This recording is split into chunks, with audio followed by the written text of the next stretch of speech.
But big, yeah. And Rosenberg. I didn't listen to anything you just said. This isn't North Dakota. This is New York. This is Don, Hahn, and Rosenberg. The best threesome I've ever heard. On ESPN New York and streaming live on YouTube. Happy Halloween, everybody. Don LaGreca, Alan Hahn, Peter Rosenberg. We call it Don, Hahn, and Rosenberg. Hopefully everybody's having a happy Friday on the last day of October. Halloween, all dressed up in costume. Going to miss the kids because I'm in L.A.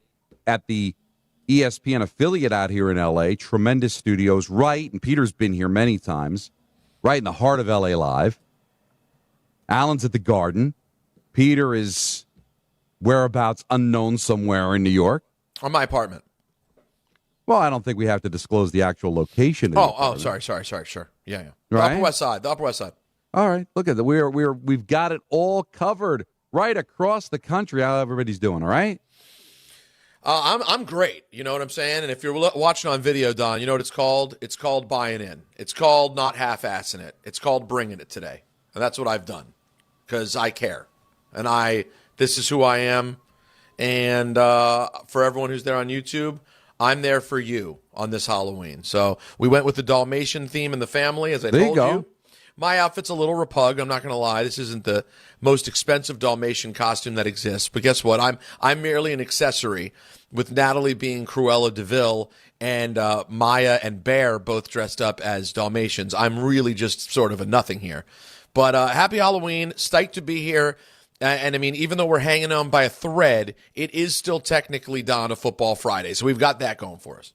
It's just a sad Football Friday for me because pretty much, I wouldn't say all my childhood, but certainly my teenage years, really just falling in love with football. Giants 49ers, man, that was all you thought about that week. It was Niners week. Still, to me, one of the greatest non-division rivals the Giants have, and maybe one of the best rivals in the NFL, not within the same division. Giants-Niners certainly is up there, too. But, Cowboys-Niners are certainly up there. But, like, Giants-Niners, 8 times they met in the postseason, Peter, with 6 of those times the winner going on to the Super Bowl. And now it's a nothing burger, an absolute nothing burger. Flott's out now. I mean, injuries galore. All you're doing is kind of analyzing your quarterback, even though there's not a ton of talent around him to analyze. Niners are all banged up. They're not a great team. They're supposed to be, but they're not. So there was a period of time when this is all we'd be talking about. Giants, Niners, second half of the season getting underway. Possible preview of a postseason matchup. Wah, wah. Nothing. Eggs. Listen, I feel you, Don. I've been there many years. I have had, many a season that is over by Halloween, and you're just thinking about, let's see what this player can do. Let's see what the quarterback has, and again, at least in the case of the Giants, you do have something built in this season, and that is getting to watch your quarterback develop week by week. No matter who you play, no matter what's at stake, and with the last loss, I really think not as much at stake as you would have hoped.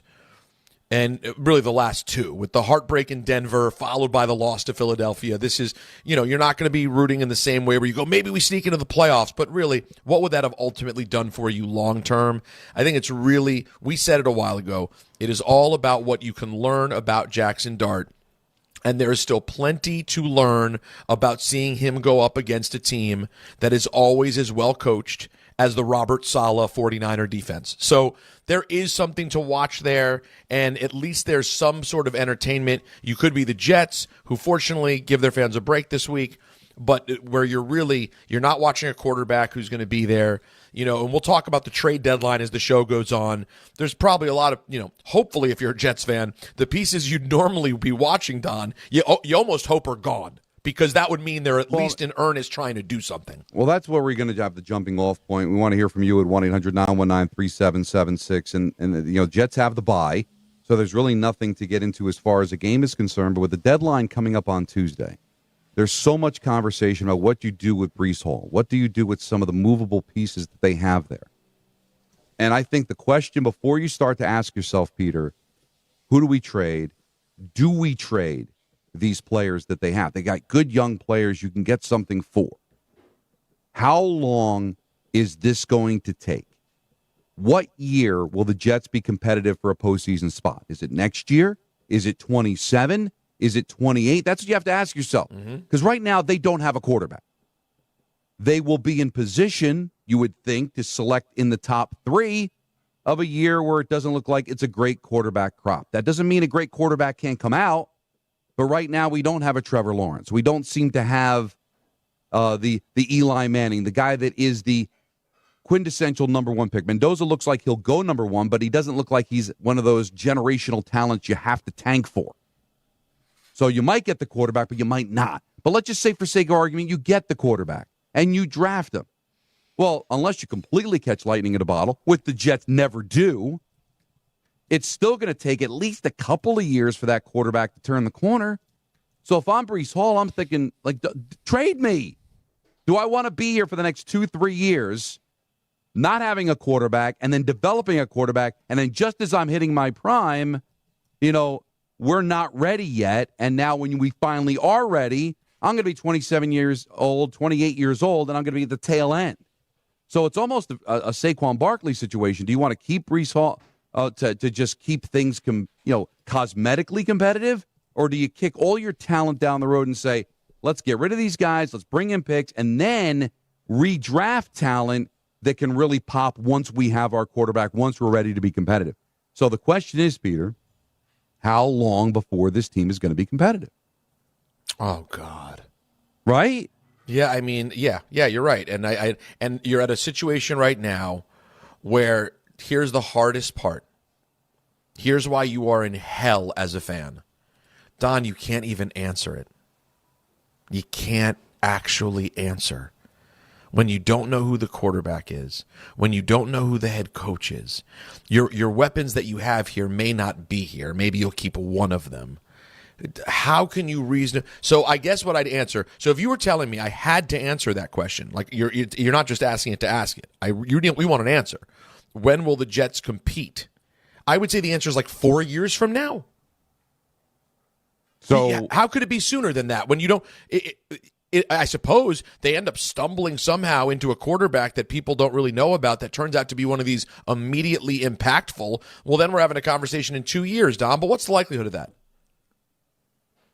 Not very likely. It could happen. I mean, it kind of happened in Houston. They found somebody right away and were competitive immediately. But when does it ever break for the Jets? Right. The other thing is, you brought it up. All right, is there a veteran out there that can take advantage of the talent that they have now? Kind of what the Jets did in 2015 with Ryan Fitzpatrick. Is there somebody that can be that bridge quarterback to either groom the kid we draft so we can be competitive while he's doing that, or just be our quarterback until we can figure out our plan B, until we can draft or find that young quarterback? Who is it? Is it Tua? They're blowing it up in Miami, it appears. The pieces are starting to fall. GM gone. Eventually coach is going to be gone. Their season is over. I mean, is Tua that guy? Do you take a chance on Tua? A, can he win? B, can he stay healthy? Don. Who else? Am I missing anybody else? Don, they're the 4 scariest words in professional sports. Tua in New York. I mean, I'm sorry.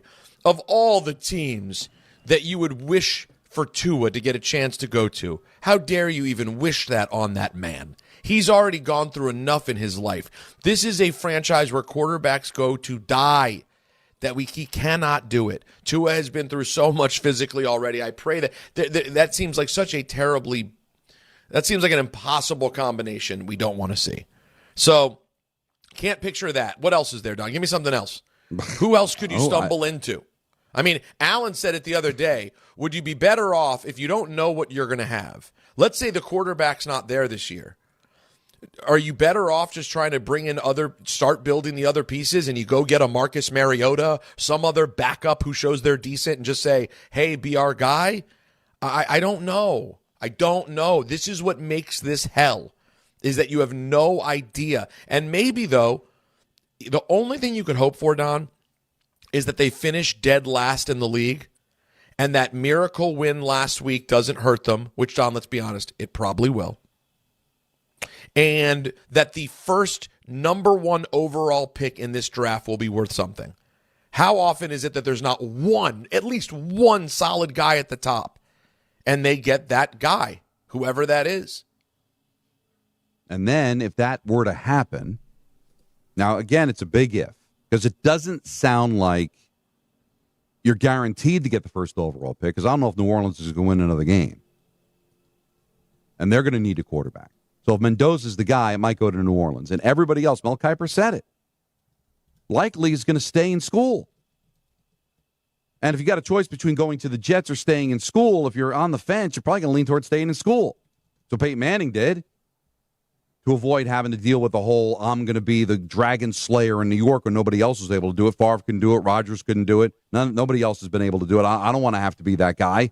Another failed draft pick with the Jets. Veterans couldn't do it. Picks couldn't do it.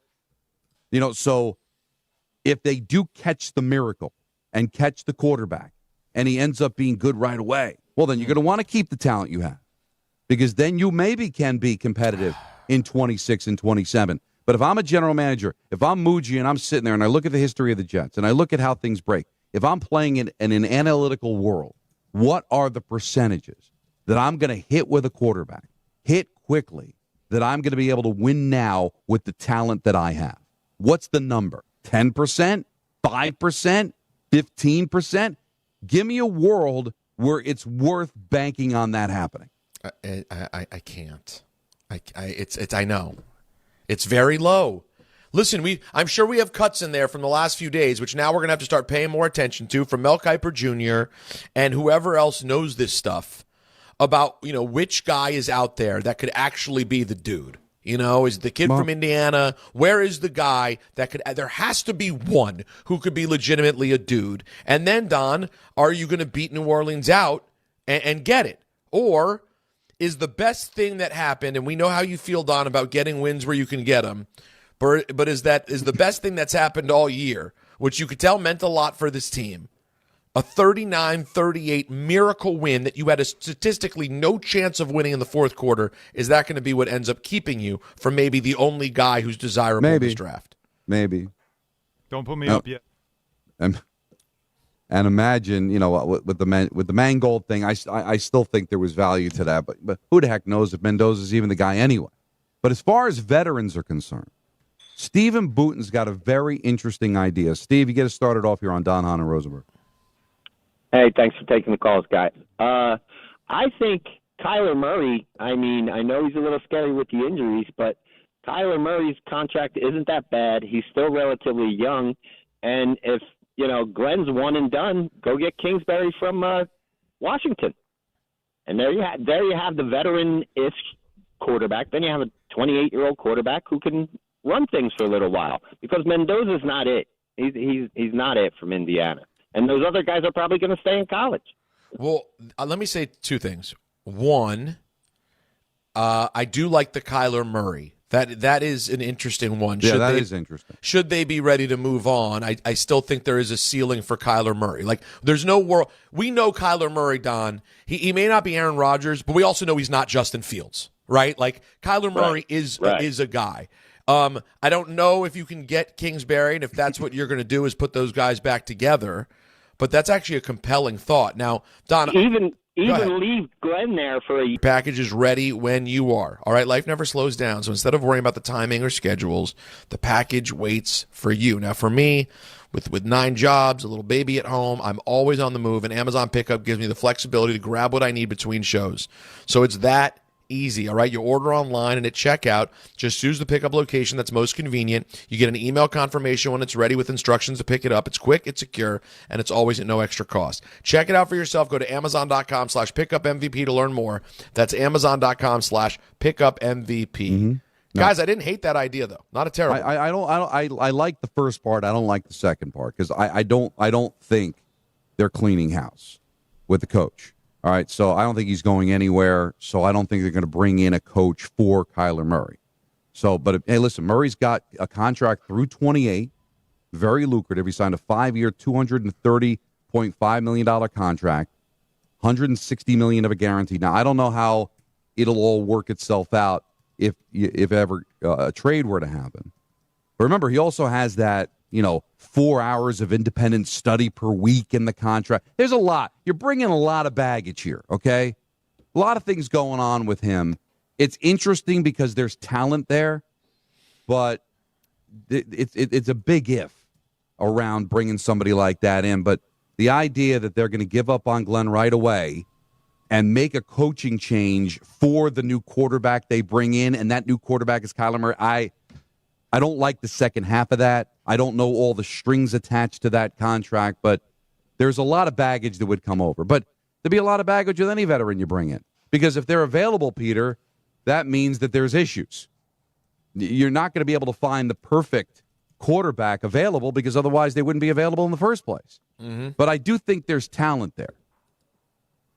And it's very similar to Ryan Fitzpatrick in the sense, remember, Ryan Fitzpatrick got a big contract before he came to the Jets, never lived up to it, and then for 1 year it all came together. But then it came crashing down.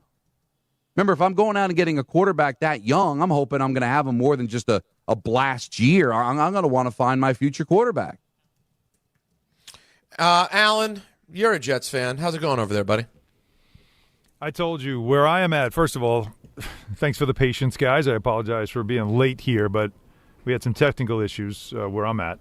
But I look at it as when it comes to future of, like, if you're looking at it from the Jet perspective, you still have to build with talent. That's what you have to have. And if you have a player that you feel like is part of your plan going forward, this is like Captain Obvious stuff, right? If you identify a player as somebody that we want to build with, then I think you have to, before you make any trade decisions, if somebody's contract is up, like a guy like Breece Hall, you got to talk to him. You got to talk to his agent. What's it going to cost? What are you looking for? What do you think you can get? And see if it's palpable, you do it. And you go forward. All right, well, at least we know we have established our running back situation. Does he want to be here or does he want to escape? And I wouldn't blame him if he's like, you know what, get me the hell out of here. I wouldn't blame him. But at least I need to find out. I don't think you just, in a vacuum, just make decisions. Well, we're not ready. The timeline for us isn't equal to him, because if you have a rookie quarterback next year, then you're going to save money on a quarterback and you're going to use that money elsewhere, because what you don't want to do is what you did this year, which is have Justin Fields walk into a locker room that didn't have nearly enough skill around him. Right. Not nearly enough. So with a rookie quarterback, you want to make sure you have as much as you can establish skill. They got to find a second wide receiver. They have Garrett Wilson, and Breece Hall should be also a high-end talent running back piece. Tight end is an area that I think they like, Mason Taylor. But you've got to make sure you have talent. You can't just let him walk out the door because, well, our timeline isn't up with his. Well, I think you have a discussion with him.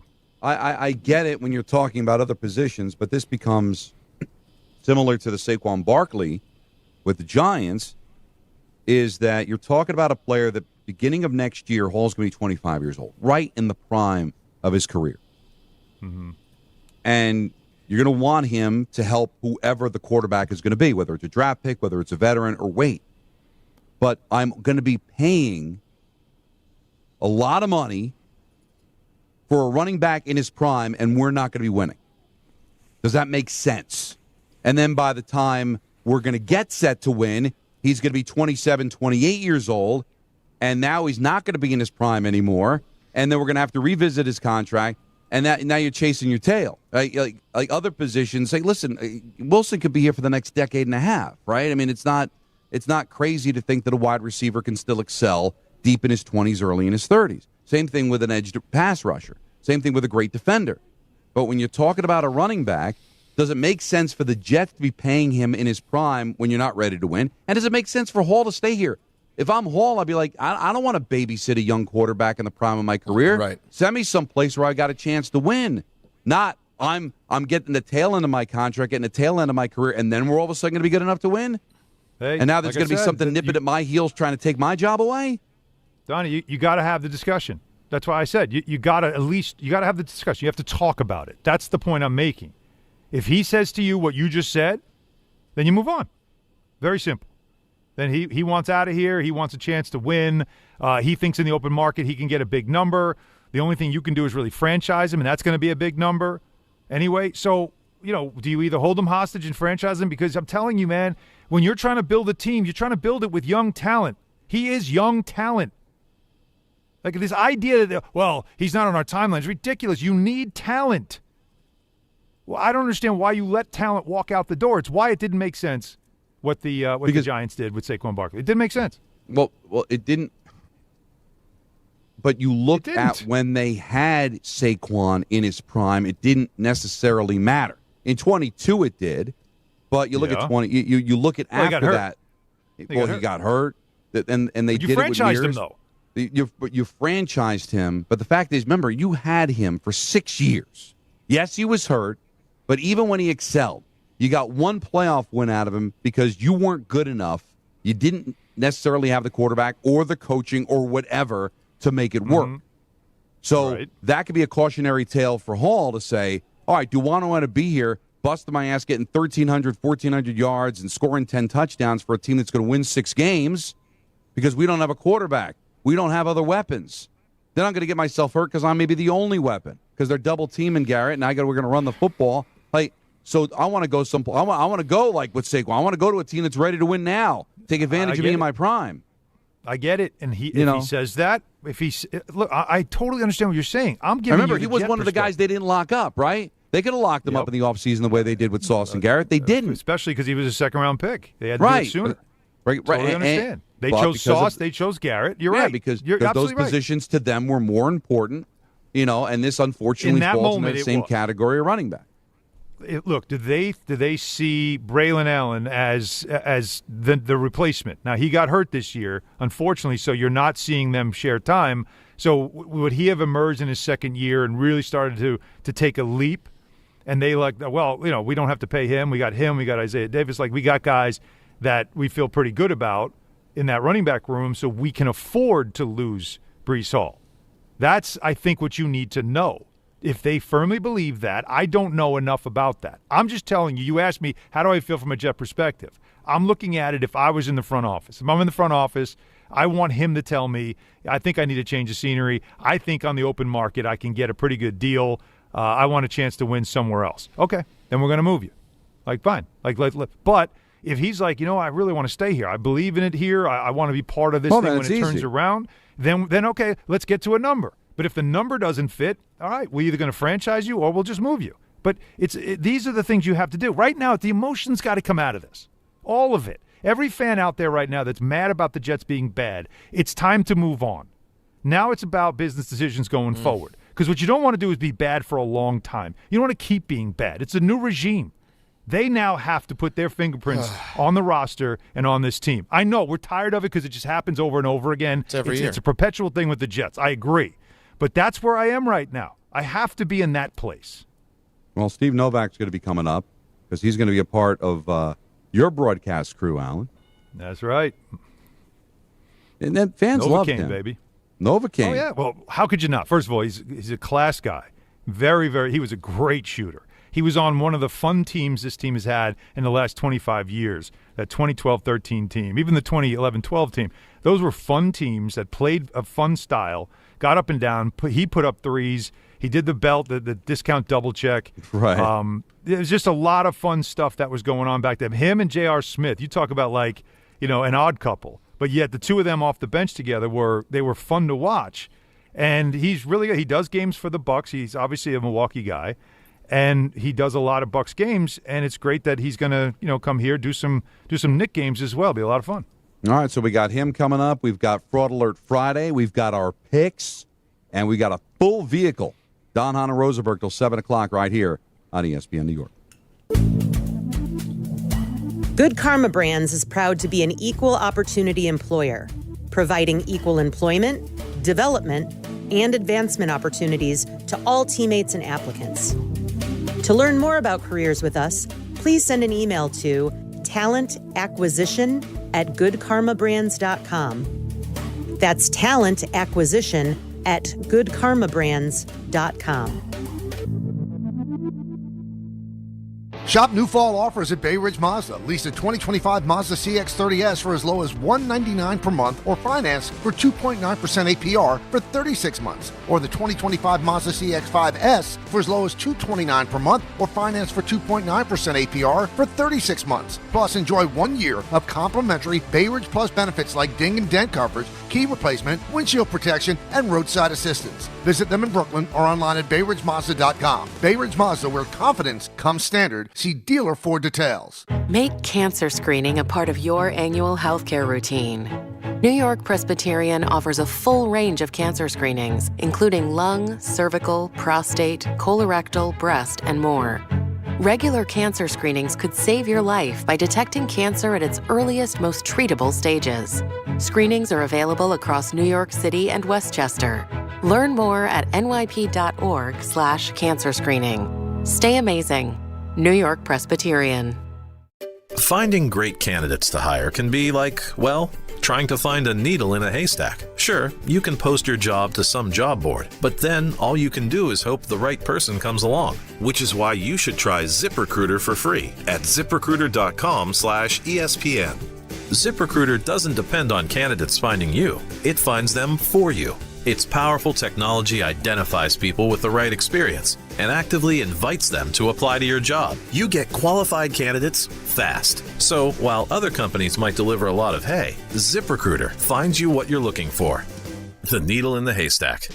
See why 4 out of 5 employers who post a job on ZipRecruiter get a quality candidate within the first day. ZipRecruiter, the smartest way to hire. And right now, you can try ZipRecruiter for free. That's right, free. At ZipRecruiter.com/ESPN. That's ZipRecruiter.com/ESPN. ZipRecruiter.com/ESPN. This October, the only thing scarier than missing the game is missing out on a brand new Kia. At Kia City of the Bronx, 3505 Connor Street is where the ghosts of old rides get traded in and new legends are born. They've got a monster lineup of new Kias that'll take you from tailgates to haunted houses in style. Visit KiaCity.com or call 646-917-7955. Don't get spooked, get moving. Kia City of the Bronx, where Halloween meets horsepower. There he goes to the 20, 10, 5.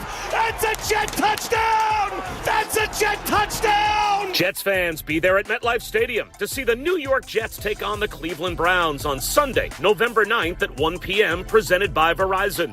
Don't miss your chance to experience the excitement of game day at MetLife Stadium and cheer on your Jets. Lock in your seats at nyjets.com/tickets and get ready to clear the runway.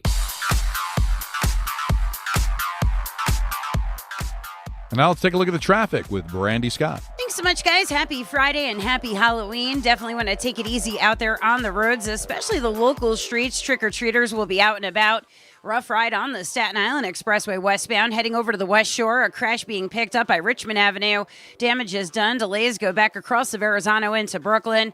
Southern State westbound at a standstill in Nassau County. Looks like an accident by Peninsula Boulevard. Not moving much there from the Meadowbrook. Inbound George. Still have some road work on the upper deck. Going to run you about 20 to 30 minutes. Best of it's the outbound side, West Side Highway and Henry Hudson, and those are a bit slow. Outbound Lincoln, your best ride at 15 to 20. Outbound Holland already 30 to 40. This report is sponsored by Mothers Against Drunk Driving. For victims of drunk and drug driving, your grief is unique, but you're not alone. You always have a place at MAD. Visit MAD.org. I'm Brandy Scott on 880 ESPN New York. They say a full marathon is the ultimate test. For me, it's more than a race. It's a milestone I once thought impossible. Michelle Smallman here, and I'm running my very first marathon in New York City with the support of Gainbridge and Gainbridge Assists powered by Parity. Together, we're empowering girls and women through sports and education, with grants to 32 organizations in 21 states. Every step I take is for the finish line and for the next generation chasing their dreams. Here's to 26.2 miles and a future with no limits. Okay, all signed up. Easy. Now let's run payroll. What the? Hey girl, I'm you with more gusto. Nice. Who's that? New social media manager, hired and onboarded with gusto. And spoiler, we're kind of famous now. Wait, we're famous? Oh, well, I'm famous. Payroll, benefits, and HR. Designed and built for small businesses. Choose a future with gusto. Am I bringing us in?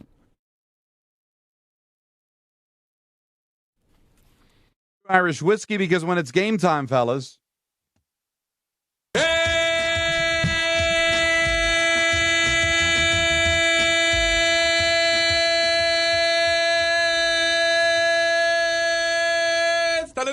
It's Tolly time. The Knicks visit the Bulls in their first game of the NBA Cup with coverage immediately following Dan Grosser right here on 880 at 7:30. And the Islanders visit the Capitals at 7. Tullamore Dew, the original triple distilled, triple blended, and triple cast matured Irish whiskey. Be sure to grab a Tullamore Dew or try the new Tullamore Dew Honey during today's action. Glasses up to enjoying Tullamore Dew responsibly. What do you think of this setup now, Pete? Hey, can you see me? Don, I don't know if you could see me, but Peter, what do you think of this? Like, is this? I like it. Scream Holiday? I love it.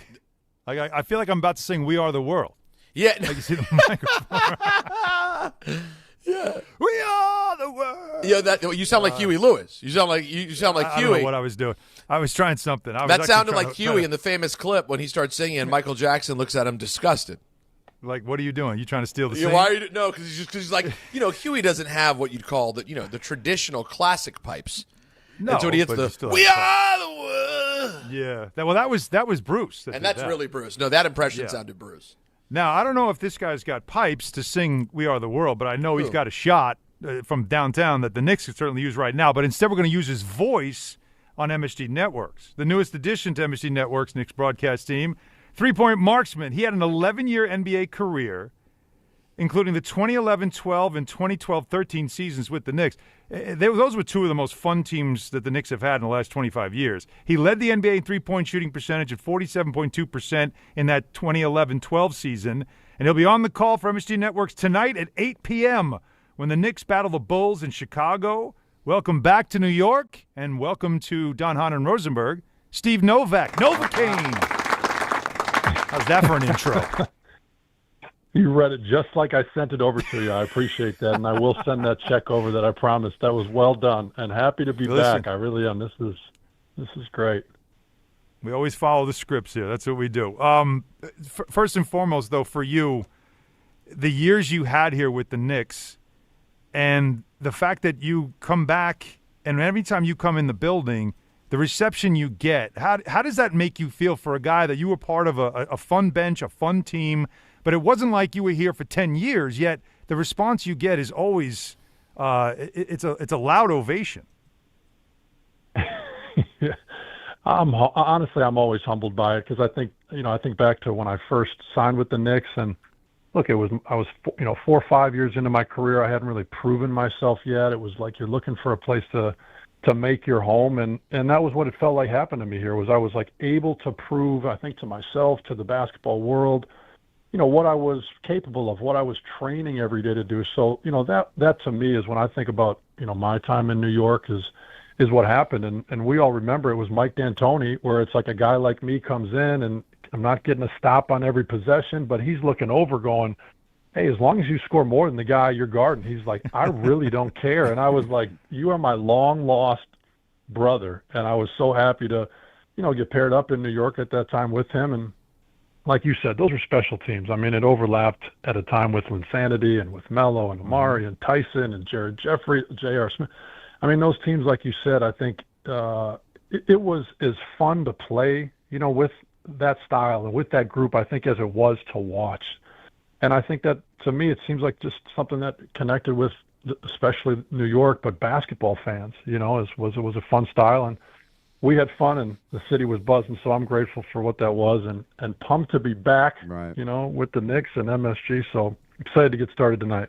And Steve, it's so interesting as an athlete. You're only 42 years old. I mean, you're still really young, but now you're moving on to the second half of your career in basketball. So how has the transition been? How do you think it's going to be now transitioning into being in the booth for the Knicks as opposed to being on the floor in the NBA? Well, I'm not sure, but if you saw, I played in the alumni game, and so you're going to stop throwing that 42 around like that. I got buckets on the Rizzler. I was scoring on a bunch of actors and kids. So I do still have it. I just maybe no. But to your point, I mean, you really do. You realize very quickly that you age out, and there's not a lot of sympathy for it. You got to go find something else to do. And basketball is how I grew up and what I do. I grew up in a basketball family. My dad was a high school coach. I, just have had such a passion to play. And to be honest, to your point, I still do, but I can't do it. So, being around the game and honestly around a team like this that I love, where it is my NBA home and where I had my most success, I think I'm really grateful to be a part of this group and, to get to, I think, build up what they're doing and talk about it and be a part of it is definitely the next best thing. So it's pretty cool to be doing this side of it. What have you thought about the team, both last year? What did you make of the Tibbs decision, and what do you think of this group and where they are right now? Yeah, I obviously think with Coach Tibbs, leaving, I think with the year that it was, some of it doesn't always make sense all the way. I wasn't on the inside at the time, but obviously kind of just understanding that, look, there's this expectation that, maybe there needed to be another voice to make this team go even further. And I think, what we're seeing so far is, 2-2 and guys doing some awesome things. And at other times there seems to be, lapses, which I think you just would expect, with the transition from a different style, which it did sound like. That's what a lot of the guys wanted and the front office wanted. And so I think we're seeing that. And I've played on teams where, there were changes. I played for Jeff Van Gundy my first year with the Houston Rockets, and then Rick Adelman comes in, and all of a sudden we go from a defensive team to a free-flowing, making reads offensive team. And, it takes time, but, I think about that team in 2007-8 with Rick Adelman. It was Tracy McGrady and Yao Ming, Shane Battier, and we railed off 22 straight wins that year after kind of taking on a new system. And so I don't think it's all smooth in the beginning all the time, but I think we all know from watching this team last year what it can do, and I think with this group what they're about. And I think when it matters so much to win and to win for this city, I think when you start from that point, you just know guys like Cat, they're going to, figure out their rhythm, their place, and it's going to get there. But the expectation's high. So, being 2-2 isn't where anybody wants to be, but we are still only 4 games in. So I think a lot of basketball to play. Steve Novak joining us here on the show, making his debut on MSG Networks tonight on The Call, the Knicks and the Bulls in Chicago. You told me you were at the game in Milwaukee, so you saw the Knicks and Bucks game, and you mentioned Cat, but what I wanted to ask you about was what you saw in the second quarter, because as Mike Brown talks about this system, he said it's going to be a process. It's going to look really good at times. It's going to look really bad at times. Now, the bad was in that third quarter, the second half, but a lot of that had to do with Cat, I think, forcing shots, trying to get his FGAs up. He only had one shot in the first half. But that second quarter, Steve, that might have been the most perfect basketball we've seen the Knicks play in a long time. 45 points. They made 8 of 10 from 3 in that quarter. The ball was moving around. When you were watching that second quarter, what were you thinking? Yeah, to be honest, I was looking over at my wife. I was sitting next to her watching the game, and I was just kind of looking at her when Jalen was kind of getting in his bag, and he was hitting and ones, and he was using the glass, and then he was, the ball was moving, and then it was coming back to him, and he was just knocking down shots. And, to your point, I think even in the losses we've seen so far this year, New York has been up, I think by double digits in both of those games. And then, like you said, then there's lapses, and then it goes kind of quiet, and then it's maybe a little bit of, I don't know if you get complacent or uncertainty because it's a newer system. But to your point, I do think that's the emphasis is seeing kind of some of those highs. It's like when you see a guy in college lead the country in rebounding, it's like you just know that guy is going to probably be able to do it at the next level, even though he doesn't do it every single night.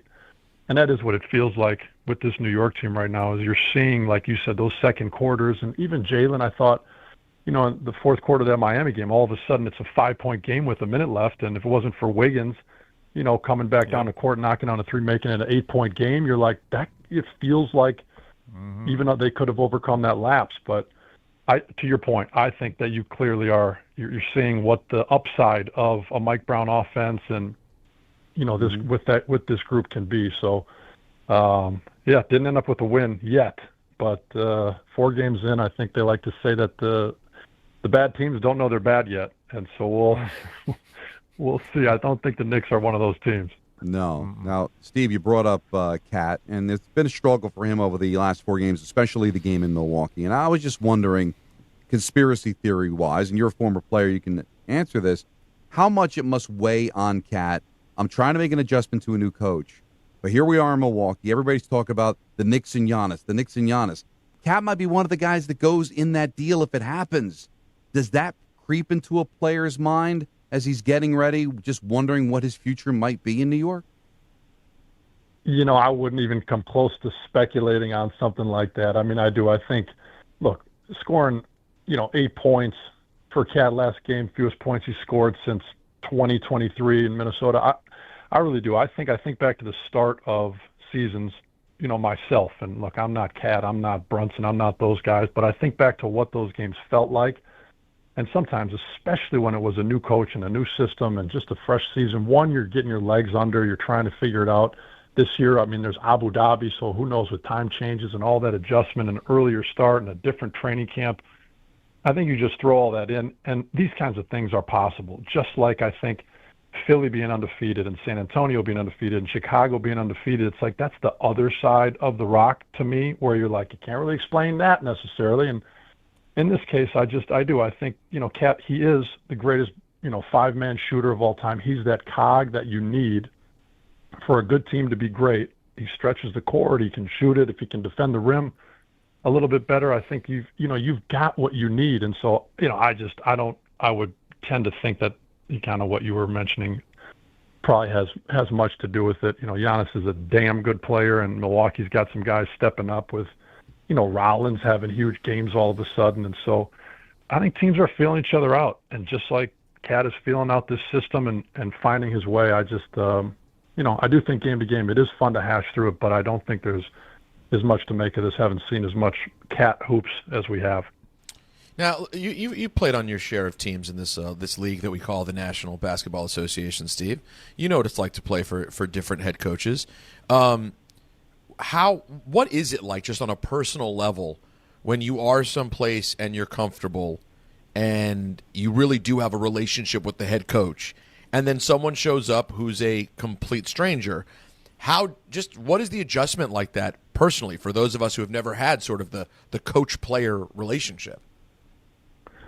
Yeah, it's everything. I mean, you hear so many times about guys finding their place, finding their home and where they belong. And, sometimes if you even let guys pick, they pick wrong. It doesn't even work that way, or it's like, I'm going to go here and these 3 guys are going to be a super team and the coach is going to be great, and then you see it not work. And so, like you're describing, I think it's like when there's this common desperation and expectation, and sometimes it includes the front office and the fans of a team, some special things, can happen. And other times I think, guys just, their skill sets don't always work. And I think about, like you're describing, some of the teams I've been on where there are multiple guys kind of, I'd call it in the same lanes. When I was in Oklahoma City and it was Kevin Durant and Russell Westbrook, and you're like, wow, we're going to be the best. We're going to win every game. And you realize you got multiple guys in the same lane, sometimes wanting the same things. And, there was even some of that in New York at times, with the teams I was on.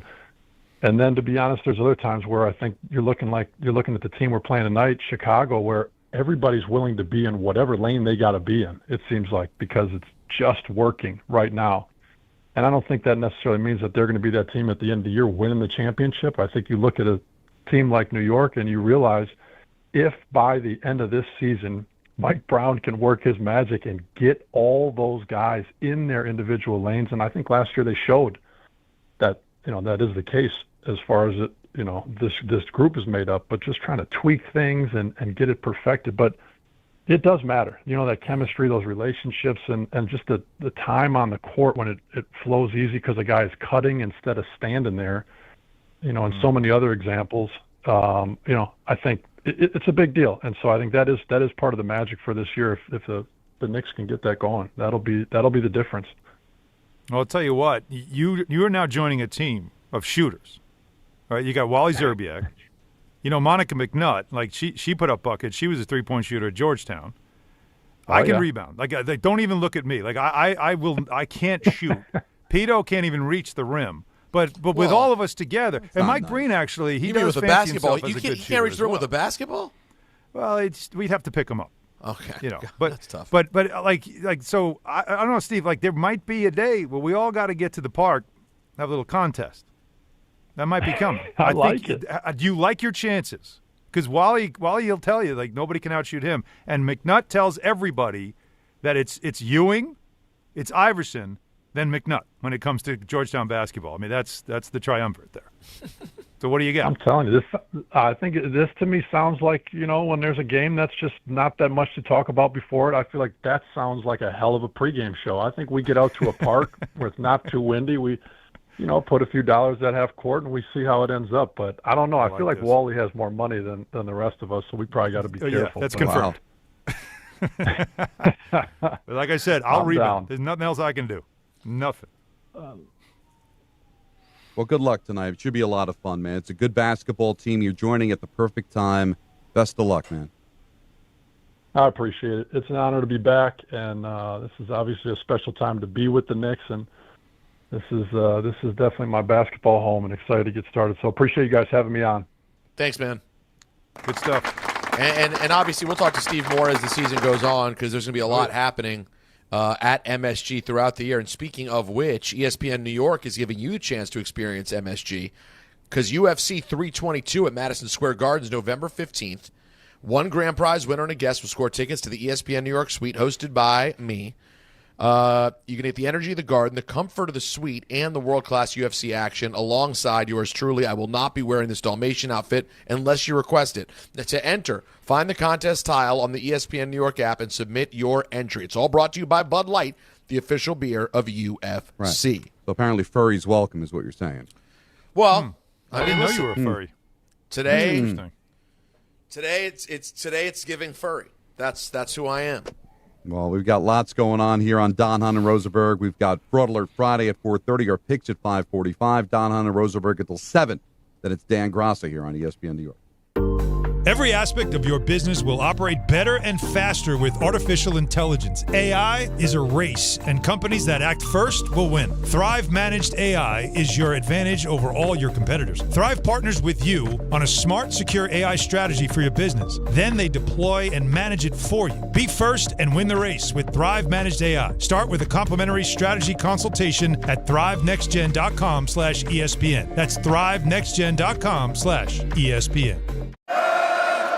Serving contractors, builders, and homeowners in the tri-state area since 1987, Brooklyn Window & Door is New York City's largest stocking dealer of quality Andersen window and doors. The professionals at Brooklyn Window & Door will help solve any of your window replacement needs or applications. Visit Brooklyn Window & Door's award-winning showroom to see the complete Andersen product line, including the 400, 100, A&E series. Andersen, built, backed, and serviced like no other window. Visit Brooklyn Window & Door at 185 30th Street in Brooklyn or call 718-WINDOWS. There are a lot of reasons why people buy at Ramsey Mazda. It's their selection, it's their customer service, and it's their savings. Lease a new 2025 Mazda CX-30 2.5S all-wheel drive for $159 for 33 months. Start shopping now at RamseyMazda.com. Choose wisely. Choose Ramsey Mazda.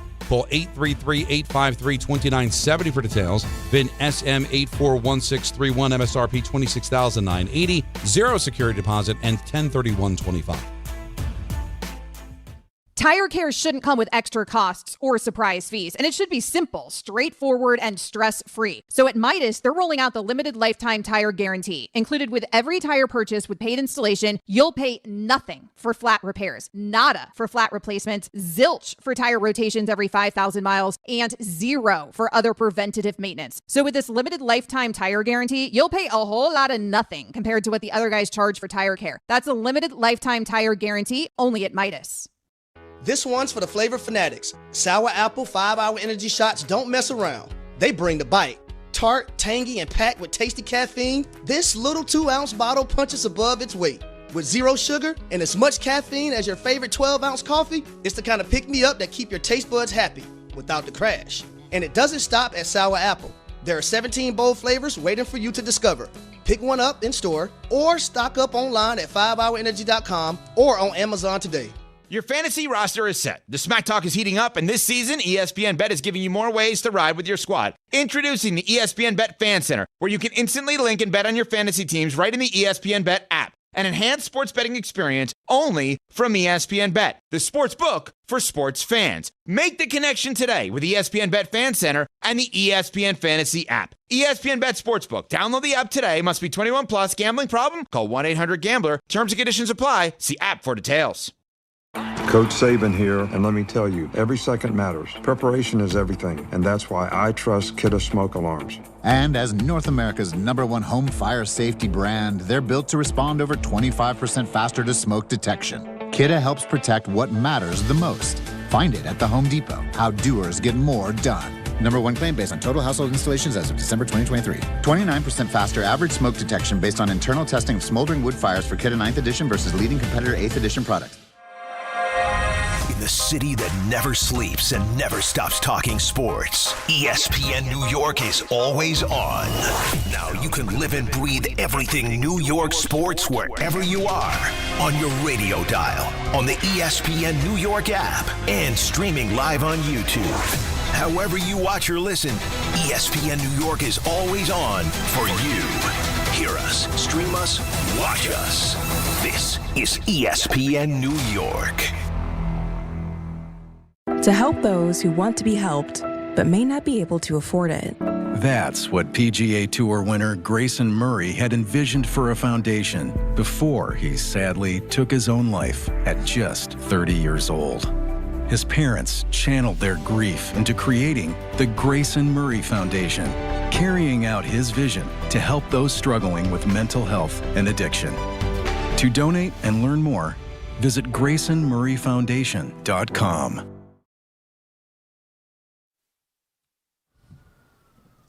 Now, YouTube TV customers, get the sports you love on ESPN back, including college football, college game day, Monday Night Football, NBA, college basketball, and more. Act now. Go to keepmynetworks.com to get ESPN back.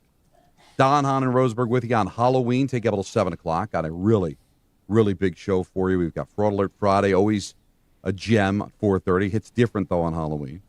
5:45 our picks. I'm so mad about last night because oh my God, you brought it up, Peter, about Thursday, and you hinted about liking the Dolphins. 7.5, big number. And I was ready to pounce, thinking you were going to pick the Dolphins. It was going to be my 3-point play. I loved the Ravens, and then I just completely blanked. Didn't think about it. And then I'm watching the game before the Devils and the Sharks. I'm seeing 28-6. I'm like,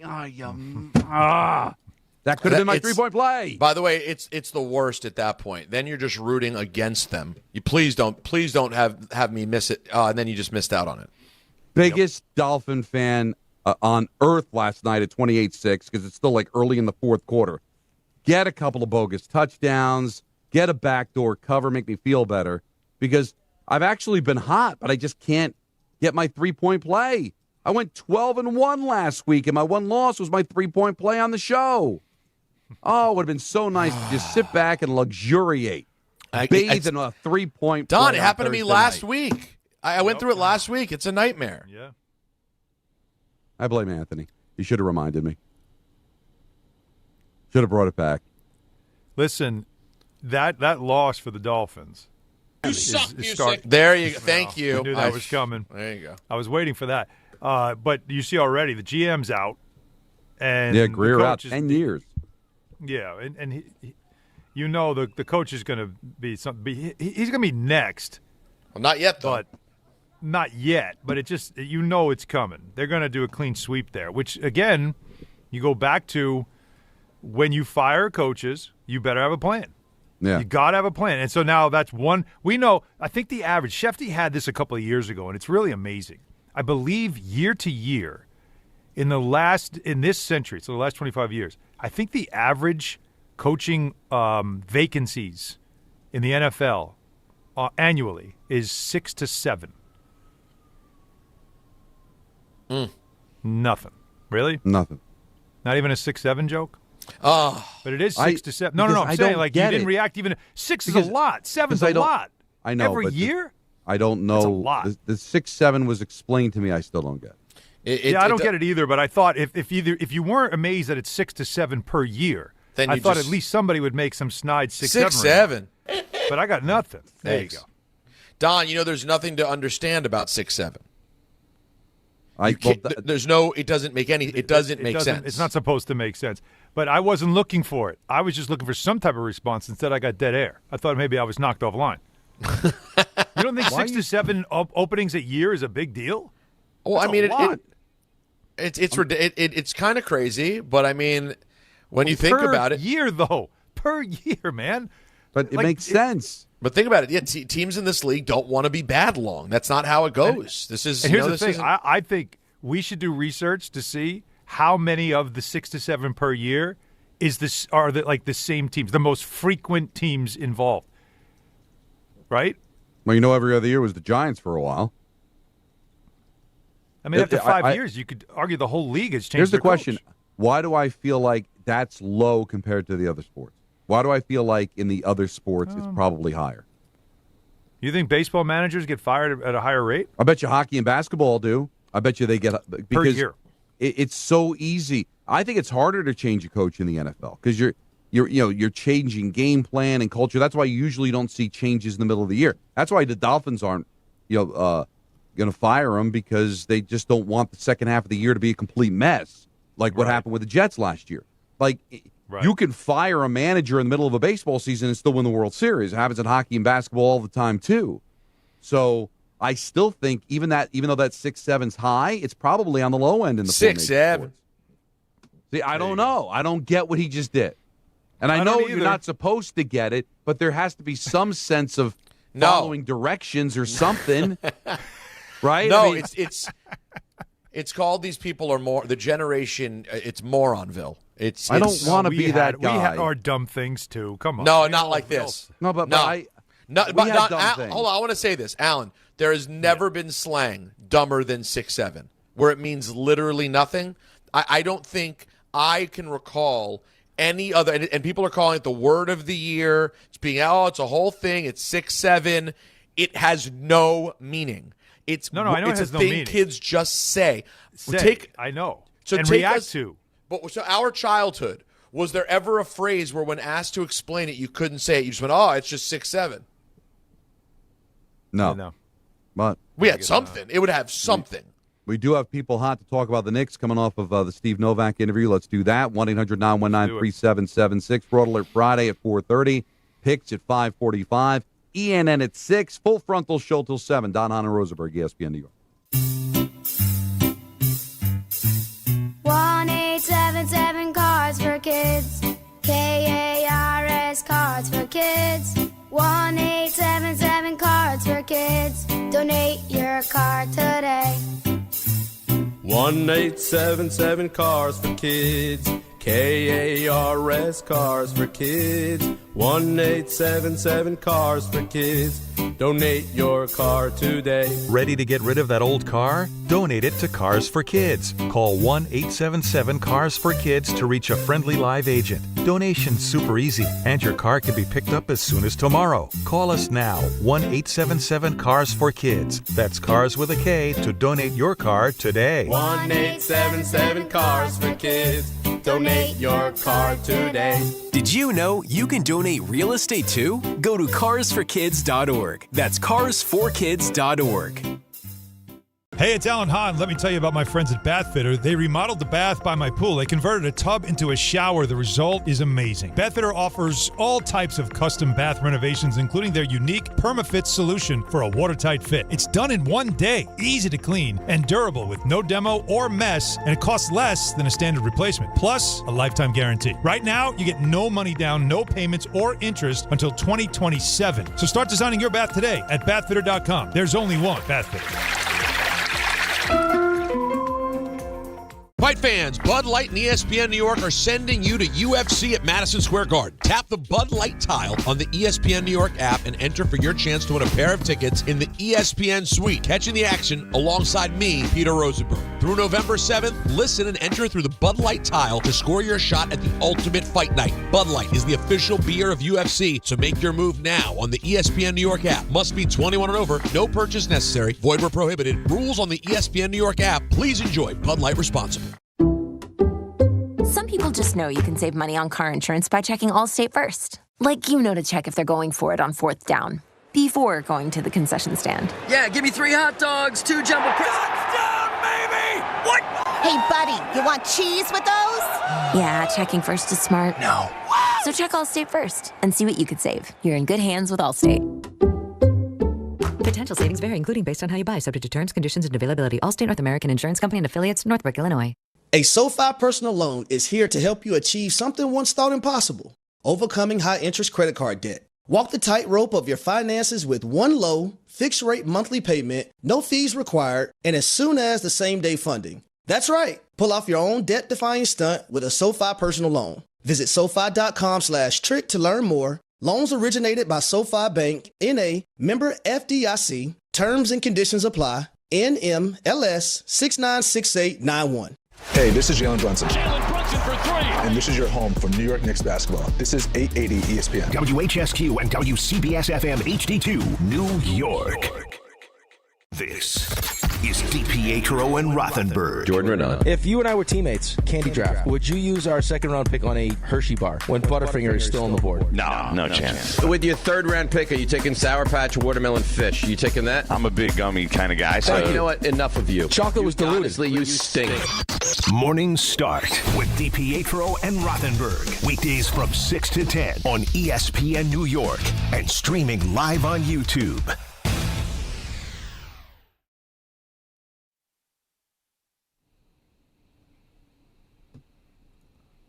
We got some sound on the 49ers reacting to Dart. We'll get to that a little bit later on. We've got Fraud Alert Friday at 4:30. Well, let's take a couple of Nick calls here at 1-800-919-3776. Manny in Flushing. You get the 4 o'clock hour started here on Don, Hahn, and Rosenberg. What's up, man? Hey, guys. How y'all doing? Good, buddy. Yeah, it felt like old times when Steve Novak did speak to y'all, man. I remember back in those days, back in the early 2010s, where, Steve Novak was like the plug of the bench, giving those threes and giving the discount, double check. But he's a Wisconsin dude. But anyways, listen, I know people talk about the Knicks right now, but as of now, the 4 games on, who you think is the most disappointing team in the NBA? The most disappointing team? Through 4 games? Yes, in 4 games. Yes. Some have played 6. Disappointing. I don't know if I'm ready to go. Do you have one? Because it's way too early for me. Like, there's some surprise teams that are playing. The Bulls, the Heat, the way they're playing, Sixers. Tempo. The Sixers. I love their backcourt, man. Those 2 guys are going to be fun for a long time to watch. Are you surprised? I know they lost Halliburton. Are you surprised that the Pacers haven't won yet? No, that roster kind of got decimated a little bit. Not just with Halliburton. What about Orlando? Miles Turner. Yeah, I guess I wouldn't. But it's so early for them. But they're going to be good. They have a good coach. They have 2 good young star players. Suggs is still coming off an injury, so he's kind of getting himself right. They had a tough start. I'm not going to say I can't. I just can't do it. I can't say disappointing. 4 games 2 weeks in. Yeah, it's too soon, Manny. Ask me in right before, like, Thanksgiving is when I'll tell you. All right, now you can really get a feel for the league. You can't get a feel for this. Novi said it a minute ago. The bad teams don't know they're bad. So you get teams like the Charlotte Hornets coming at you. Like they're putting up threes, they're making threes, and they feel good. So there's certain teams where you're playing them early, and they're still feeling good. They haven't reached that point of the season yet where they're like, all right, we suck. The hell with this. You haven't gotten to that yet. Okay, one last thing. What is your all-time favorite costume? 3 of you. Wow. All-time favorite costume? You mean like that I wore or that I've seen on someone else? I'd have to. Wasn't a big costume guy. Yeah, me neither. I'd have to think of what I think of as the greatest one costume. year, Rick and I did a show on Halloween, and we dressed up, and it was an election year, so he dressed up as Hillary, and I dressed up as Trump. Okay. And it was hysterical. Back when you could laugh at that. I remember stuff. that. Now Yeah, it's like you can't now it do becomes like affiliated and all that stuff. But it was just funny because him dressed as Hillary just made it. He had the heels, the whole thing. He went all in. I have so a it was traumatic. that was fun. As Whenever this subject comes up, I've got a very it makes me sad.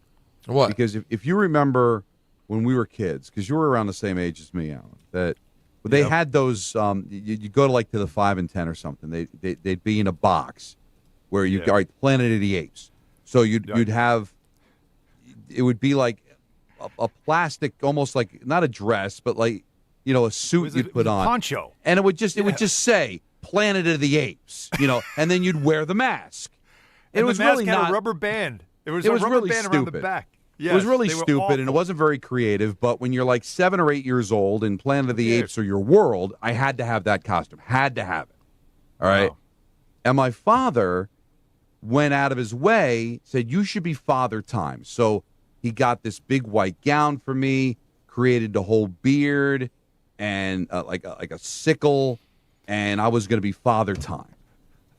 I didn't want to be Father Time. I wanted to be that stupid little made-up Planet of the Ape thing. And I disappointed him because I wore it. I wore it to school, and I was in the costume thing, and I was disappointed. And as soon as I could, got home, changed into the stupid Planet of the Ape thing to go trick-or-treating. And I think I hurt him. And I think back at it, and it bothers me. That was such a better, more creative costume. The little punk Don LeGrec had to have the plastic made-up stupid Planet of the Ape. You got to look for it online, Peter. I can't even describe the outfit. Old. It was like you stepped in. It was like a suit, but it was all plastic down to like your feet. But it didn't. But it tore. Like it didn't Right, last the day. but it didn't- I but had Peter, a Spider-Man one. So the Spider-Man, it was the same thing. The Spider-Man thing, it didn't fit right. It Yeah, was terrible. plastic. It Right, wasn't like but it looked awful. And then the mask had the rubber band. And if the rubber band snapped and it Oh, broke, it's then over. the You're mask done. was useless. You couldn't Yeah, wear it was like stapled on stupid. either side. But the costume part, which is like a paper dress almost, right? Yeah, nothing. Yeah. It wasn't Spider-Man where it's Spider-Man's body. It just said the Amazing Spider-Man with like a logo of Spider-Man. Like they That's didn't it. even try. But as a kid, I needed to have it because it was Planet of the Apes, and our family, like I was obsessed with Planet of the Apes, and my father went out of his way to create a really cool costume, and I punked him I didn't deserve him. He was too good a man. Wow. You still carrying that, Don. That's talking Dude. about it. Tuesday's coming. Dude, I'm We could- 50. we could I have it literally, this might be the 50th anniversary of that. I was probably 7. Wow. You know So that it's the 50th that caller anniversary of just something stung else, me though? for the rest of the show. Oh no, we got to get you back. Here, maybe this will get you back. Here we go. I saw something today. I did not verify it, but it can't be wrong. It was on the internet. I believe we're in the 50th anniversary of Bohemian Rhapsody. Okay. When that was recorded. So No one saw that? So 75. I didn't see it. It makes sense that it came out in 75. Yeah. Yeah, Probably one of 75. the greatest songs That is ever, correct. right? 75 is correct. I'm trying to get the day it was recorded. 50 October 31st, 1975. It would be in my top 10, top 15 songs of all time, but like that has legs, man. That still resonates to people. 50 years later, that's And right now, I amazing. look like I could be in the video, in one of the scenes in the video. Why? Isn't that the one scene where they're all the three of them? Oh, yeah. Just like This one is that. light and a This is black- exactly that. Right? It's literally that scene. Magnifico. Yeah. What a great song. Yeah, you also this could be the cover of Snoop Dogg's The Dogfather also. There's a lot of things that this could be. And I don't know what's happening with But my it's a link, sports guys. It won't let me. Need to see you, Donnie. It won't let me open the video, and I've actually got one of those those lamps that they use in social media. They have it Circle right light? here in L.A. I got to tell you, walking around these gorgeous studios, how Yeah, cool is it LA to be does it doing right. radio in L.A., man? The Dodgers are in the World Series, right? You've got What are they talking about? Luka, got- LeBron's not playing. Austin Reeves has got. He was averaging. What was he averaging? Like 45 a game while those two have been out. all I know is I walked to get Game coffee, winner? and I heard Reeves' name 3 times walking down the hall. No. Yeah, easily, because they're probably still talking No. Lakers over Dodgers. It's You the have 2 Lakers. Dude, football he hit- teams that could actually complete passes and tackle and do all the things that you need to do to function as a football team. Like, they don't know LA how good does it they have right. it here. No, they have no idea how good they have it. LA Yeah. has 2 good football teams, an NBA team with 2 mega stars on it. Yeah. And then obviously a Dodgers team that just is well, they're 2 wins away. Well, but second they're still in NBA the team, World by the Series way, again. that you can't completely sleep on. The Clippers? Yeah. Well, Can't throw the Clippers away. You know, it's if you need like some tree pruning or something like that, Kawhi's there for you. Oh, that could work. But what about you got Jimbo? You don't understand what I'm saying? Like you know that whole thing that's going to controversy with the Clippers and Kawhi, right? Yeah, Kawhi, It's Kawhi's made up this arborist company that went under, that somehow he got like a couple of $1 million from them and never did one commercial, any type of endorsement. Oh yeah, and somehow the Clipper owner donated money to that company. It's interesting, man. They get around the salary. And you know what? Guess what? Relative to the NBA's other controversies, not much noise around this one. Yeah, the timing couldn't have been better for Kawhi to have to go through. Think about it. That's a great point. That story went away fast. Yeah, it was gone. Now, Danny from Long Island wants to react to my costume memory. What do you got, Danny? I'm driving home on the Southern State Parkway. I almost had to pull off to the shoulder because I was going to sob at the sadness of your story about disappointing your dad. And I thought, this is Don LaGreca's Field of Dreams. That's your Moonlight Graham. You should wear that Father Time outfit every Halloween for the rest of your life. And then someday in heaven, when you arrive, you'll be wearing the outfit. Look, Dad, I love the outfit. That was the saddest thing. I tell you what, it's strange what you remember from your childhood, right? It's unbelievable. Listen, I've been checking. I was checking headlines and newspapers all day. Did we get a win on the volleyball court yesterday? Oh We did. Big upset. Wow. Thanks for asking, Good Danny. news. Big upset. You know, it was an unbelievable 5-set epic. Sacred Heart played played their tails off, respectively. Played great. It was an unreal, white knuckle to the end performance. But we got the win. We go on to the championship on Monday against Kellenberg. Very excited. Was the other team totally destroyed? I would have cried just looking at the other team. No, to their credit, they were two teams that were just so respectful of each other competitively, because it was an absolute. I mean, every game was like 25-23. Like, it was no blowouts.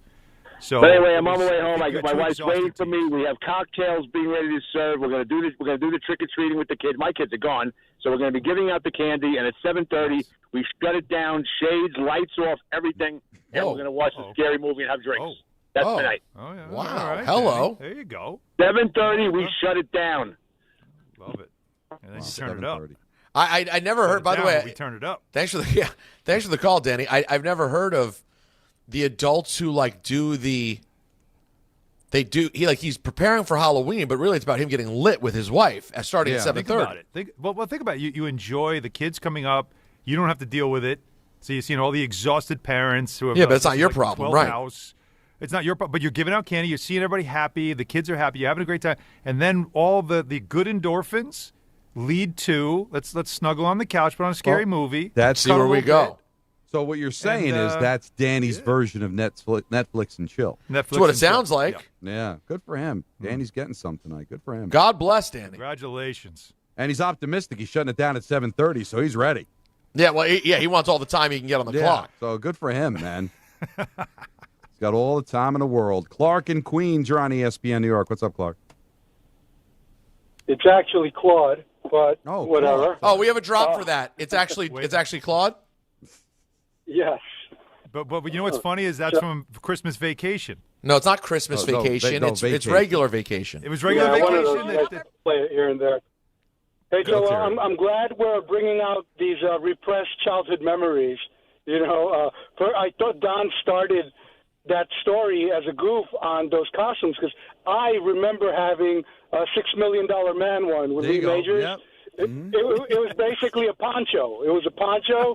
It was like those sweat suits that you wear to go in the sauna, and by the end of the night you were just drenched, soaking wet. Yeah. Because there was no, it wasn't breathable. And best sports-themed costume I've seen, New York City Village Day Parade. It was a big, fluffy dog with a black eye, and he had a little chalkboard sign that said, "First rule of Michael Vick Dog Fight Club, don't talk about Michael Vick Dog Fight Club." You know what? Strong. Peace out, fellas. Thanks a lot. Play the drop, please, Jacob. Enjoy throwing up every 5 minutes, Claude? Clark. I thought so. Thank you very much. The reverse, it's great. Wait, Don, you said his name was Claude, and it was Clark, and it was Claude? It was Clark on the call screen. So Wait. he called him Clark. And Wait. he said, no, it's Claude. So the reverse. Anthony, that was intentional, Anthony? No. I'm sure it was. No, it wasn't. It's not even the worst thing I've done today. You know what? We're not. No, seriously, dude. Jesus. You somehow got me on the air and on the air link. And so how'd you do that? Yeah, exactly. Yeah. No, but somehow he ruined the show. But the point is, do you know how good that is? That by accident it said Clark and it was Claude. Do you know how incredible that is?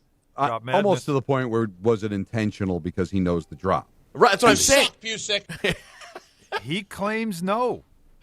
But maybe it was still a just good built drop. in, and that's just what he heard the name Claude and just wrote Clark. Love it. Oh, that's tremendous stuff. Let's go to Jay in the Bronx. You're on Don, Hahn, and Rosenberg. What's up, Jay? What's up, fellas? So, I have a pop culture / hip hop question for Alan and Peter, but also a sports question, if you allow me. All right. So, sports question. I'm still wrapping my head around what Ohtani could do, but I'm watching Wemby, and I'm equally as amazed. I wanted to know which one you guys thought was the more breathtaking athlete. And Peter Allen, and maybe even Don if he likes hip hop. Finally, and I had the argument with my nephew, can Jay-Z ever lose in a versus to any other MC? I just wanted to know you guys' opinion. Well, I talked about that on Hot 97 this week, the Jay-Z of it all. Yes, he can. I mean, a versus is subjective, going song for song with other artists. And I think Snoop would have a very interesting catalog to go up against Jay-Z with. I think previous to the whole battle, which has aged really badly, Drake would have had a lot of music to battle Jay with. Not for you, Alan. You're an old man, but for the people people. But I mean, Drake simply has more hits than anyone else in the history of hip hop. So I understand that. So he would have, before his credibility had been shot, I think he could have really stood. Now I think it would be tough. Isn't versus also like what moves the crowd, like what really gets? Yeah, it's what hypes people up, hits them in the feel spot. Did you take the theater? That's basically what it is. That's kind right? of it. Yeah. So it's your music, but it's not how many hits you had. It's how hard they hit. Right. Yeah. So that sounds like the beginning of the Alan Hahn show. It's how hard you can get hit and keep moving forward. But yeah, it is. It's both. It's a combination of all of it. Okay. But I think Snoop would be interesting. Go ahead, Don. You want to have input on this, Don? Who would you put up? Okay. I'm sorry. Don just goes Ice-T every time. That's all he's got. Ice-T or Ice Cube. It's one of the two. It's one of the ices. That's it. Yeah, anything icy. Don likes it. As far as the Ohtani Wembanyama comparison, he used the word. Did he say breathtaking? Right, I believe. Yeah. Jay? All right.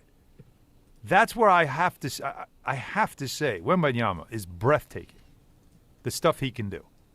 I know Ohtani, what he's doing is it's sensational. It's unreal. We haven't seen it, all that. But when you watch Wembanyama, especially live, but just seeing him this season, my God, like it's scary because there's nothing on earth that does that in basketball. Mm-hmm. Nothing, and he does it with ease.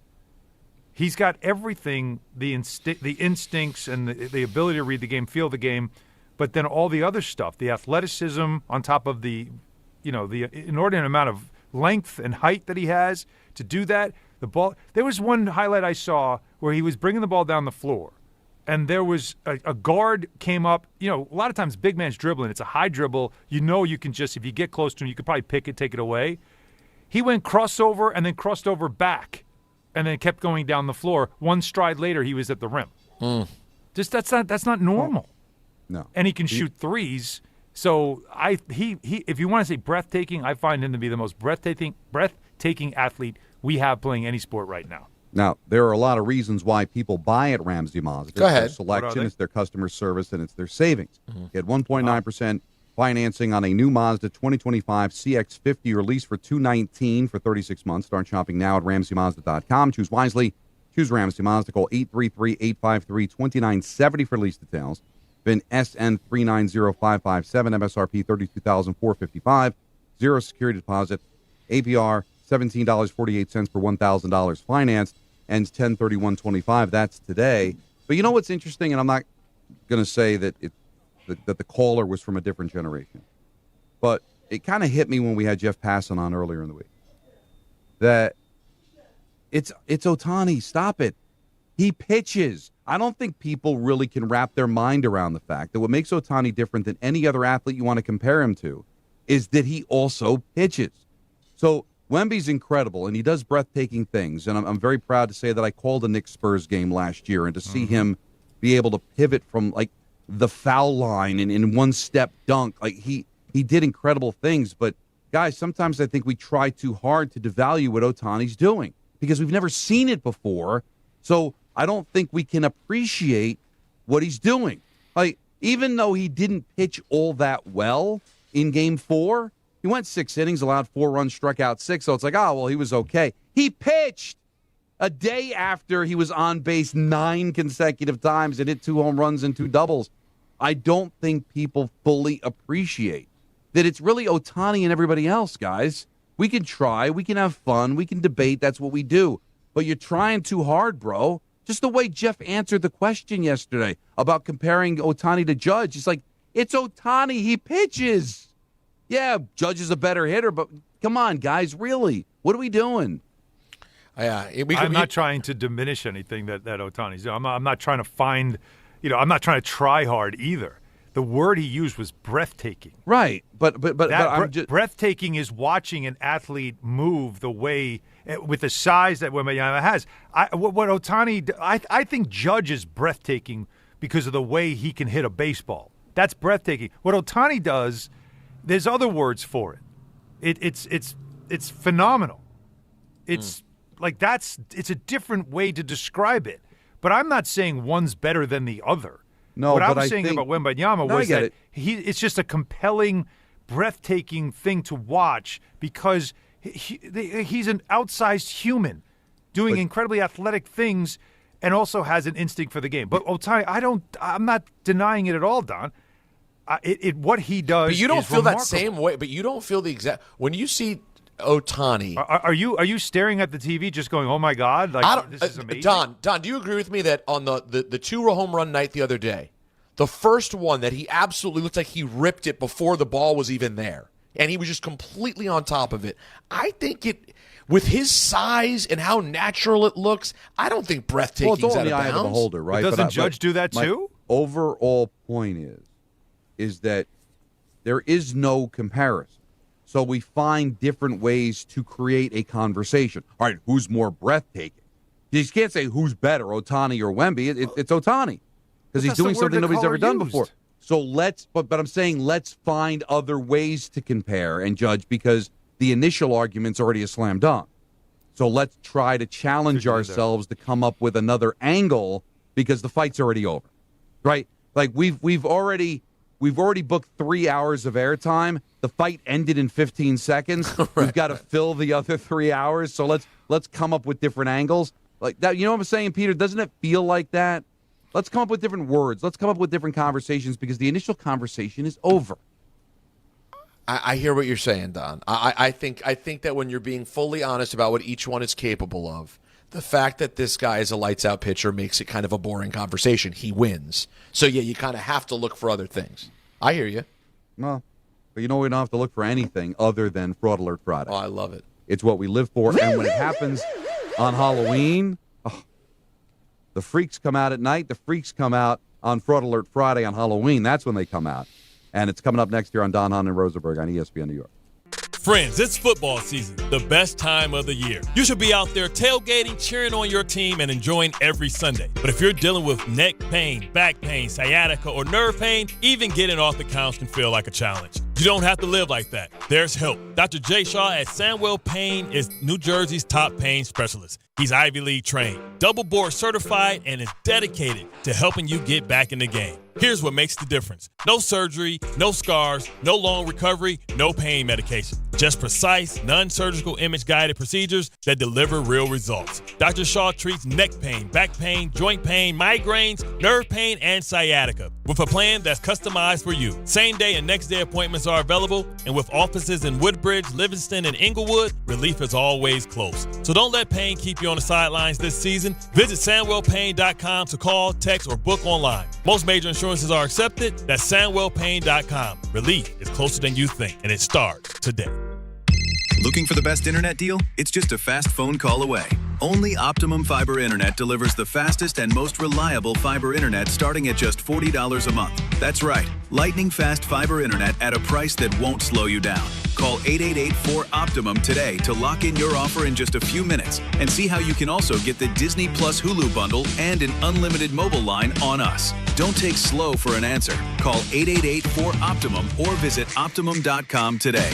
Terms apply. Right now at Bay Ridge Honda, fall into savings with unstoppable savings across their full lineup of Honda cars, trucks, SUVs, hybrids, and EVs during the Fall for Honda sales event. You can get the HR-V all-wheel drive LX for $299 a month with zero down during the Fall for Honda sales event. Plus, receive thousands in benefits and savings with their Bay Ridge Plus Advantage plan. Upfront pricing, total peace of mind. Visit BayRidgeHonda.com. 39 months lease, 10,000 miles per year, zero down plus tax, tag, and fees. See dealer for full details. You live for this. The wins, the losses, the slam dunks, and the buzzer beaters. The dream that this is your team's year. Hope. It's what keeps you coming back. So you represent with anticipation and with pride. Because when everything's on the line, your support means everything. That's why the NBA Store is here to support you. Check out the largest selection of official NBA gear at NBAstore.com. A Fanatics experience. When you're hiring, have you ever felt like you're missing out on meeting truly great candidates for your roles? It seems impossible to find them, but they have to be out there somewhere, right? Well, they're not hard to find when you know where to go, and that place is ZipRecruiter. And right now, you can try ZipRecruiter for free at ZipRecruiter.com/ESPN. ZipRecruiter helps 10 million people with their job search every day. And because these people are actively looking for jobs just like yours, it's easy to find the right person right away. In fact, 4 out of 5 employers who post on ZipRecruiter get a quality candidate within the first day. But if you're not using ZipRecruiter, you're missing out. So see what it's like when the impossible is easy. When you go to ZipRecruiter.com/ESPN right now to try ZipRecruiter for free. Once again, that's ZipRecruiter.com/ESPN. ZipRecruiter.com/ESPN. Never miss out on great candidates with ZipRecruiter. Now let's take a look at the traffic with Brandy Scott. Thanks so much, guys. An overleaf on the Southern State westbound in Nassau County. Crash in the right lane by Peninsula Boulevard. Been out there for almost an hour. Traffic is jammed there from the Wantagh. Not moving much on the east side of town. FDR northbound over by the UN right before the 59th Street Bridge. Collision in the left lane. Traffic is jammed there and backed up into the 20s. No easy way to get to the outbound George. Not even the Henry Hudson going to help you out. Cross Bronx westbound. Crawling from the Bruckner on through. Inbound George about 5 to 10 for both the upper and lower decks. Outbound Lincoln, your best ride at 15 to 20. Outbound Holland going to run you 30 to 40. This report is sponsored by the Positive Coaching Alliance. Questions about youth or high school sports? Well, the PCA can help. It's a national nonprofit developing better athletes and better people through youth and high school sports. More info at positivecoach.org. I'm Brandy Scott on 880 ESPN New York. Your ambition just met its match with Robinhood. Trade stocks and ETFs, options, futures, and crypto all on one platform. Get started today at Robinhood.com/yourmoney. Your money, your move. All investments involve risk, including loss of principal. Options, futures, and crypto trading carry significant risk and may not suit all investors. Securities offered through Robinhood Financial LLC, member SIPC. Futures trading is offered by Robinhood Derivatives LLC, not FDIC or SIPC protected. Crypto offered through Robinhood Crypto LLC, NMLS ID 1702840, not FDIC or SIPC protected. Portfolio management offered by Robinhood Strategies, an SEC registered advisor. Coach Saban here. On the field or on your walls, coverage matters. That's why I go with Behr Marquee Interior Paint and Primer from the Home Depot. Exceptional hide, advanced stain blocking, and over 1,000 colors to choose from. Behr Marquee delivers one-coat coverage that stands up to real life. One-coat coverage, no overtime. Behr Marquee, only at the Home Depot. How doers get more done. Valid only when tinted to colors from the Behr Marquee Interior One-Coat Hide Collection. Did you or someone you know participate in fraudulent fan behavior? I'm a fraud with a capital F. Is your friend a fraud? I have been a complete and utter fraud. Are you a fraud? What is fraud? Let's ask Don McGregor. Screw! Go scratch yourself!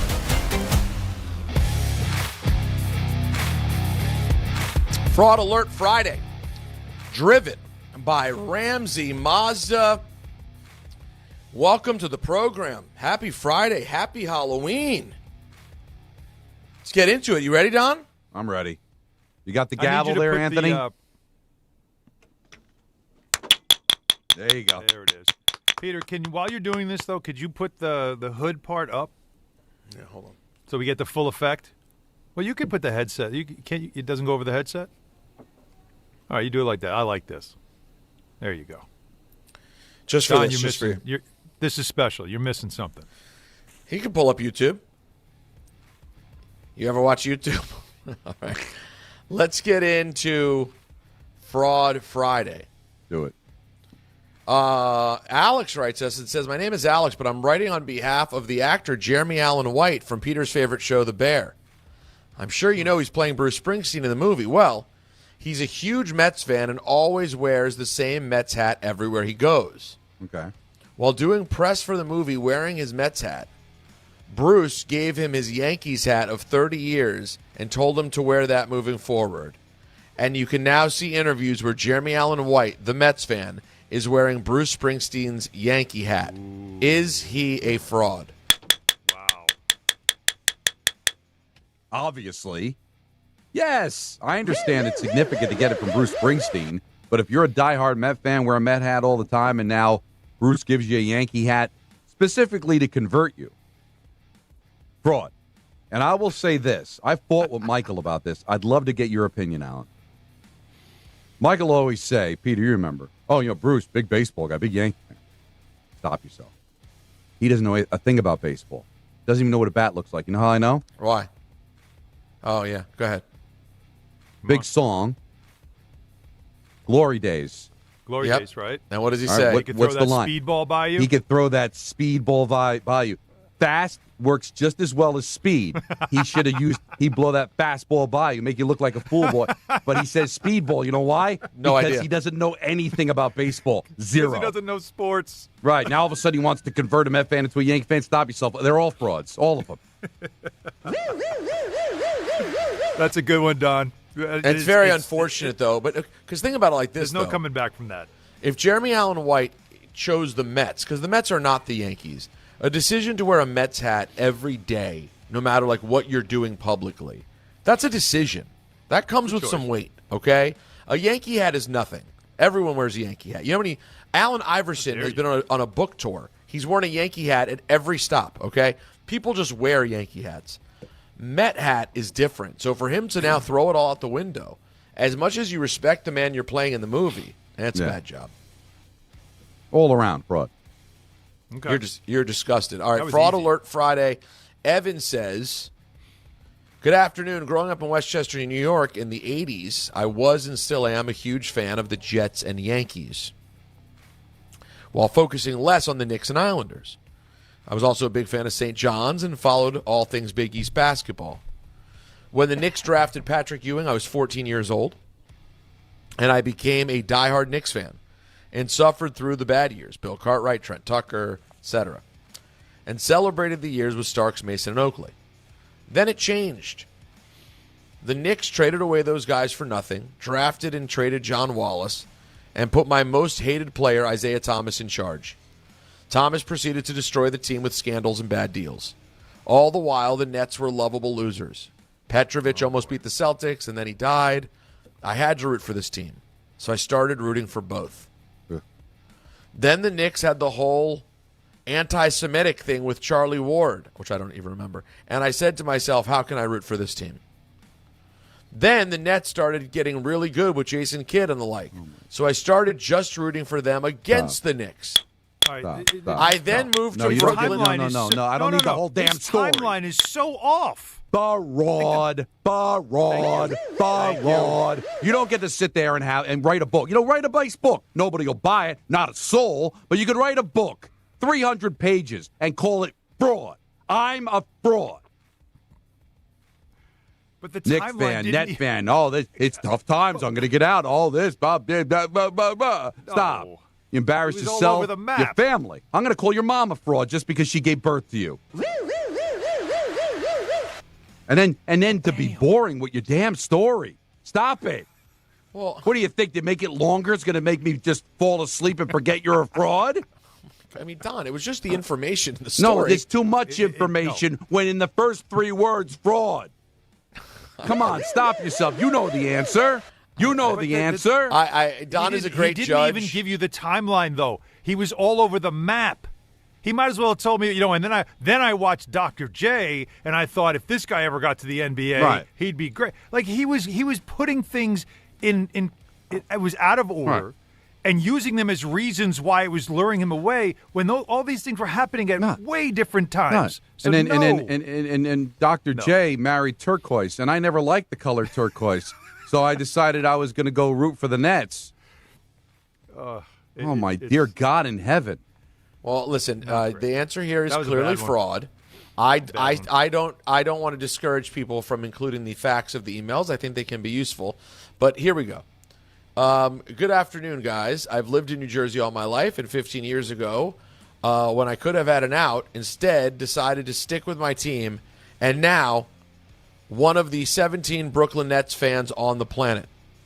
My other teams are the Yankees, Steelers, and Devils, so I've been fortunate to have consistently competitive teams.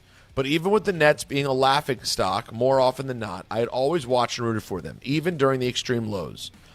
But between the failure of the most recent attempt at going all in, I said from the moment I heard the initial rumors that trading for Harden would ruin everything, Joe Tsai's comments right before the season indicating that they would be trying to lose as much as possible, and the early results showing that is in fact the case, I have not checked in on them this season other than a moment or two and don't intend on giving them my time this season. I typically believe that a good fan follows and supports their team no matter what, but if the owner doesn't care about the season, I don't see why I should either. Does this make me a fraud? I'm going to say no fraud, and here's why. He makes a good point. You were told to check out. It's not about this year. It's not like you're rooting for another team. You've got other things to do. Why should you check in on a team that's completely checked out? It's kind of like what Allen's going through now. So they've given you, they told you. Now, would it be nice to continue to follow? And I think he probably will. Just check in on them, but I'm not going to kill him. No, I cannot call him a fraud. No, not with good conscience. No fraud. No, he has every right to just now. If he can't root for another team, you can't root for another team. Yeah, emotional abandonment. There's nothing wrong with that. That's legal. You're in an abusive relationship. There's no reason you can't stay. Go stay in a hotel for a while. Exactly. Let things cool off. All right, it's NBA tip-off, guys, and FanDuel is your home for live betting. So even if you missed the start of the game or you want to ride the hot hand, FanDuel has live bets on everything, from who will score the next bucket to fourth-quarter comebacks. Plus, you can even combine your live bets into a same-game parlay for a shot at a bigger payout. However you want to play, now is the perfect time to join, because FanDuel is giving new customers $300 in bonus bets if your first $5 bet wins. So just visit FanDuel.com/Peter to sign up today. Play your game with FanDuel, official sports betting partner of the NBA. 21 and over and physically present in New York. First online, real money wager only. $5 first deposit required. Bonus issued is non-withdrawable bonus bets that expire 7 days after receipt. Restrictions apply. See terms at sportsbook.fanduel.com for help with a gambling problem. Call 877-8-HOPE-NY. Text HOPE-NY 467-369. Now, one more, guys, shall we? Yes. Absolutely. DHRESPN@gmail.com. When fraud laws collide, Casey sends us this email. Hey, I have an interesting Fraud Friday that I'm not even sure the great Judge LaGreca will be able to rule over. Ooh, interesting. Challenge. I have a friend who grew up a diehard Florida Gator fan. I'm talking a huge level of fan. He would have his parents take him to bowl games, etc. He was a fan of the school across all sports. As we grew up, he decided to go to Penn State for school. He graduated and now claims a diehard fan of both schools. He's obviously a fraud in my opinion. But how should someone handle a situation like that? Obviously, as a senior in high school, he is too old to renounce his Florida fandom, but you also need to cheer for your own school as well. Very curious for what the judge thinks. Wow, this is good nuance. This is really good nuance. I like this. See, this is why I say it's fraudulent to root for a college team you didn't go to school for, because it doesn't make sense, right? Because you can go to another school, as this individual did. So it's ingrained in his psyche. His family took him to games. You can understand that he was a fan. but he went to Penn State, and now he loves Penn State teams. I understand the dilemma that he's in. But because it's college, I don't acknowledge his Florida fandom, so I'm going to say no fraud. Wow. But here's my question. Why, if you're that big a fan of Florida and you don't want to be a fraud, you got into Penn State. You couldn't get into Florida? Go to Florida. Well, there might be extenuating circumstances. I don't know where he's from. I'm not in his pocket. He made a decision. He was rooting for him. He made a business decision. And maybe Penn State was the better place to go. That's why I think, honestly, and I'm not a big college sports fan. I'm not trying to disrespect the fans. But I never understood how you can be a diehard fan if you didn't go to that school. Now it's professional sports because they're getting paid, but from the amateur level, I don't get it because I'm not a college guy in that sense, so I never really got it. You're just rooting for a logo. You're rooting for a pro. Like it's not about anything more than it's a logo, right? It's just being part of something. You like the vibe of the place, and probably they were winning, right? There was something winning about it. Yeah, how often? So it just when a kid has a random college team they root for, how often is it like Ramapo College? I mean, it's always it's always Syracuse or Florida or Georgetown or Notre Dame or UCLA. Because it's a brand. Give a little bit more detail, the reason I won't say it's fraud is because I understand his allegiance to Florida if he grew up with it, and that's all that he knew. And I'm not going to kill him for rooting for Penn State teams because now he goes to Penn State. They're not really rivals. There's like 1,000 college schools. It's not like sports in the pros where there's only 29 other teams or 31 other teams. Listen, if it was a rival, like if he went to Florida State and started rooting for the Seminoles, then I can understand there's an issue there, right? There's no real issue. They're not in the same conference. It doesn't matter. So have at it. No fraud. People are saying, Alan, in the chat that off-camera Don is a different level Don. Like when the camera's off, he almost goes to a different place. Interesting. You think the camera makes him be a little more professional? Yeah. He's more aware? Yeah, like off-camera Don is unhinged on. You know what I mean? Yeah. I do feel good today. First of all, it's an off day in L.A. Who doesn't feel good? Let's be honest. That's a nice day, too. What are you doing for dinner know tonight? what I mean? Hey, Don, good news for you. You could follow up your hang the other day and go to the Yard House right there at LA Live. I saw that. I look at that. Looks familiar. I was there in Denver just a couple of days ago. My childhood friend, Steve Dubinskas, Doobie we call him, lives in L.A., so we are going to go out tonight. Ooh, you and Doobie hitting the town? Yeah, so he's like, do you want to just go somewhere there, or do you want to go? I was like, listen, it's up to you, man. If you know a place, let's go. I mean, it does feel a little redundant going to the Yard House, but he's a big baseball fan, big Yankee fan, so he wants to go someplace that's going to have the game on. So we'll have some fun. All right. Yeah, you got to go take. You got to go take the World Series. We have a call on Fraud Alert Friday. Do you want to grab that? Oh, sure. Please. Sure, go ahead. We have Eric in Long Island who wants to chime in on a Fraud Alert Friday. Eric. Hey, guys. How you doing? Good.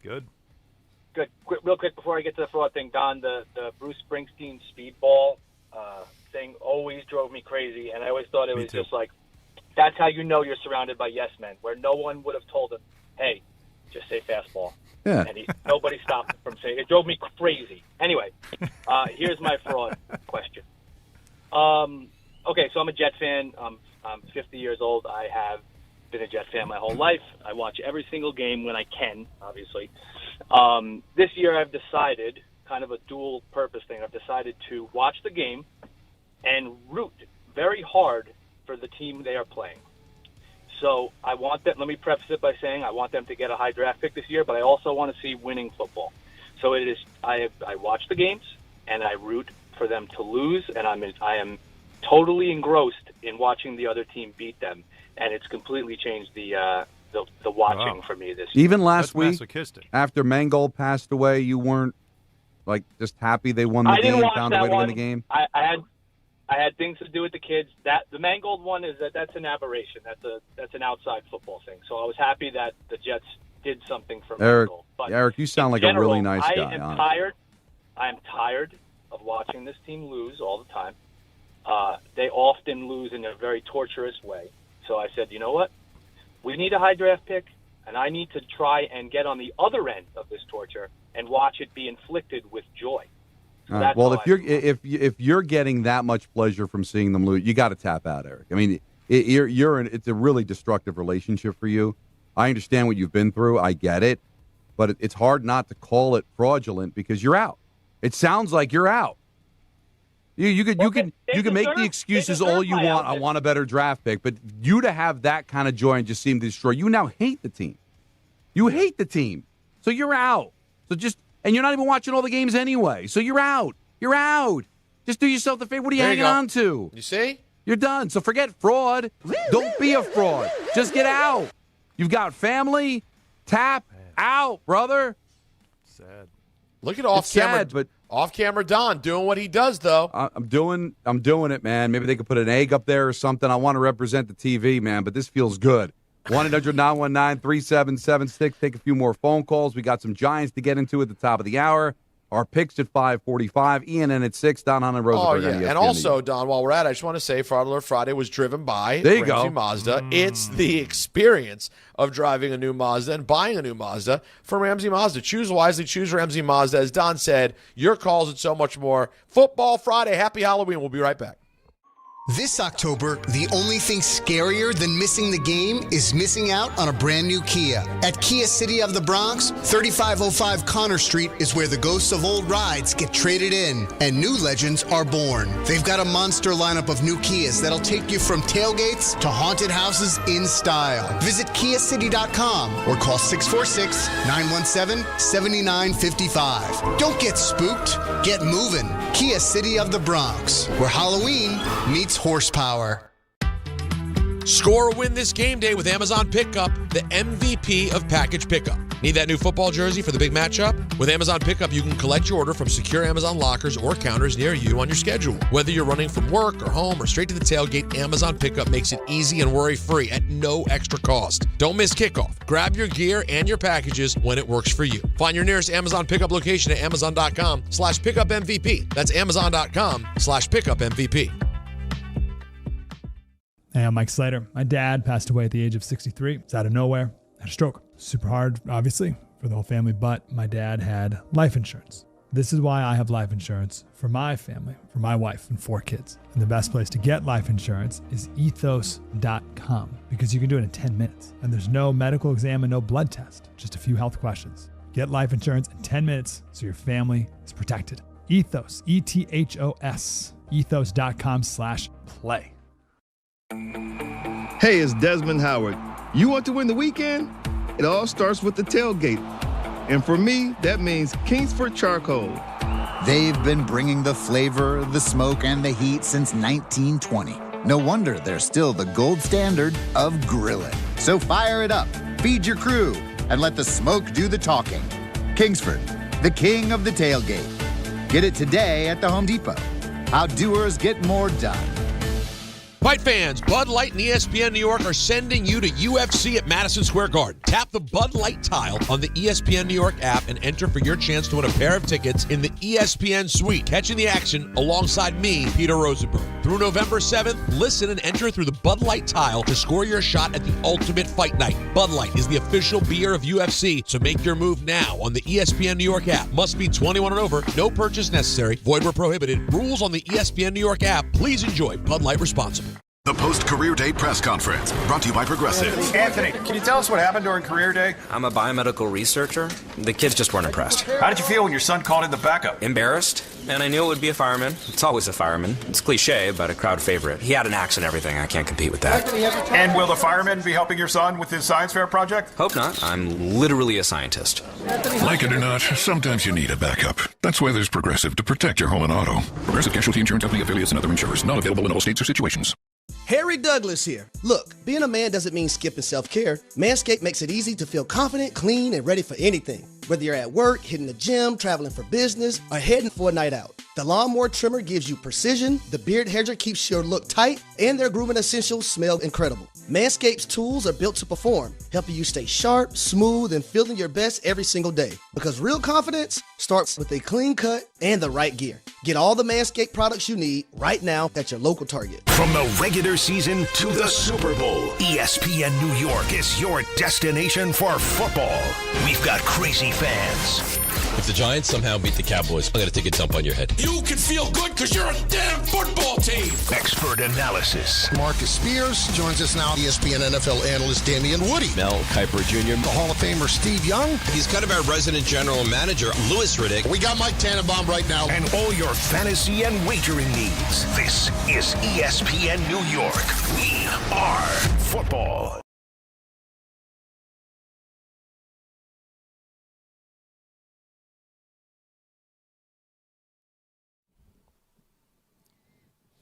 YouTube TV customers, get the sports you love on ESPN back, including college football, college game day, Monday Night Football, NBA, college basketball, and more. Act now.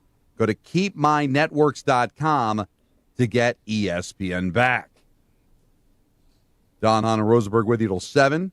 We've got our picks coming up at 5:45. ENN is coming up at 6. 1-800-919-3776. Let's get back to the busy phones. Let's talk to Pete in Brooklyn. You're on ESPN New York. What's up, Pete? Hey, guys. Thanks for taking my call. Longtime Jet fan since I was 10 years old, 1972. I don't like what I'm hearing. Are we telling people to jump off the Jets bandwagon right now? I don't understand that. I was a Jet fan, taken in as a kid. I will always be a Jet fan. I enjoy watching them, and it's all about you play to win the game. Yeah, we're not winning right now, but that doesn't mean that you gotta shake up everything, trade your best players away.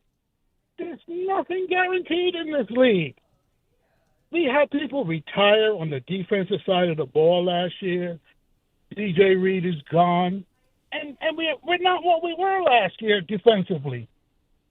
But we got an opportunity here, guys, to let people get some work in, stick with the team that has drafted them, and build from there.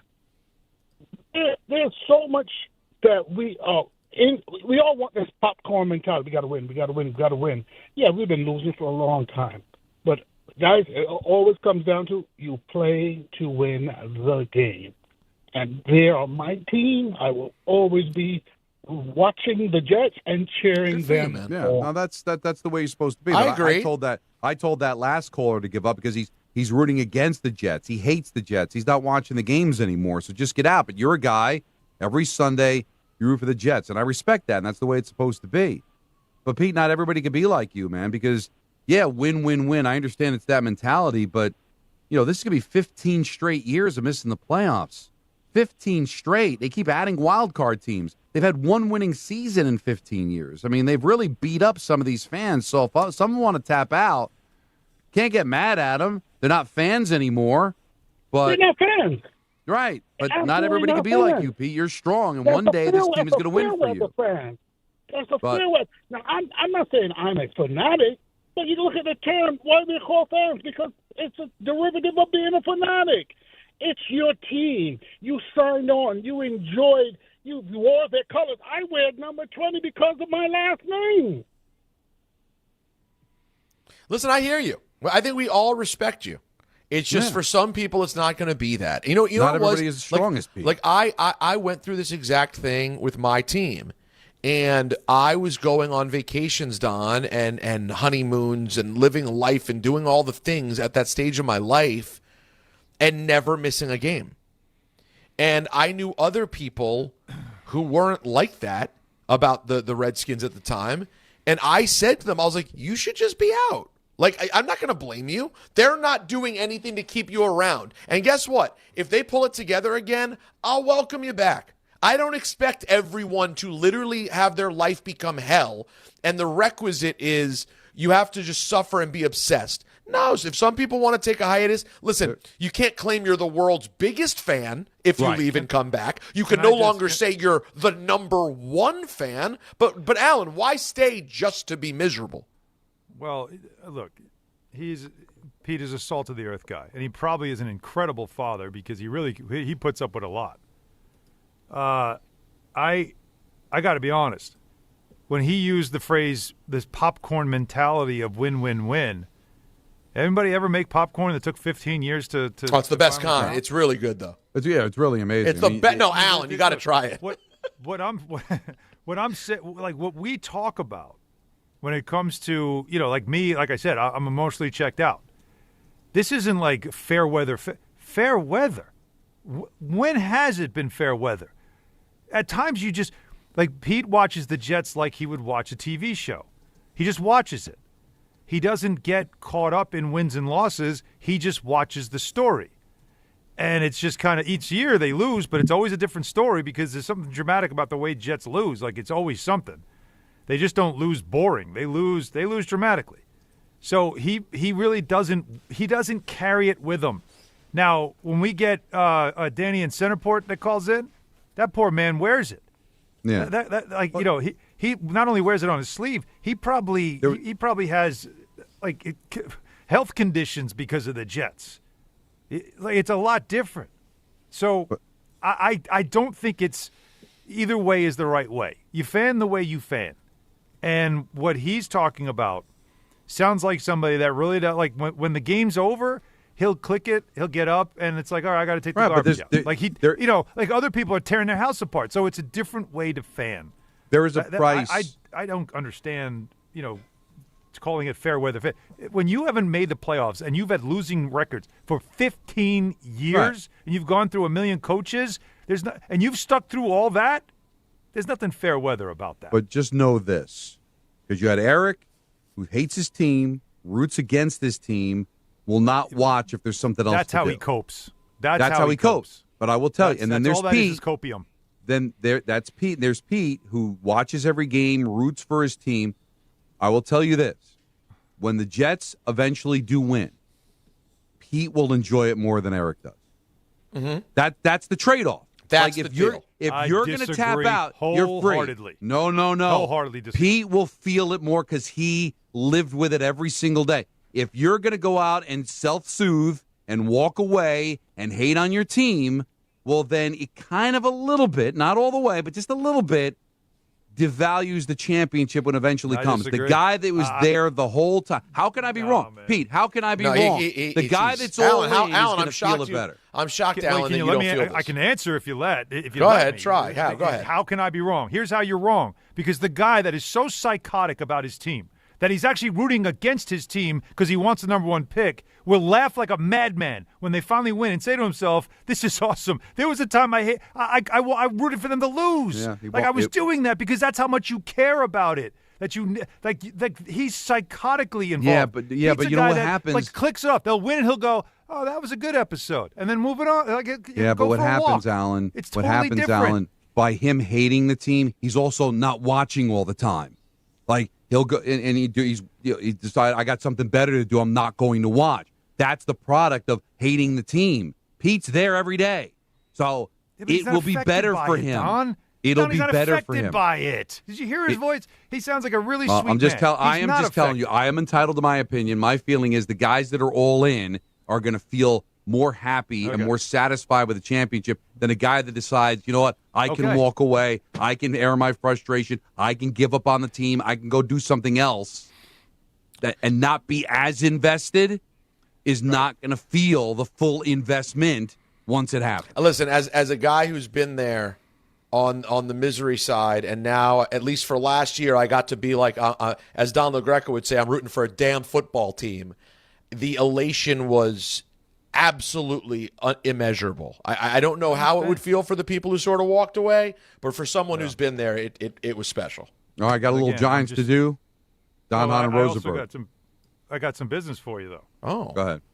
Yeah, because every aspect of your business, from the most mundane to the most complex, will operate orders of magnitude better and faster when you add artificial intelligence. AI is literally a race to the top with companies that engage AI first.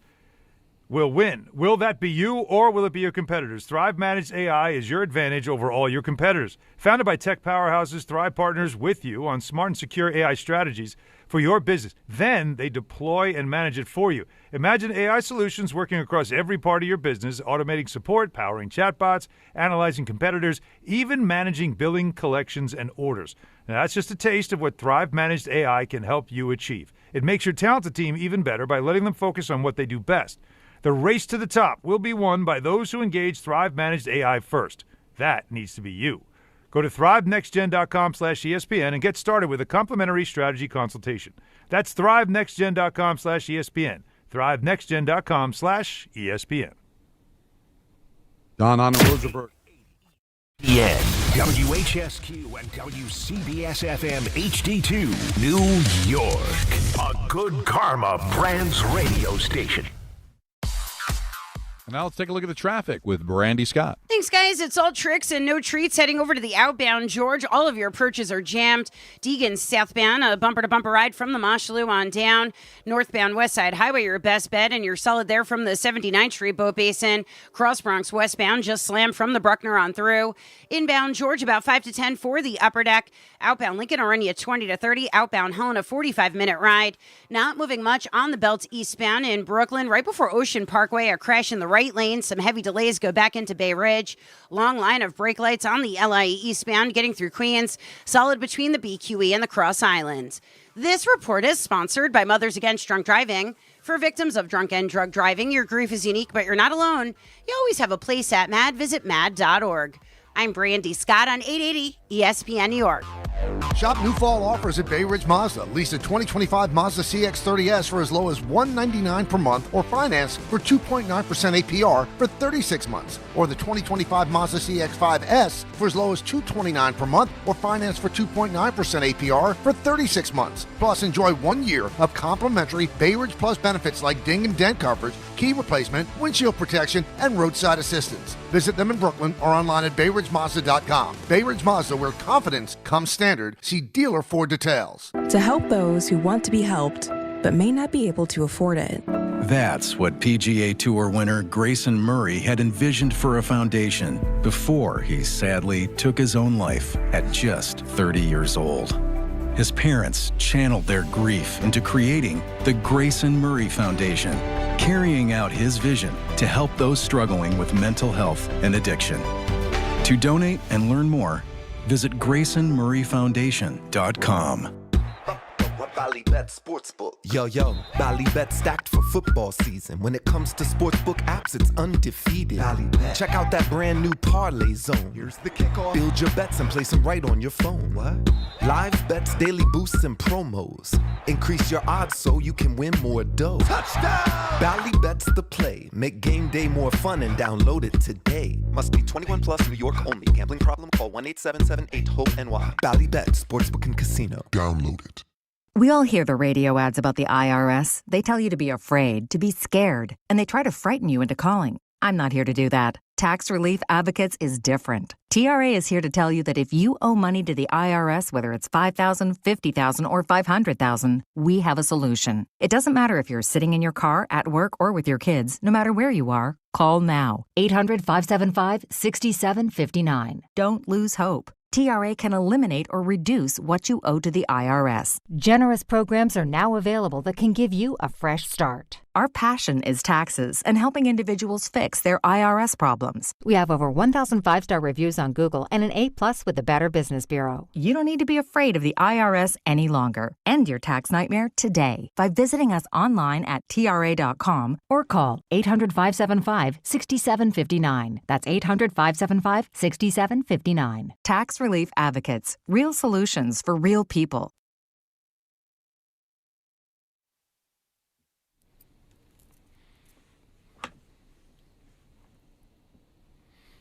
.504 in the big city. Don Hahn and Rosenberg hanging out with you until 7. So we got a full frontal show today. Always excited about that.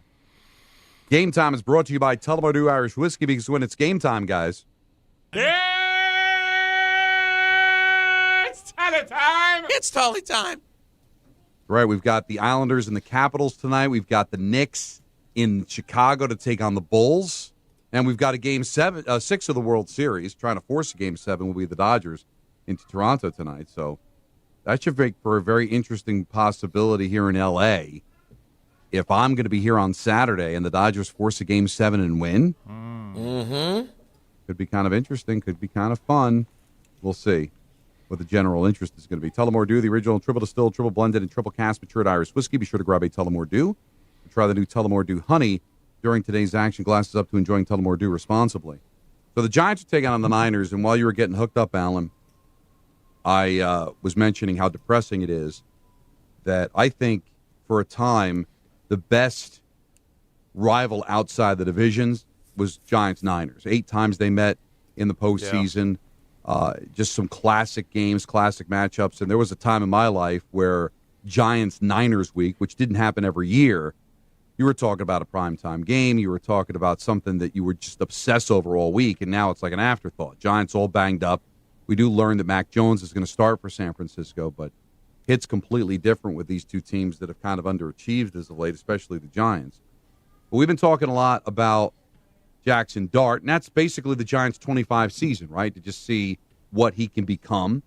But what does everybody else think about Dart outside of New York, including the opposition, the 49ers? Kyle Shanahan, their head coach, talked about Dart, and he's impressed with what he sees. I've been real impressed with him, mixing a lot of RPOs and stuff, which I think is really good for him. And he's got a good feel for him, and just he's been real impressive watching the tape. He's got a very good knack for off-schedule plays, attacking while scrambling. You drop any of your players in coverage, he finds them. His vision is pretty elite when it comes to seeing holes in the defense when he gets outside that pocket, and just watching him even play in the pocket too. He knows how to play quarterback, and he's been extremely impressive so far. I think we can all agree that Robert Saleh left a lot to be desired as head coach in the NFL, but he's a hell of a defensive coordinator, and he's back with San Francisco. His thoughts on Dart? He is uber talented. I understand why Dayball went to the blue tent. I probably would have went too. I mean, kid's good, man. He's a really, really, really good kid. I think New York hit on this one big time. He's dynamic. He's decisive. He's accurate. He's been a joy to watch studying his tape over the last, he's been, 5 starts now. So, and they're doing a really good job with him. You know, there's certain things they're asking of him, but they're doing a good job hiding it within their weekly game plans. And I've always thought Dayball's done a really good job, him and Kafka, and they put a lot of strain on defenses. And this kid he's going to be special. Why still a Dayball guy, huh? Why is it still a thing, guys? Why? It'll never end. It'll never. Well, you know why? Because outside of New York, they're not talking about the Giants or Dayball, so they probably haven't gotten the memo. Why would you? You mean, you get Giants emails as spam unless you're playing them, right? Like, we have to talk about them, right? I'm a fan. I've got to be interested. But like outside of New York, why would you be interested in a perennial loser with a coach that probably is going to be out of a job in 5 minutes? But anyway, you Alan, digress. if you want to get praised, play somebody, and then they will praise you. So coaches are always going to praise the opposition, but this seemed pretty genuine because they gave detail. I mean, you're talking about a guy that's job is to stop him, and another guy who evaluates quarterbacks and offense as good as anybody in the league. It sounds like they've got a wealth of praise for the guy and really believe that the Giants hit on something here. Yeah, and you also have watched a lot of film on him because you're going to face him. You want to know, what it is that he's doing, and you don't have, he's a rookie, right? So there's not a lot of film on him. There's not a lot of tape. So when you watch it, that's, what jumps out, tells you, okay, yeah, there's something here. I think everybody sees it around the league, right? I don't think this is something that has really surprised anyone at this point. When you do it for, 4 games now? I'm losing track. But when you do it for the amount of games he's done it, there hasn't been a game. I mean, again, even the loss in New Orleans, which is probably the worst of all the losses. I know Denver was a bad loss, but that wasn't on the offense as much as it was on the defense. But the New Orleans loss was all turnovers and a disaster offensively at times. And it was him trying to do too much. And even that game, the first half, the first couple of possessions, he still had it. Like, you could see it. So I feel every game he has shown you that he's a guy. Like, he's a player that you can build with, go forward with, and believe that you found somebody that can lead the way. There's still a lot of development to be done, but the film don't lie. These guys watch it. They know. And, and Saleh's always been a guy like that anyway. When he talks about players, it usually is with great respect, and he does hype up a lot of guys. And you talk about, again, a guy like Saleh who's emotional and a player like Dart who plays with emotion, that's right in his wheelhouse. So Saleh probably does love him. So, the conversation always seems to come back to what's going to happen with Shane and Dable. I mean, right now, 2-6, injuries, toughest schedule in the NFL.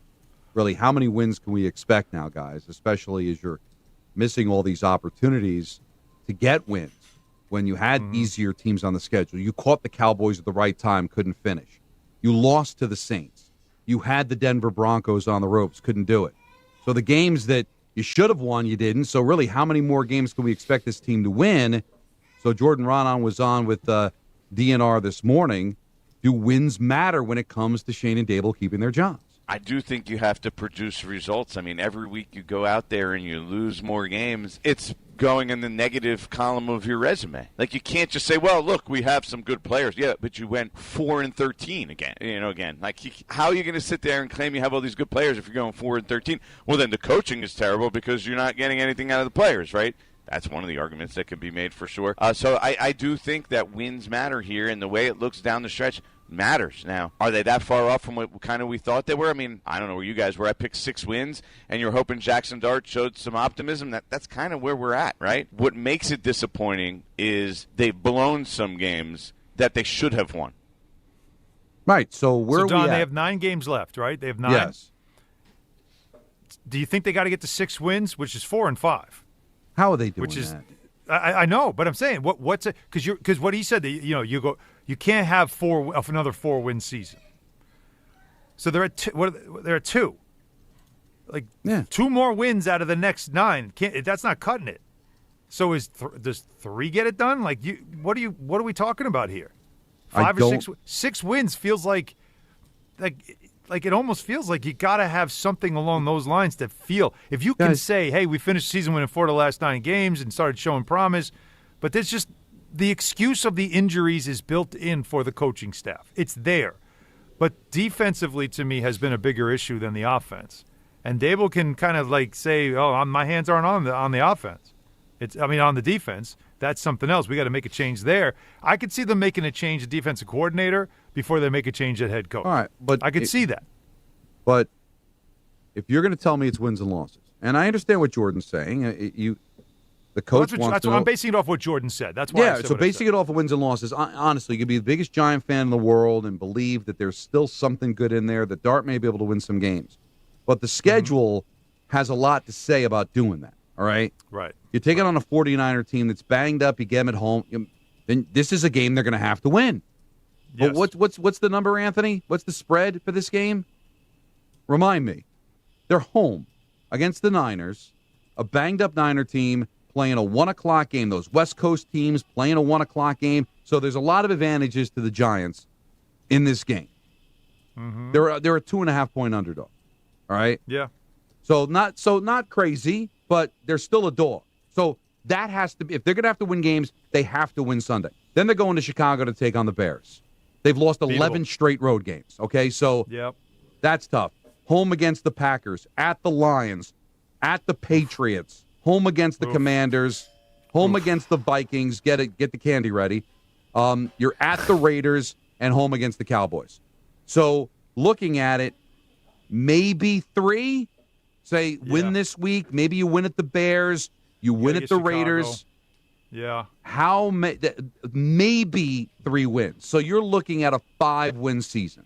So does 5 what and do the 12 Commanders look like when you save play their them, job? right? Yeah, you don't know. What do they look like when you play them? Because you always play them tough. That's always a crazy game. That's at home, right? Because they lost in Washington to start the season. Yeah, that's at home. Correct? Right. So, that could be for me if you wanted to wild card that as a 4th, because what if Daniels just never really gets right, never really you don't know. All right, so all you've got is that to deal with. But I mean, what's the last game of the season? Home against the Cowboys. What is that? Does it matter? Does it? Yeah. You have no idea. With the Cowboys, they could be completely done. They could be fighting for a wild card. Yeah, you don't know. That's why the win total thing that Jordan brought up, and it's the right thing for Jordan to bring up here, because it's true. You can't have a 2-15. Like you just can't. You can't keep having these games. Especially the Denver game was a bad look on the coaching staff. The New Orleans loss, a bad look on the coaching staff. The earlier ones you could blame on, well, Russ wasn't really it. We had to make the quarterback change, and once we did, everything kind of changed. Then we had all these injuries. You can make all these excuses, but 2-15 is still 2-15. They have to put a couple of wins to make up for these losses and make it look like you're ending the season with momentum so that the owner doesn't look and think, yeah, we got to bring in new people here. You need as a coach to convince the owner, look at the momentum we have at the end of the year. We can build off this into the offseason, and when we're healthy going into next year, just look how good we're going to be when we get Neighbors back and Scadaboo back and add another piece in the draft. That's what you're selling, but you can't sell it with 2 wins. You can't do it. Well, you can't sell it with less wins than you had last year when the owner of the team said it's got to look better. Now, if you get to 6, now that's 4 wins in the last 9.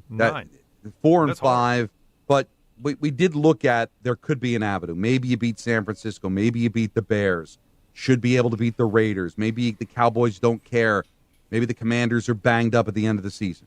Because if you get to 6 wins, guys, that's not a great record, but it doubles the win total from the year before. And then if you're trying to petition for your job, you could say, hey, we doubled our win total from last year. I got a rookie quarterback who's learning. I lost my best wide receiver. Midway through the season, I lost Scadaboo. Well, but that's why so much of this, Don, to me, depends on, we talked earlier, and I understood where we were coming from a few weeks ago when we talked about the win total. And then after losing to Philadelphia, I've sort of reassessed it. A, it's how it looks, of course, like we've discussed. And B, it's so about how Dart looks. I really think if Dart doesn't grow, guys, from right now till the end of Game 17, that's a problem. It needs for Dable. This has to be continued development because all we know so far is that the kid has talent. We know that.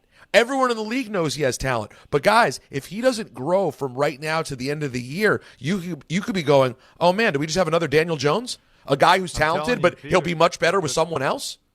Again, you're speaking with logic, and I'm telling you, you sell it as, well, he had no talent around him. Look at the throws.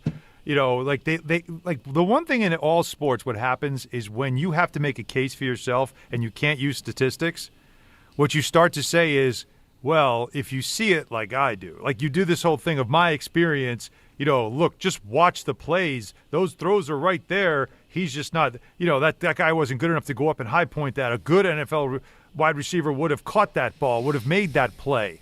That's the stuff that you make the argument for to defend yourself. If you're going there, as an owner, I'm like, you know what, I'm moving on. Well, and that's really, if you're married, you have to have a fallback plan now. You can't have it at the end of the season. I'll wait and see what it looks like. You have to right now, already in your mind, have at least 2 options of if I'm going to do this and I want to bring it. I know I have a quarterback. I know I have some talent on this team now. I don't think I'm going to move on from the GM, but I got to get a better coach. I got to get somebody that's not going to lose games like that in Denver. That's not going to run into the tent and embarrass the franchise when the quarterback isn't out soon enough for him. I can't have this stuff. I need somebody that I can put at the podium every week and feel like this guy's in charge. He gets it, and we're not going to – like, again, what Sean Payton has done in Denver, what Vrabel's done in New England, you got to find that guy if you don't think Dable's the guy. All right, so it's all how it looks, all right, because we're sitting here playing the reindeer game of what they have to do win-wise. It all depends on how it looks. So let's look at the first 8 games. They're 2-6. How does it look? All right? Because you can look at the Denver game, having not watched it, take a look at the score, and say, hey, they went to Denver, played a really good team, played them hard, came up short. That's good, right? If you watched the game, you felt disgusted by the way it was coached. You felt disgusted at how they handled that fourth quarter. It didn't look good.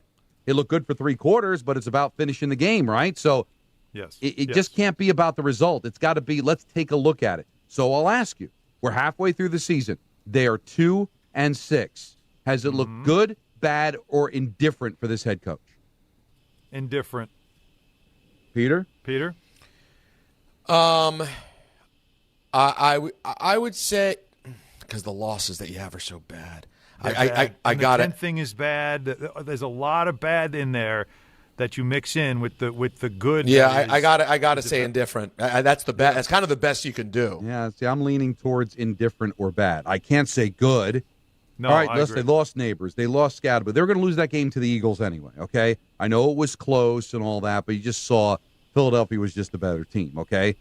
The Saints game, it's easy to say, well, your quarterback turned the ball over 3 times. Their defense couldn't get a sack, all right? So coaching was involved in that. And if you want to tell me, well, it's more about the defensive coordinator than the head coach, well, who brought that defensive coordinator in? There's a reason why Wink Martindale isn't the defensive coordinator of the Giants, and Shane Bowen is because of the head coach. So we can't excuse the defense away from the head coach because he's an offensive guy when one of the reasons Bowen is in here, if not the reason, is because of the head coach. So I will err on the side of you guys and say indifferent.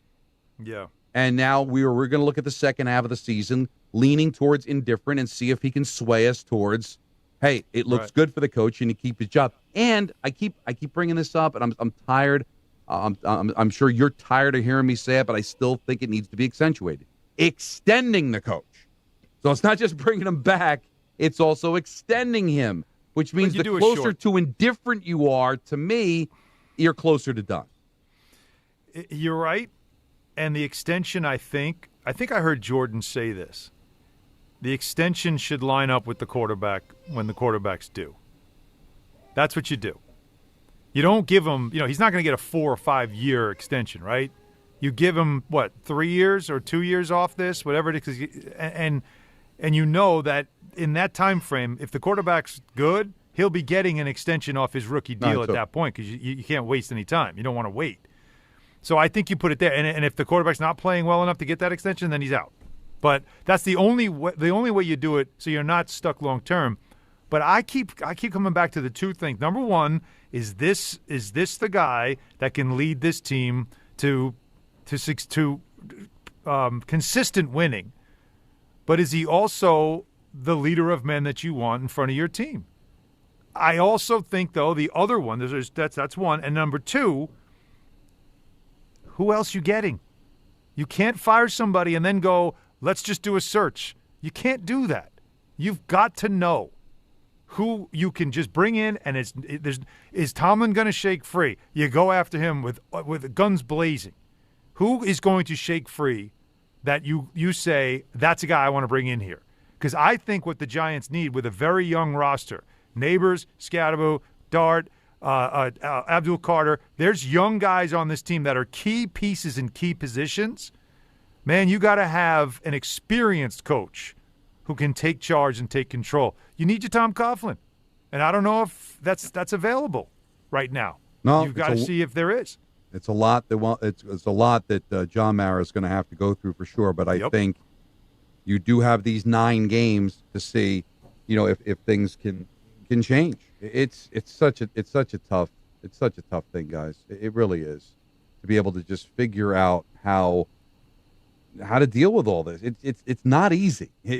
Why did the Patriots do it, Don? Why were the Patriots able to do it? Because the guy they wanted shook loose, right? There you go. Now I don't know if is there a Vrabel out there. I don't know the answer to that. We're going to have to see. Now there's a lot of reasons why people buy at Ramsey Mazda. It's their selection, it's their customer service, and it's their savings. Lease a new 2025 Mazda CX-5 2.5S Select for $229 for 36 months. Start shopping now at RamseyMazda.com. Choose wisely. Choose Ramsey Mazda. Call 833-853-2970 for details. VIN S059573 MSRP $31,915. 0 security deposit ends 10/31/25. A lot of calls to get to. Want to get your response to what we've been talking about with the Giants at 1-800-919-3776. Once upon a time, Giants-Niners hit much different than it's get hit this Sunday. Get your thoughts on that. We've got our picks coming up at 5:45. ENN at 6. Oh, come on. I'm in L.A. Peter's at a resort. I get what is your 4th or 5th house you have? Well, and then he's at the. Isn't he at the Doggy Hotel? What are you at there? I think he's at the Doggy Hotel. And that's correct. Trick-or-treaters and everything going to his house. Allen's at the Garden. It's all happening, and it's all happening here on Don Hahn and Rosenberg, ESPN New York. John Ryan. Yeah, Dad. I think I came up with a killer slogan for our law firm. D'Agostino and Associates, bite back. Bite back? Yeah. When someone hurts you, you bite back. We'll be the law firm that bites back. Dad, that's brilliant. Accident victims, call D'Agostino & Associates and bite back. Hey, we could even put a big vicious dog on billboards everywhere. Yeah, and Rottweilers on buses. Hey, how about a toll-free number? What are you thinking?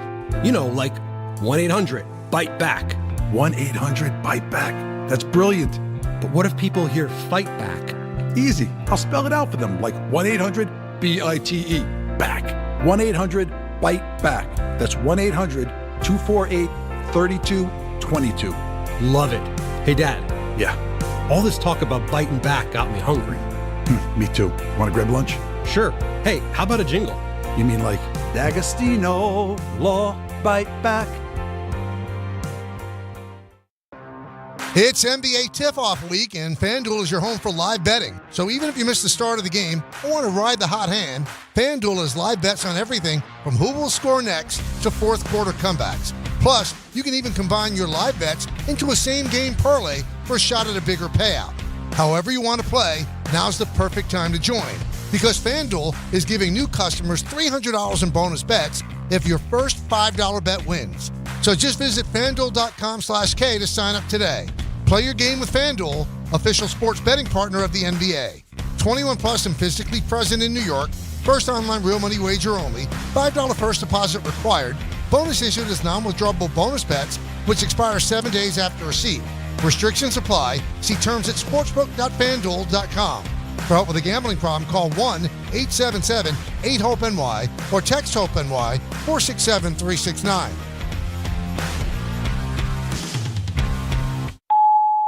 Hey, bro, weirdest thing is happening at the game. This guy sitting next to me says, "You're our good luck charm."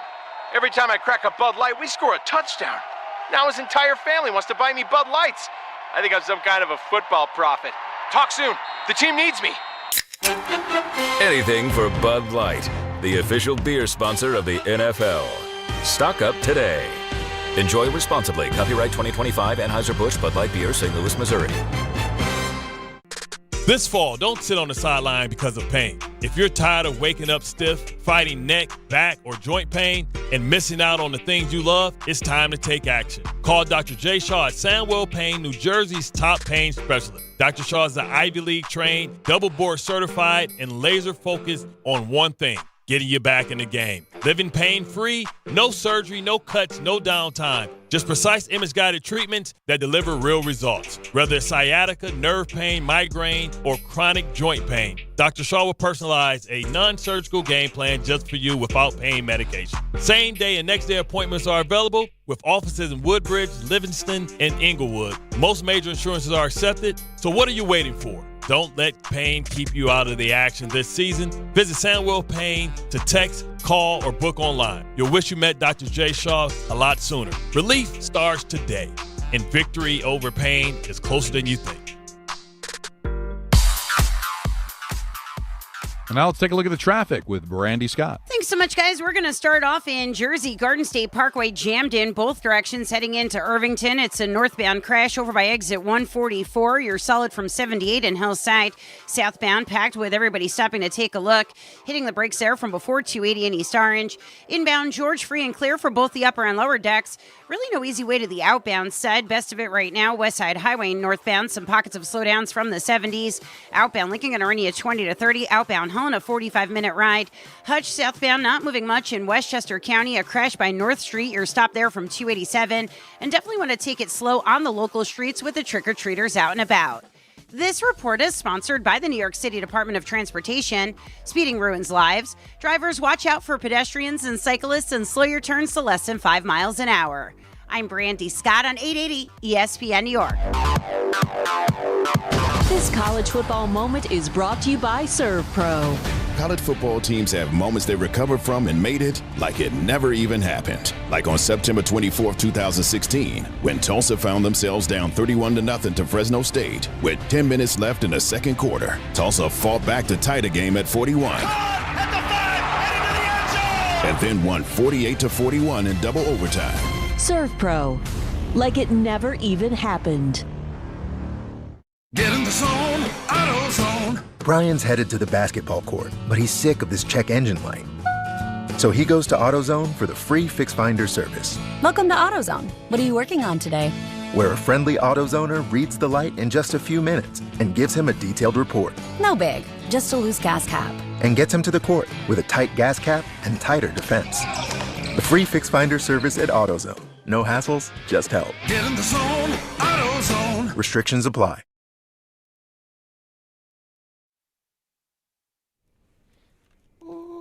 "50 years ago today, this gem was Amazing. released by Queen. I defy anybody that doesn't enjoy this song.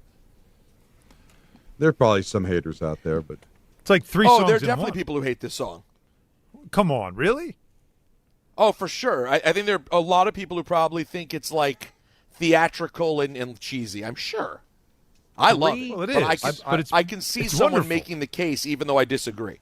I believe, I could be wrong about this, but I don't think I am. It's one of those rare songs that on 3 separate occasions hit one. All right, hit number 1 when it first came out. It hit number Wayne's 1 World. when Freddie Mercury passed, and then it hit number 1 No, when no, it no. was released in Wayne's World. No, you have it. You're right, but wrong. It when it was released, when Wayne's World came out, and then when the Freddie Mercury biopic came out was the third time. Oh, yeah. Interesting. Yes. Yeah. So you are correct, just not at those exact occasions. Yep. And they used it in Wayne's World. It was spectacular. It was Yeah. so good. Great scene. What was Wayne's World like? What? That's how. By the 93? way, that's how people of my age range truly know that song. Mm-hmm. No, of course. That wasn't. Of course. It wasn't in my life prior to Wayne's World. That's what put it in my life. But 50 years ago today, Halloween, what a day. Wow. To release a song in 1975. And believe me, it was. If you saw the movie, you know that it was not received well by the record company because they're like, this is just a weird song. Plus, it's long. They want to play songs that are 2 minutes and 35 seconds, and this thing's like 7 plus or whatever. They defied all the odds and still won because it's such a great song. And it's so weird too. Think about it. It's like not only is it insanely long, it's like show tunesy. And what genre is it exactly? It's not rock. It's not pop. It's like you couldn't. It's a really hard song to describe with basic terminology. But it is pretty terrific. 1-800-919-3776. Talk about the Giants. They take on the Niners. Jets have the bye. Trade deadline coming up on Tuesday. Now, usually the trade deadline goes by in the NFL and you don't even notice. But there's a lot of significant rumors that are riding out there, really for both teams, and what the Giants may do at the trade deadline. And Jordan Ronan was on with the boys this morning talking about what kind of action the Giants might get involved in on Tuesday. I don't see them doing anything major. I mean, they're trying to trade Evan Neal. Who in the world would be lining up to bring in Evan Neal? I said trying. Jalen Hyatt, I'm sure, is available. He's inactive these days. Yeah, not exactly a crop of I wants out there. Kayvon Thibodeau, you would think would draw a lot of interest. I'm not so. But hot it to doesn't give up sound on like him. they're shopping him. Because he's somebody compared to Evan Neal and Evan Jalen Neal, Hyatt that's attractive. Yeah. But Yeah. if you were committed, and let's face it, you got to think there's a new defensive coordinator next year, no matter what happens. Even if Shane and Dable come back, there's a new D coordinator. Yes. If you bring in the right guy, I think that I'd like to find a way to keep him. Remember, the Giants are in a very cool situation as far as the cap is concerned. That if Dart's the guy and you don't have to pay him for a few years, that's a lot of money you could really pay other players with, right? Because it's going to be a while before you're going to have to address the quarterback position, which is always the most expensive of any roster spot. So I could be dead wrong, but I think there's something there with the right coach. You did take him 7th overall. I want to see if I can make it work with him. For what I'd end up getting back at the end of the day, guys, I think I might want to hold on to him and see if the right DC can bring the best out of him, because I see that there's something there with him. You got, again, it's the trio, and he's going to be due. You got to pay him. But the other issue with the Giants and their defense is their secondary's all hurt. And that's what I worry about this weekend as well against even against Mac Jones. It's still, I mean, it's always things to be concerned with. They might have to make trades just to make up for injuries that they're having, right? They might have to do something along those lines. But I don't see anything that they have of value worth trading. Like, it's different than the Jets. Like, the Jets are – a lot of people look at the Jets and think fire sale, and you can maybe get something worthwhile off that team. But, Giants-wise, I thought they should have been buyers. But all the injuries happen, and they're 2-6, so it doesn't make sense to be buyers now. But had they come away with if they just came away, Don, tell me if I'm crazy. If they came away from the game and won that game in Denver, and now their record is 3-5 instead of 2-6, would you think? I mean, the Scadaboo injury changes things too, but they still have two capable running backs. Would you think be a buyer, go find yourself a wide receiver, see if you can pick somebody up? Because it's twofold. One, hey, we're 3-5. Maybe we can sneak into the playoffs. And also, I want to have some weapons for my young quarterback to throw the ball to. Right, Jalen Hyatt's supposed to be one. He's fast, but he's inactive. We just lost Neighbors. Now we lost Scadaboo. If you're 3-5, there's two reasons to do it. Now there'd only be one, and that is to develop my young quarterback. But I'm sorry, you're going to have to find other ways to evaluate him than giving up commodities to bring guys in. Unless you're telling me you're getting a guy that's under contract beyond this year that you can build around. But that gets very expensive. Those deals usually don't happen in the middle of a season. So I'd have to see what's available. But I think that loss to Denver, followed up by the way they played against Philadelphia, you're no longer talking about trying to salvage a season as far as the standings are concerned. Now it's just about making sure that you develop the quarterback, and you're going to have to find different ways to evaluate. I can't give up draft capital for a rental just to have a weapon to throw the football to. I can't do that. James is in New Jersey. You're on ESPN New York. What's up, James? Hey, guys. Big fan of the show. Thanks for taking my call. Always. Thanks, man. Yeah. So a couple points here with the Brian Dable thing and, whether he keeps his job, whether he doesn't. I'm actually a pretty big Brian Dable fan. Besides a couple of the losses, I don't think a lot of the losses were his fault. But I've been hearing this thing with the quarterback for, years now. Oh, he worked with Josh Allen. I still hear that to this day. Oh, you used to work with Josh Allen. And I heard that with Daniel Jones. It didn't work out. And now I'm hearing that with Jackson Dart. I don't know whether Jackson Dart's just a really good quarterback and he's making Brian Dable look good because, ultimately I think if Brian Dable does lose his job, it's because the Giants do, lose out this thing. And it's because of the quarterback play that Daniel Jones is, he's going off this year. So that's where I'm at there. I think that there's James. It's that whole thing. First of all, how responsible he is for the play of the quarterback, and if he is responsible, is that enough to extend him? Like, there are really bad coaches, head coaches, that are really good coordinators and really good quarterback whisperers. We just talked about Robert Saleh. Robert Saleh is a terrific defensive coordinator. He is. Mm-hmm. Oh, yeah. He was not a good head coach, but he found his ballywick in the NFL as being a really good D coordinator, and I think that's where his career is. I think same thing with Rex Ryan. Not a great head coach, but a really good defensive coordinator.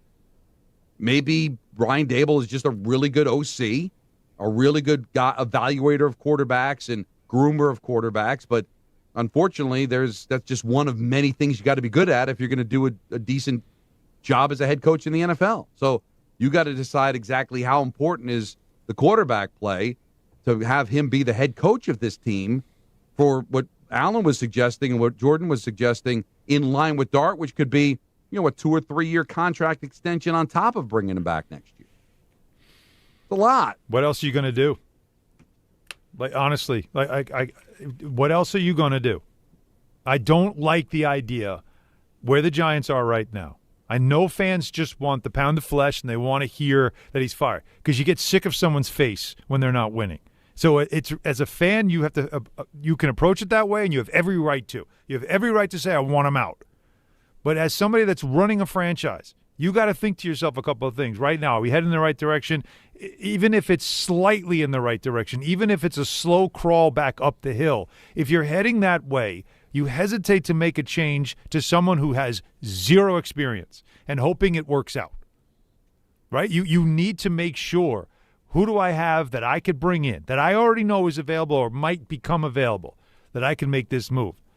It's why what the Jets did last year. You think about derailing a franchise, not only moving on from Saleh when you did early in the season, which completely blew the whole season up, but it also set you off course because now you didn't have a plan for who was going to be your next coach. You went into the offseason, and what'd you do? You asked Mike Tannenbaum and the 33rd team to help you find your next coach, which means you didn't know who to get. You needed someone to help you get a coach. Right. Yeah, you put the cart before the horse. You fired the coach. That's the danger. That's the only reason why I'm giving the devil's advocate here. Right. I'm just telling you the dangers that could come. As much as a lot of fans are sick of Dable's face because he loses and that's all you see, if you feel like it's somehow chugging up the hill, even if it's slow, you're better off extending for a short term than blowing it up and hoping that you have someone if you don't have a plan. Or you have your Vrabel or you have your obvious next coach that you know can come in and get you right. You've been around NBA people. I've been around hockey people. Yep. If I go and talk to an executive, I see him in the press box all the time, and I say, give me your top 5 assistants you think would be good head coaches. They'd rattle them off like that. Yeah. I'm sure it's worked in the NBA too. So the problem with Woody is he decided to fire the coach before even asking anybody, and because he's not an insider, he has to hire a committee of people that are insiders to do it for him. And then how many people said I'm all set? Yeah, well, exactly. Now, he's arrogant enough to think I can hire anybody. He doesn't realize that his list is shorter than everybody else's list because of who he is and who they are as a team. So John Mara, who is respected around the NFL, decides to bring Shane and Dable back last year, but under the pretense of, hey, it better look a lot different. So I would think John had spent the entire summer and all of this season picking people's brains. So who's out there? Who's a hot commodity? Who is somebody that's the next great coach in this league? Is compiling a list just in case he has to make the decision. So I would hope he has spent the last few months compiling a list of people. We don't have the list, but hopefully he does to know, A, who's available, B, who might be somebody that's itching to take this job, and C, that could actually be good at it. Now, he may not be good at it, but there's got to be a list of people that we aren't even thinking about, that Adam Schefter's not even thinking about, that's on the list of the people that are in the know that'll get that shot. So I don't think it's as much an unknown as we believe it is, because we're not on inside. I have to think that there is a list on John Mara's desk right now of people that he will be in touch with once he makes this decision. I think Monday or probably Tuesday's show, we should have somebody on, an NFL insider, somebody that knows, who can tell us, give us the names. Let's find out who let's get ahead of this. Who people are saying in the league. Who are people saying this guy's going to be a coach? He's next. Right? That's what I want to know. Who is it?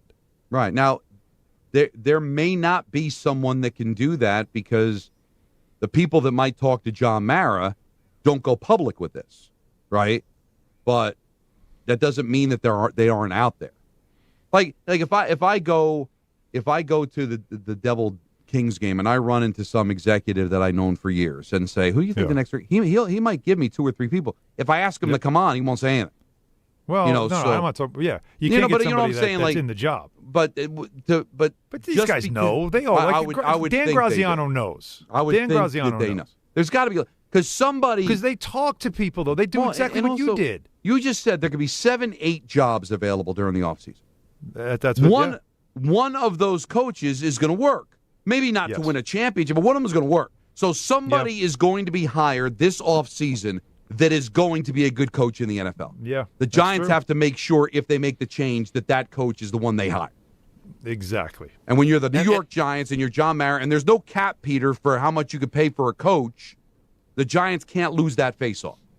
Thank you. They listen, it's one of those situations where even if you're not sure as of October 31st where you stand on the new head coach of it all, you have to be aware that by the time you get to January, it might be your top priority. So they have to be all over this right now. Yeah, well, you're you 2-6, so you have to be thinking that. Yeah, you're not thinking if they're 6-2, but at 2-6 right now, it should have been on his mind for the last 6 or 7 weeks. All right, our picks are coming up next. You did there.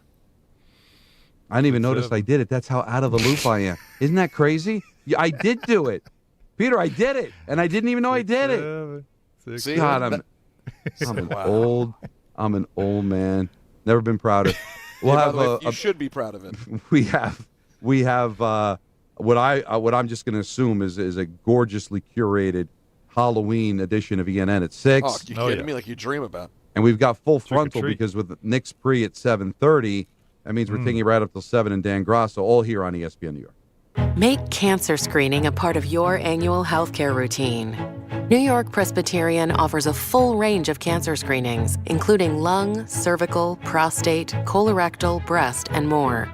Regular cancer screenings could save your life by detecting cancer at its earliest, most treatable stages. Screenings are available across New York City and Westchester. Learn more at nyp.org/cancer screening. Stay amazing. New York Presbyterian. Looking for the best internet deal? It's just a fast phone call away. Only Optimum Fiber Internet delivers the fastest and most reliable fiber internet starting at just $40 a month. That's right, lightning fast fiber internet at a price that won't slow you down. Call 888-4OPTIMUM today to lock in your offer in just a few minutes and see how you can also get the Disney Plus Hulu bundle and an unlimited mobile line on us. Don't take slow for an answer. Call 888-4OPTIMUM or visit Optimum.com today. Terms apply. There he goes to the 20, 10, 5. That's a Jet touchdown. That's a Jet touchdown. Jets fans, be there at MetLife Stadium to see the New York Jets take on the Cleveland Browns on Sunday, November 9th at 1 p.m., presented by Verizon. Don't miss your chance to experience the excitement of game day at MetLife Stadium and cheer on your Jets. Lock in your seats at nyjets.com/tickets and get ready to clear the runway. Right now at Bay Ridge Honda, fall into savings with unstoppable savings across their full lineup of Honda cars, trucks, SUVs, hybrids, and EVs during the Fall for Honda sales event. You can get the HR-V all-wheel drive LX for $299 a month with 0 down during the Fall for Honda sales event. Plus, receive thousands in benefits and savings with their Bay Ridge Plus Advantage plan. Upfront pricing, total peace of mind. Visit BayRidgeHonda.com. 39 months lease, 10,000 miles per year, 0 down plus tax, tag, and fees. See dealer for full details. At Uline, the prevailing opinion is, if you don't live it, you don't believe it. The people at Uline believe in hard work, and they live it by being there 24/7 to answer your call, having 41,000 items in stock, and offering same-day shipping from 12 locations across North America. Business owners, sellers, buyers, shippers, and packers believe it. Uline is the hard-working, dependable source for your shipping and industrial supplies. Visit uline.com. Serving contractors, builders, and homeowners in the tri-state area since 1987, Brooklyn Window & Door is New York City's largest stocking dealer of quality Andersen window & doors. The professionals at Brooklyn Window & Door will help solve any of your window replacement needs or applications. Visit Brooklyn Window & Door's award-winning showroom to see the complete Andersen product line, including the 400, 100, A&E series. Andersen, built, backed, and serviced like no other window. Visit Brooklyn Window & Door at 185 30th Street in Brooklyn or call 718-WINDOWS.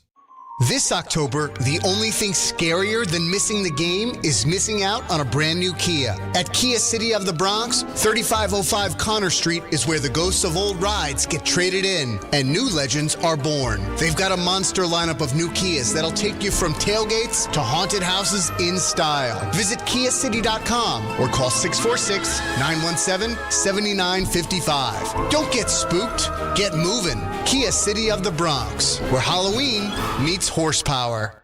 Whether you're building a single roof or a successful roofing business, roofing contractors like you need the right tools for the job, and software is no exception.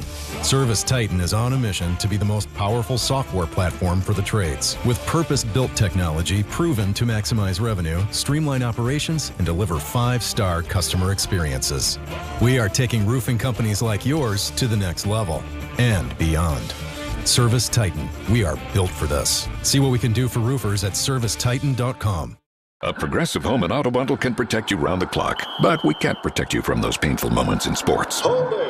Defense. The ref totally blew that call. Oh, I'm sure he'll make the right call next time. It's too late. It cost us the game. Well, it's just one game. That loss eliminated us from the playoffs. Oh, the playoffs are on so late. Now you'll be well rested.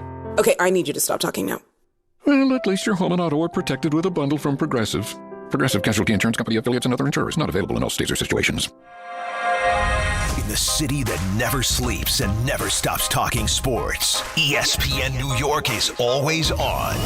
Now you can live and breathe everything New York sports wherever you are. On your radio dial, on the ESPN New York app, and streaming live on YouTube. However you watch or listen, ESPN New York is always on for you.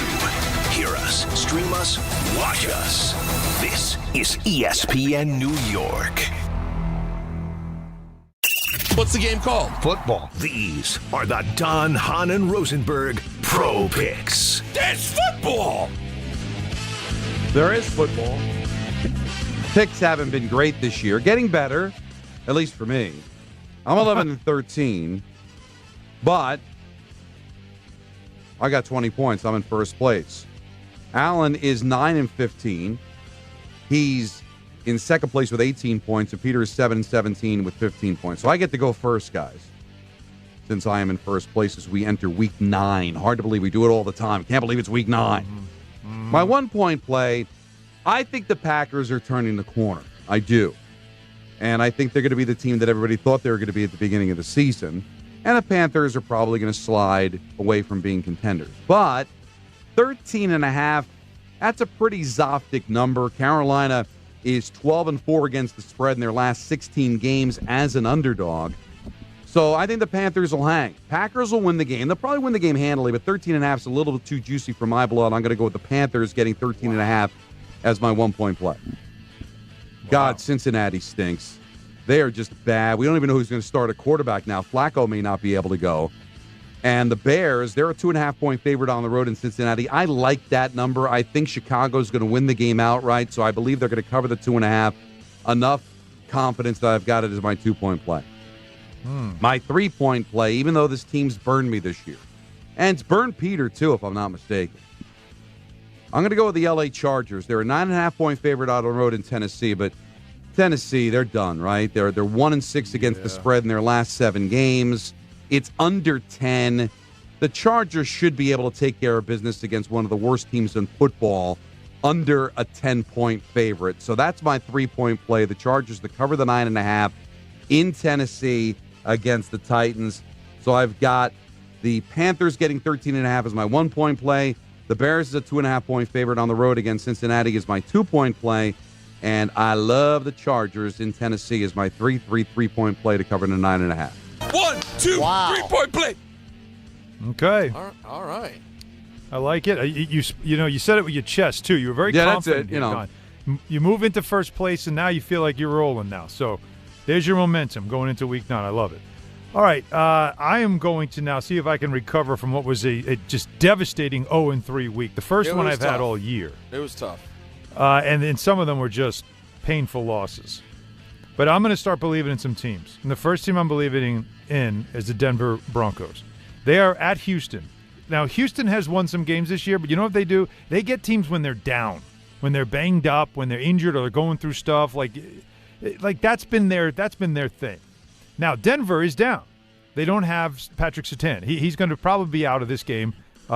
He's not in their secondary. But their front is so good. We just saw it. And I think they're going to go on the road. I'm going to take the 1.5, and I'm going to take the win with Denver on the road in Houston as a 1-point play. Their defense is tough enough. Stroud in that offense has gotten better, but this defense is legit. So that's my 1-point play. Don, I'm with you on the 2-point play. I like the Bears, too. I like the Bears laying 2.5. Cincinnati is the home team, but their defense stinks, and Flacco's got a shoulder issue. Give me the Bears. I'll lay the 2.5. That's my 2-point play. Now, for my 3-point play, I'm going to get aggressive. I have to. I got to make a comeback. And this is how you do it. First, I got to wait till Monday night. That's right, boys. Monday night. Oh, okay. So you saw Brian Schottenheimer went off on his team, right? Yeah. About how the offense, and it doesn't matter. He's sending a message. Enough's enough. They score 30, they give up 30. But one thing that stood out to me is at home, they don't score 30. They score 40. The last 3 home games for the Dallas Cowboys, 40 points, 40 points, 44 points. I love the pick. I am taking the Cowboys. I am laying the 2.5. Kyler Murray's back, and they'll score, but the Cardinals give up a lot early in games, and that's where Dallas will win this game. 3-point play. You know what? It's funny. Three. Picks are funny. I'm sitting there staring at that game, and it didn't move me. And then you said it, and I'm like, that's a short number against the He sold it Cardinals. well. No, he did, and you never know. Well, you got could the turn coach it on. calling you out, right? Like, there's a lot going on here. The motivation game. Big motivation. Yeah. Motivation. The big motivation. Yeah, I haven't gotten involved with this team really yet, and every week I go, what am I doing? Why not? Who are the Falcons? I don't know, but I know who the damn Patriots are. Yeah. And it's I at thought home. about this game. It's under 6. That's a good one. At this point, you see the Patriots under a touchdown at home. You know, the Patriots have become a home juggernaut again. Foxborough's become Foxborough. So the Falcons have burnt me. They certainly did last week. They were pure hot trash. Knowing this league that you can't read it all, they'll beat the Patriots by 20, and we won't understand anything. But I'll take the Pats, given the 5.5, and make it my 1-point play. My 2-point player, Old Faithful, my reliable guys, my sweet, lovable Leons. The Vikings are actually just laying out a parking cone as quarterback this week. They don't. So I'm going to go ahead and roll with the Detroit Lions. It's a big number. It's a Zoftig 9.5 in Detroit. But I think they've found their sweet spot. I love them at home always. Give me Detroit covering in a divisional battle against the Vikings. And you guys want to talk about sacking up and just saying, it's been enough. I've been bad enough. My team's been bad enough. Give me the Commanders at home with the season on the line. I'm doing it. Jaden Daniels officially a starter at today. They are a dog at home against Seattle. Here we go. I don't know what this team is, but I know one thing. You lose this game at home against Seattle, the season's over. So I will take them putting their season on the line. And I will say one thing. I really loved what they showed defensively against Kansas City in the first half. That showed me there may be another gear here that this team hasn't gotten to yet. It's just they weren't able to at any point start scoring and give that defense anything to sort of get behind. I think with number 5 back at the helm, they will solve that problem and score some points. So give me the Commanders to save their season, at least keep it going, and beat the Seahawks at home. Wearing the classic burgundy and gold white unis, Don. It's everything but the Redskins logo that they'll be wearing on Sunday night. So Commanders my 3-point play, Detroit my 2, and the New England Patriots my 1-point play. So we'll see if I can get above 500, see if I can actually win a 3-point game. But it should be a lot of fun as we enter Week 9 These of numbers the NFL. are bad, though. Good God. God. Peter, we gotta play. When you do these picks, especially when it's when you decide to pick on your team, pick the Commanders, we really should have Whitney Houston. I get so emotional. We have to play that while you're doing it. No, I don't like it's that. Such an can we emotional go somewhere pick. else? How about Emotional Rescue by the Rolling Stones? You can do that. Rolling Stones, that's a good one. Or something about heart. There's options here. There's options. But caught in emotion, right? Lisa Cult Jam. God, 7-17 I am. That is so horrible. But maybe it all turns around this week. ENN coming up next. Don, Hahn, and Rosenberg, ESPN New York. But first, I want to tell you about my friends at Bathfitter, everybody, because we updated a bath in our house. We actually converted a bath into a shower, which they do that too. If you don't want a bathtub anymore and you want this gorgeous shower that we have now in this place of this old bath, they do that, and it really looks great. My sister liked it so much. She said, they do. What else do they do? They do the bath renovation as well. Yes, they do. She had that done in her house. So all you have to do is call them up, and a Bathfitter consultant will take you through a process like they did with us with a free in-home consultation, as Rosenberg would say. You can pick style, color, all the specifics and accessories to update your bath, customized just the way you want it. Now, Bathfitter offers all types of custom bath renovations. I've told you about mine, where they take out the tub and they put in a shower. That's really nice. but they also have their unique PermaFit solution. That's what they did for my sister's bath. You get a watertight fit, by the way. No bubbles, no nothing. Here's the best part, too. Because you know Bath Fitters, the permanent fit solution, the leader in bathroom renovation, they do it in a day. It's durable, it's easy to clean, there's no demolition, lower cost than a full replacement, and here's the best part, lifetime guarantee. If you're looking to do this, now's the time. No money down, no payments, no interest for 18 months.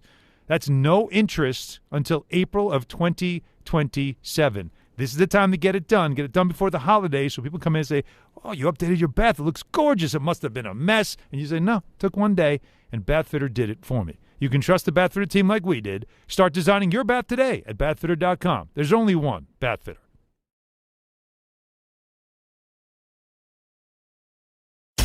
Hey, this is Mika Zibanejad. Hey, this is Adam Fox. Catch every Rangers game right here on 880 ESPN. WHSQ and WCBS-FM HD2, New York.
There are a lot of reasons why people buy at Ramsey Mazda. It's their selection, it's their customer service, and it's their savings. Get 1.9% financing on a new Mazda 2025 CX-50 or lease for $219 for 36 months. Start shopping now at RamseyMazda.com. Choose wisely. Choose Ramsey Mazda. Call 833-853-2970 for lease details. VIN SN390557. MSRP $32,455. Zero security deposit. APR $17.48 per $1,000 financed. Ends 10/31/25. If you've been injured in an accident that wasn't your fault, then you need a lawyer who knows New York's unique personal injury and workers' compensation laws. At the Parisman Firm, they have decades of experience handling all types of accident cases and a proven track record of delivering huge results. Their team has already recovered nearly $1 billion for injured New Yorkers. From construction to car accidents and slips and falls, they've got you covered. Call the Parisman Firm now at 718-WORKERS, where your case is their cause. Get the justice you deserve today. Did you know women account for 2/3 of all Americans living with Alzheimer's and 2/3 of all Alzheimer's family caregivers? Join the Alzheimer's Foundation of America at its Women Empowerment Forum on November 5th in Amityville to learn practical ways women can reduce their risk for Alzheimer's and enhance quality of life for themselves and their loved ones living with Alzheimer's. For more information or to register, visit alzfdn.org or call 866-232-8484. Actual price will depend on product and subscription plan. Featured products are compounded drug products, which the FDA does not approve or verify for safety, effectiveness, or quality. Prescription products require an online consultation with a healthcare provider who will determine if appropriate. See website for details, restrictions, and important safety information. Want a boost in and out of the bedroom? Hims has you covered. Introducing a new 2-in-1 approach to level up your game. Tadalafil for better bedroom performance and zinc for testosterone support. Put it all together and you've got what you need to turn things all the way up. Getting started is simple. Just go to hims.com/joy to start your free online visit. Through Hims, you can access ED treatments including pills, chews, and more. 100% online.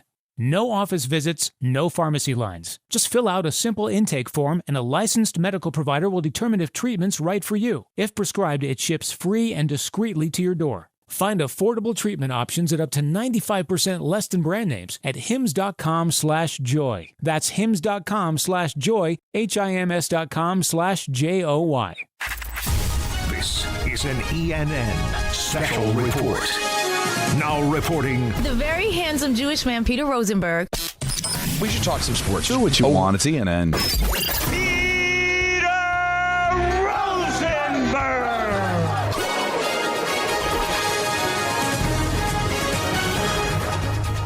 Hi, how's everyone doing? Oh, I'm so glad to hear that. Welcome to ENN. I'd like to start off by saying good evening to Alan.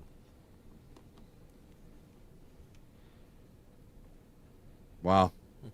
Yeah. I'd like to say candle.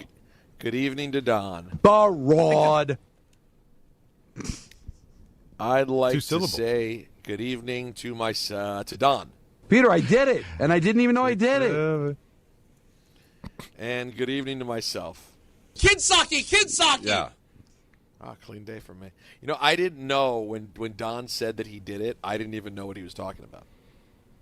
So you Peter, I did it, and I didn't even know I did it. Doesn't that make you feel good, Don? I It didn't. does. No. I'm so not on board. I've never been less locked in to anything than 6'7". Yeah. I think Alan wants in. No. No. I Yeah, that's not at all. It's just, it's more a thing that because I said those, and then it was dead silence. I made a point, and then it was like dead air. So I'm thinking, all right, there was two things that could have happened there, and neither one of them happened. So, But that's why I said it. Do you realize what the kind of accusation that Don leveled against you, thinking that you want down with 6'7"? I mean, what does that really mean? Yeah, I know. He thinks about Well, the way things have gone this week, I'm not surprised. Yeah. So it's not a great feeling. Obviously. I don't even know what that meant. See? Yeah. See, now I'm See what I completely mean? out. Text me what you're trying to say. Because No, I say because you have kids of an age where I'm sure you want to be able to relate to what your my kids are 10-year-old saying. does it. Yes, my 10-year-old does it. My 17-year-old rolls her eyes and says it's annoying, and my older kids have no idea what it is. Well, the older kids got to know it's a thing. They just don't do it. They're like you. They know it's a thing. They don't know why it's a thing, and they find it stupid. So is But my this, 10-year-old thinks it's hysterical, and it's like every time. It's every time. So it's really aimed at like the 10 to 12-year-old. That's where we're at. Oh with yeah, the 6'7". Yes, of course it is. God, it is. Yeah. It's bad, guys. It's. And you my gotta wife do better. teaches third grade, so anytime those two numbers come together, it's just you have to wait 5 minutes and let the classroom kind of settle down and get back. Because they're that excited. That excited about 6'7". This is right. tough times we're living in. There's kids in the car right now as you're saying it, Peter. Parents are right, a dad's taking his kids home from wherever sport that they did today, and you're saying it, and they're probably just giggling in the backseat about it. So it's almost like a 6'7". Then has almost become like a that's what she said. It's like you hear it. Yeah, that's and you pretty just good. Go, oh yeah. Yeah, that's pretty good. But that means something. At least it means something. That's right. Whereas in this case, if I were to go, you said, well, how old is so-and-so's kids? And I went, I don't know, 6, 7. And they start laughing. And they dance. And it's really and just whatever from a it is. song where someone says 6'7", I don't and know. it was used a lot on social media. Yeah, it's very unfortunate. unfortunate. But this is Very where we are as a country. Guys, the Baltimore Ravens, the Ravens, if you will, were fined $100,000 for violating the league's injury report policy by incorrectly listing quarterback Lamar Jackson's practice participation last week. That makes sense. Baltimore avoided losing a draft pick because the league determined the violation was a result of negligence and not trying to gain competitive advantage. So you're defending yourself by saying I'm just stupid. We're dumb. We didn't mean to. Things I could have gotten out of in life if I just said, sorry, I'm just an idiot. Well, it's not too late to try, Don. By the way, I said this on the pre-show call. Man, you really got to think about how big a win that was for the Ravens last week without Jackson. Oh, yeah. They're winning this division, guys. Book it. Hold on. Yeah, the Steelers this week, this is, right? Like, if you think about feeling the pressure, if you're Pittsburgh, you got to start feeling the pressure. Because they were a bit fugazi. They were winning, but it's like, are you really buying it? It's such a great point, Don. I mean, what's your name? Alan? Yeah, whoever. Pittsburgh. But they've got, like, think about it. You got the red-hot Colts coming in. And they look, right, they're a juggernaut. And you need to win that game. And you look at what Pittsburgh's done this year. They won at the Jets, and again, the first couple weeks of the season, what is a season? They lose to the Seahawks. They beat the Patriots in Week 3, right? Before we were so sure of what this Patriots team was. They beat the Vikings, who kind of stink, by 3. They beat the Browns, who definitely stink, 23-9. Mm-hmm. And then they lost a shootout to the Bengals and Joe Flacco, and they gave up. They really faltered in the second half and threw away a game against the Packers and lost by 10. So it is sort of, we're going to learn a lot about these Pittsburgh Steelers this weekend. Because Indy is 7-1, and you got to give credit where credit is due is, but they haven't beat a lot of juggernauts either, and they've done a lot of damage at home too. Crushed the Dolphins at home. Beat the Broncos by 1 at home. They went to Tennessee and beat the Titans. They lost at the Rams. Crushed the Raiders at home. Beat the Cardinals at home. Their most impressive win of the year at the Chargers. We're all unsure what the Chargers are. And then they beat the Titans at home in a rout. So as cool as it is to see what the Colts have done, guys, you cannot say we know what they are. No. So they're this a nice is a big team game. that's on a little bit of a toot. We'll see if Yeah. it means anything. I wasn't touching that one too because is it? I thought about it. Are they getting 3? Are they getting 3? I thought it was 2.5. 2.5? Okay. Yeah. I don't know if I want to touch that one. I did not want to go near it. Maybe I'll put it in the cover 5 though, just for fun. Meaning you like Pittsburgh? Or you like Indy? I feel like Pittsburgh they got a sense of must-win situation, right? I mean, after last week, you throw one That's away got to, like that. yeah. And like when like are we all buying the Colts thing, or do we feel like at some point it's going to show, right? They weren't supposed to be this, but somehow they are. So I don't know. Like it's an interesting play. All right, Chris Greer is out as the Dolphins GM, the team announced on Friday. He gone. Mm-hmm. But He gone. head coach Mike McDaniel will keep his job at least through the regular season, according to Shefty. Your day will come. But not now, Don. Not now. So not surprised to see that this is happening, and I guess they don't see the purpose of moving on from Mike McDaniel during the regular season, but hard to believe he'll turn things around. No, he's gone. It's just that they realize what a mess can be created by letting a coach go in the middle of the season. So can't kind of keep some stability. You still have to play. But there's no way he survives a new general manager coming in. Well, let's hear from Tom Pelissero on Rich Eisen had some interesting thoughts about what the Dolphins wanted to do before the deadline. By turning this over now to Champ Kelly, you're going to potentially take a fresh set of eyes to the decisions that lie ahead. There have been calls on a bunch of the Dolphins veteran players. They'd gotten calls on Jalen Waddle, on Jalen Phillips, Bradley Chubb, Matthew Judon, Rasul Douglas. And in most cases, the answer they were getting from Greer was essentially like, we're not really in that mode right now. But let's see. I can guarantee there's going to be a new flood of calls on some of those very same names and others. Let's see how the Dolphins try to navigate this year, knowing that while they are mathematically alive, they've also got a lot of decisions to try to set themselves up in 2026. Now, but specifically to Pelissero, can he see McDaniel coming back next year? There is certainly a scenario in my mind where you take a vision to what's going on with the bigger football operation here. Bring in a person or multiple people to try to get things right. Keep Mike McDaniel for one more run with Tua, who is a quarterback who Mike got the job in part because he was the one coaching candidate back in 2022 who said, I can win with this guy. Give him one more shot with a lot of different moves in terms of personnel with a new GM or maybe a head of football operations calling the shots here. And then you make the decisions at the end of 2026. How do you feel? So if he survives, it's just kicking the can down the road a year. Mm-hmm. A year. That's all because it's not going to work. I still think you keep the front office in place, and if you have a better candidate, you make the change. If you don't, then I think, I just have a hard time with just clearing the decks and then seeing what is available.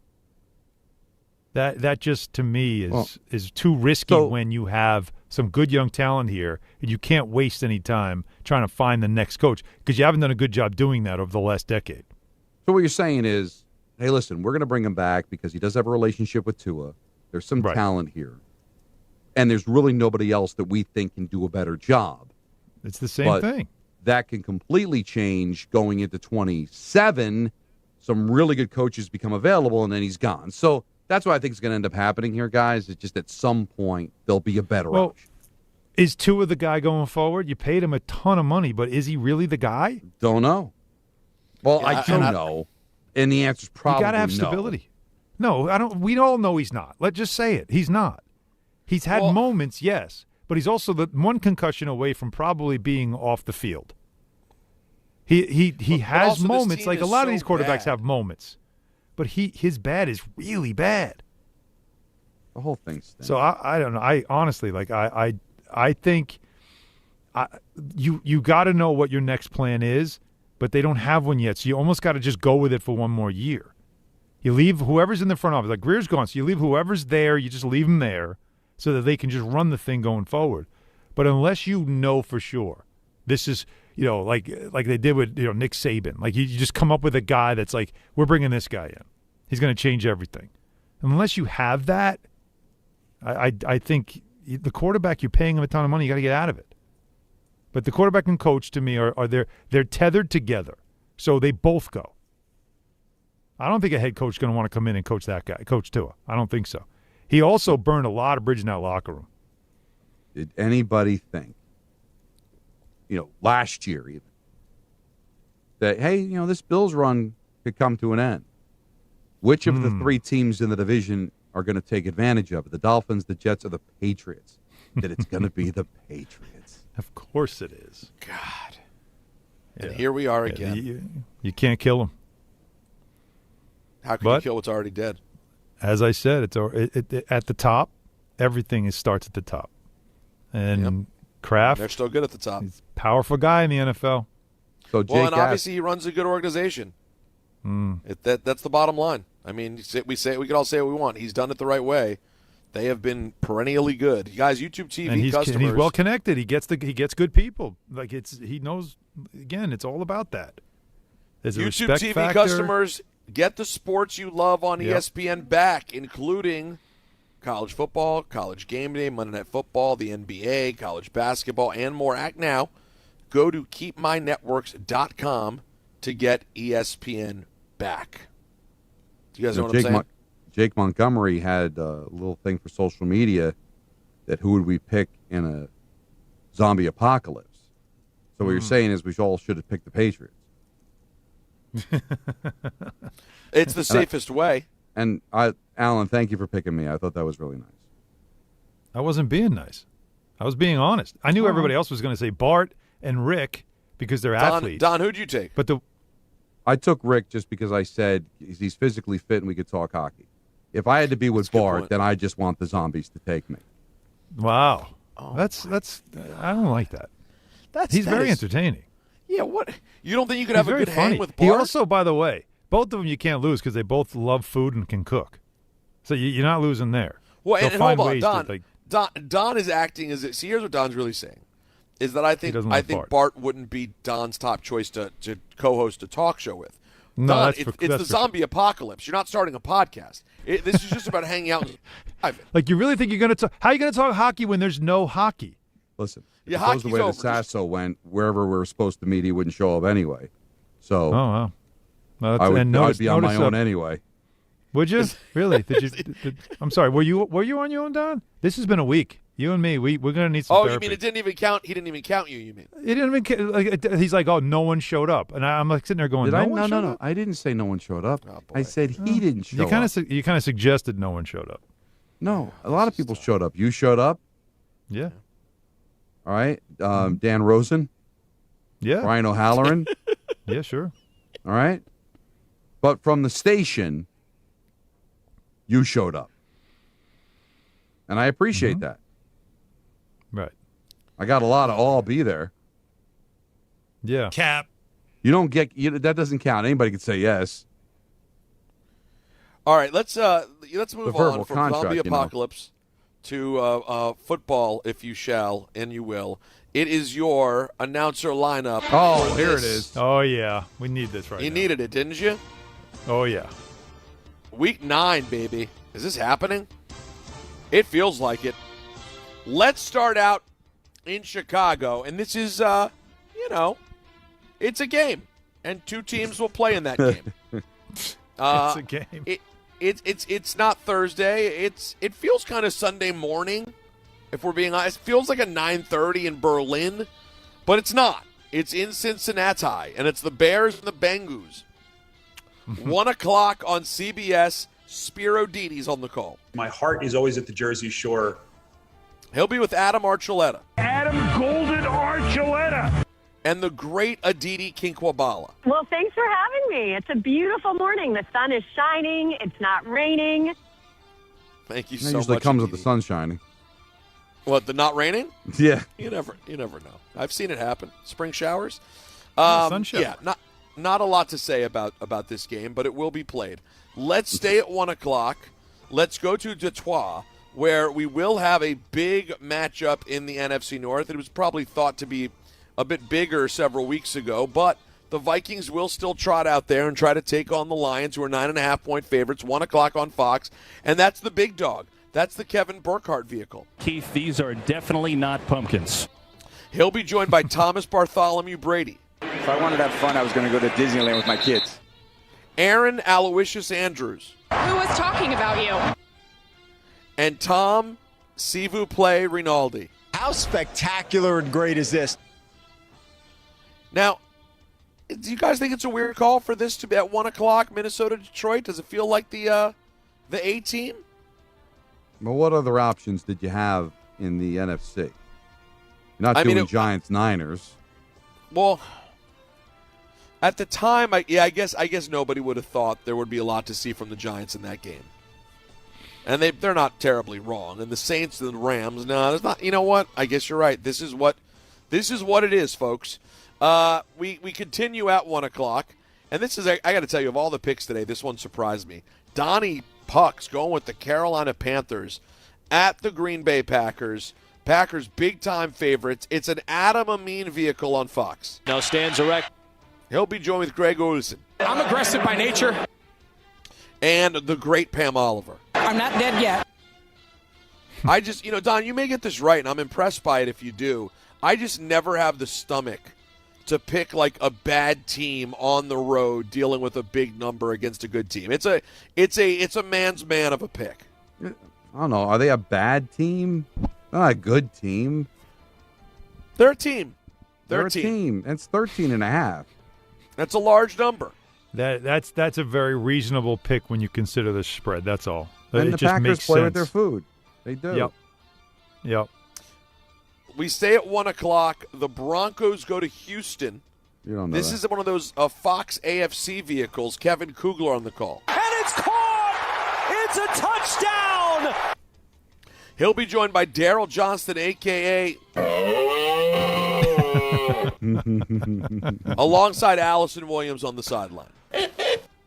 Still tough for Allison Williams. No, listen. She's put in work, but there's got to be more work. We stay at 1 o'clock. We move over to CBS. The Falcons at the Pats. It's an Andrew Catalan vehicle. Adam Catalan on Andrew. Damn it. He'll be joined by Charles Davis. Joey Porter's getting away with being a little bit handsy early in this game. Jason McCourty. It's okay, Rondé. And A.J. Ross. Texans running back Joe Mixon dapping it up. Now also on CBS at 1 o'clock, the once great rivalry, the San Francisco 49ers, who will have Mac Jones at the helm, will travel to Nueva York to take on the Giants. Kevin Harlan on the call. Oh, calamity! Oh, good. Trent Green. Holy smokes. And Melanie Collins. This rivalry never disappoints. When you Derek, take me through that run. A big, big week for young Jackson Dart to see what he's made of after that tough one last week A couple of weeks in a row, tough ones for the New York Giants. We'll see what Jackson Dart does without his buddy Cam Scatta. But we stay at 1 o'clock. We go to Pittsburgh. This is your best game on the morning slate. The Indianapolis Colts at the Steelers. Ian Eagle on the call. That's gotten ugly. He'll be joined by J.J. Watt. Big man pick. And, of course, the great Emin. The lobby is bustling. There is an energy here. Why do you do that? I don't get it. It's so it's meant to be. It's just how it's meant to be. Yeah, I don't know why it's funny, but I laugh every time. Because it's Evan. It's What do you mean it's Evan? Washburn. It's Evan Washburn. I know, but he does a great job. But it's as if I don't know, vanilla meets another piece of vanilla. Oh, come on. White bread and vanilla ice cream? Is that what you're saying? Is that what you're trying to say? It's an ice cream sandwich, but the bread is white bread. Yeah. God love him. God bless him. He does a hell of a job. Yes, He's done a Super Bowl, for God's sake. Good man. Right. We stay at 1 o'clock. We go to CBS. The Chargers and the Titans. Oh, man, that smells like Thursday. Tom McCarthy's on the call. He was wide open. He'll be joined by the great Ross Tucker. They called that a hold? And CBS Golf's finest, Amanda Bylonis, on the sideline. Favorite color, favorite city. I got to tell you, some of these, you don't do any of these sideline reporters any favors with these drops. Very rarely does anyone That's what come makes it off. fun. That is part of the joy. We go to 405 finally, and boy, does this. Oh, it sure smells like a 405er. The Saints and the Rams. Oh, get your afternoon nap ready. You put the drink down. You maybe have another bite of the sandwich. The kids depends go on out who's for an calling activity. it, though. Who's calling it? Well, it's a friend of everybody, the great Kenny Albert.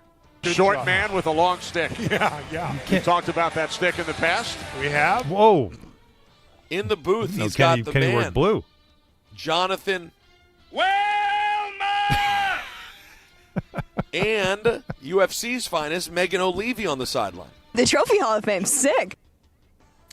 Now, we stay at 405, and oh, my God, hold on. If that first game was 405, this one's like 405 plus. Don, I put this game in the 405 Hall of Fame. Okay. The Jacksonville Jaguars at the Vegas Raiders. Oh, man. Yikes. The only thing that could make this more of a classic 4 o'clock was if they went old school and had a baseball diamond in the middle of the field. There you go. Now we're talking. This is old-timey football. Chris Myers on the call. Hi, I'm Chris Myers. He'll be joined by a disgusting man known as Mark Stink Schlereth. I always pee on the floor. You know what I mean? He did it to himself this week. That's great. I'm glad we updated that. I'm glad we updated it. That's good work by our staff. That's a wasn't game, really though. even out of context. No. He was forthright. That's the nap game, though. Chris Myers, those two teams. Yeah, that's a good one. Yeah, that's the cuddle up. That's the old, the NCAA 5:30 game when the rest of the country's watching the news. Remember they used to do that? They'd stick one game on. Yeah, that's right. Well, there are 3 games on in the 4 o'clock slate. 2 of them are, I think either of the first 2 I just mentioned. By the way, Christina Pink's on the sideline. Oh, yeah, the swagger is back. And I believe either of those games is appropriate for a nap. Now, if you want to stay wide awake and keep the party going, crack open another 6-pack. Let's get this Sunday crack-a-lackin'. You got the Kansas City Chiefs and the Buffalo Bills, for God's sake. Your 425er on CBS, and you know who's on the call. It's Uncle James Nance. Hello, friends. He'll be joined by Dr. Anthony Romo. Here we go, Jim. And Auntie Tracy Wolfson. Are you kidding me? Now, this is a ball game like you dream about, kids. Yeah. Now, here's the whole thing, country's though. watching that. If I'm a Bills fan, hot take, guys, I don't want to win this game. What? I don't want to win. No, I don't want to win. I'm tired. I don't want to win the regular season one. I want to win the next one. There's something, Don, I feel about that if they beat the Chiefs here, that they lose the one that counts. By their ways, yeah, so it's a trade. Yeah, I get it. I get it. I might have a hard-fought loss here and rather get the win. Now, the Chiefs are a 1.5-point favorite at the Bills. But what a great matchup. I mean, the Bills have not been amazing as of late. The Chiefs, of course, head in the absolute right direction. Bills lost 2 of 3. They smoked the Panthers last week, but before that, lost to the Falcons, lost to the Patriots. So this is a meaningful game that you get at 425. And, of course, the Sunday Nighter, a big one for me, my three-point play, my NFL season on the line. The Commanders busting out the old-school jerseys to host the Seattle Seahawks. NBC 820. Jaden Daniels, folks, it's official. Back. Mike Tirico on the call. They still seem to resonate. There are 3 teams. Chris Collinsworth. By next weekend, you will have a TikTok video. You got to put one down. And, of course, that means Melissa Stark is on the sidelines. Oh, okay. Nothing like live television. I'm okay. Now, the Commanders have lost to the Chiefs. They got smoked by the Cowboys. And, of course, the losing streak started with the ball slipping through Jaden Daniels' hand in the rain on that Thursday nighter against the Bears. Guys, if they lose to the Seahawks here, they drop to 3-6. That's 4 straight losses and 3-6 with a rematch of the NFC divisional round last year, Detroit, coming to town next week. To me, you lose this one, you say goodnight to the season. So we shall see what happens on Sunday Night Football. Of course, the Monday Nighter, Allen will be locked in. It's his three-point play. The Dallas Cowboys hosting the Cardinals. Joe Buck on the call. See ya! He'll be joined by Troy Aikman. Yeah, feed him. Lisa Salters. Welcome to the playoffs.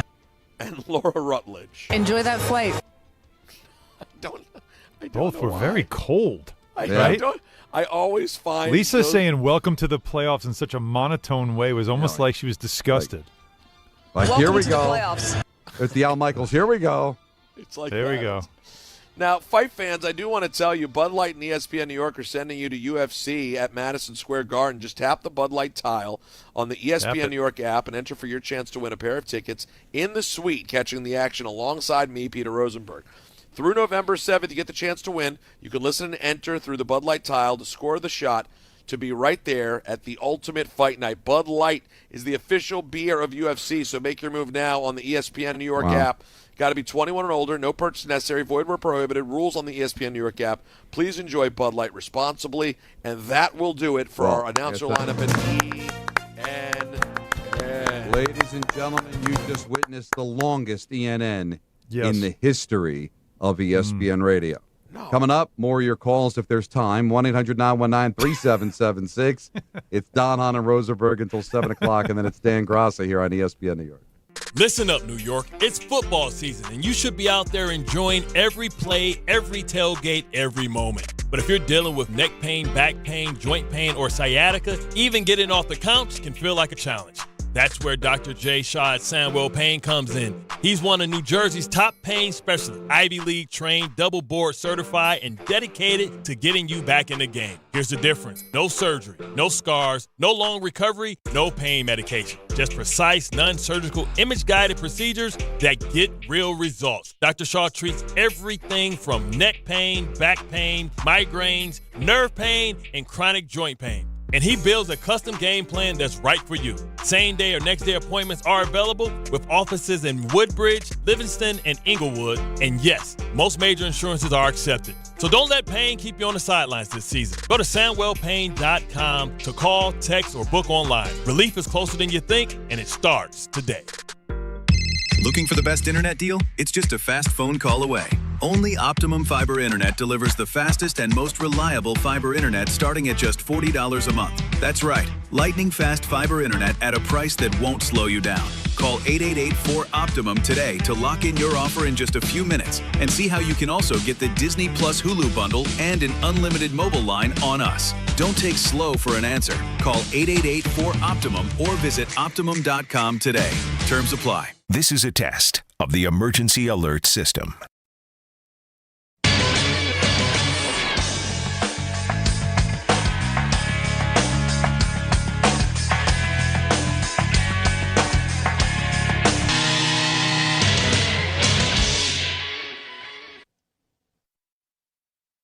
Listen, the weather is starting to cool off a little bit and the cold is coming fast. Fill up your oil before the cold sets in. Now's the best time because the prices are still so low. By the time we get to Halloween and early November, you know it's going to be freezing. So make it easy to keep your house comfortable and warm. That's what Romeo's Fuel does. They keep you warm with discount home heating oil. Order online at romeosfuel.com. Now fully serving Nassau and Suffolk, go to romeosfuel.com today. That's romeosfuel.com. Hey, fans! Welcome back to Fansville's Cheers and Tears. Oh. Okay, so like everybody deals with losing, right? To a rival on a last-second field goal. Whatever, it's fine. I'm totally fine. But I cope with losing with an ice-cold Dr. Pepper. Those 23 flavors are like so delicious. They totally wash away the pain of your college football team taking a big fat L.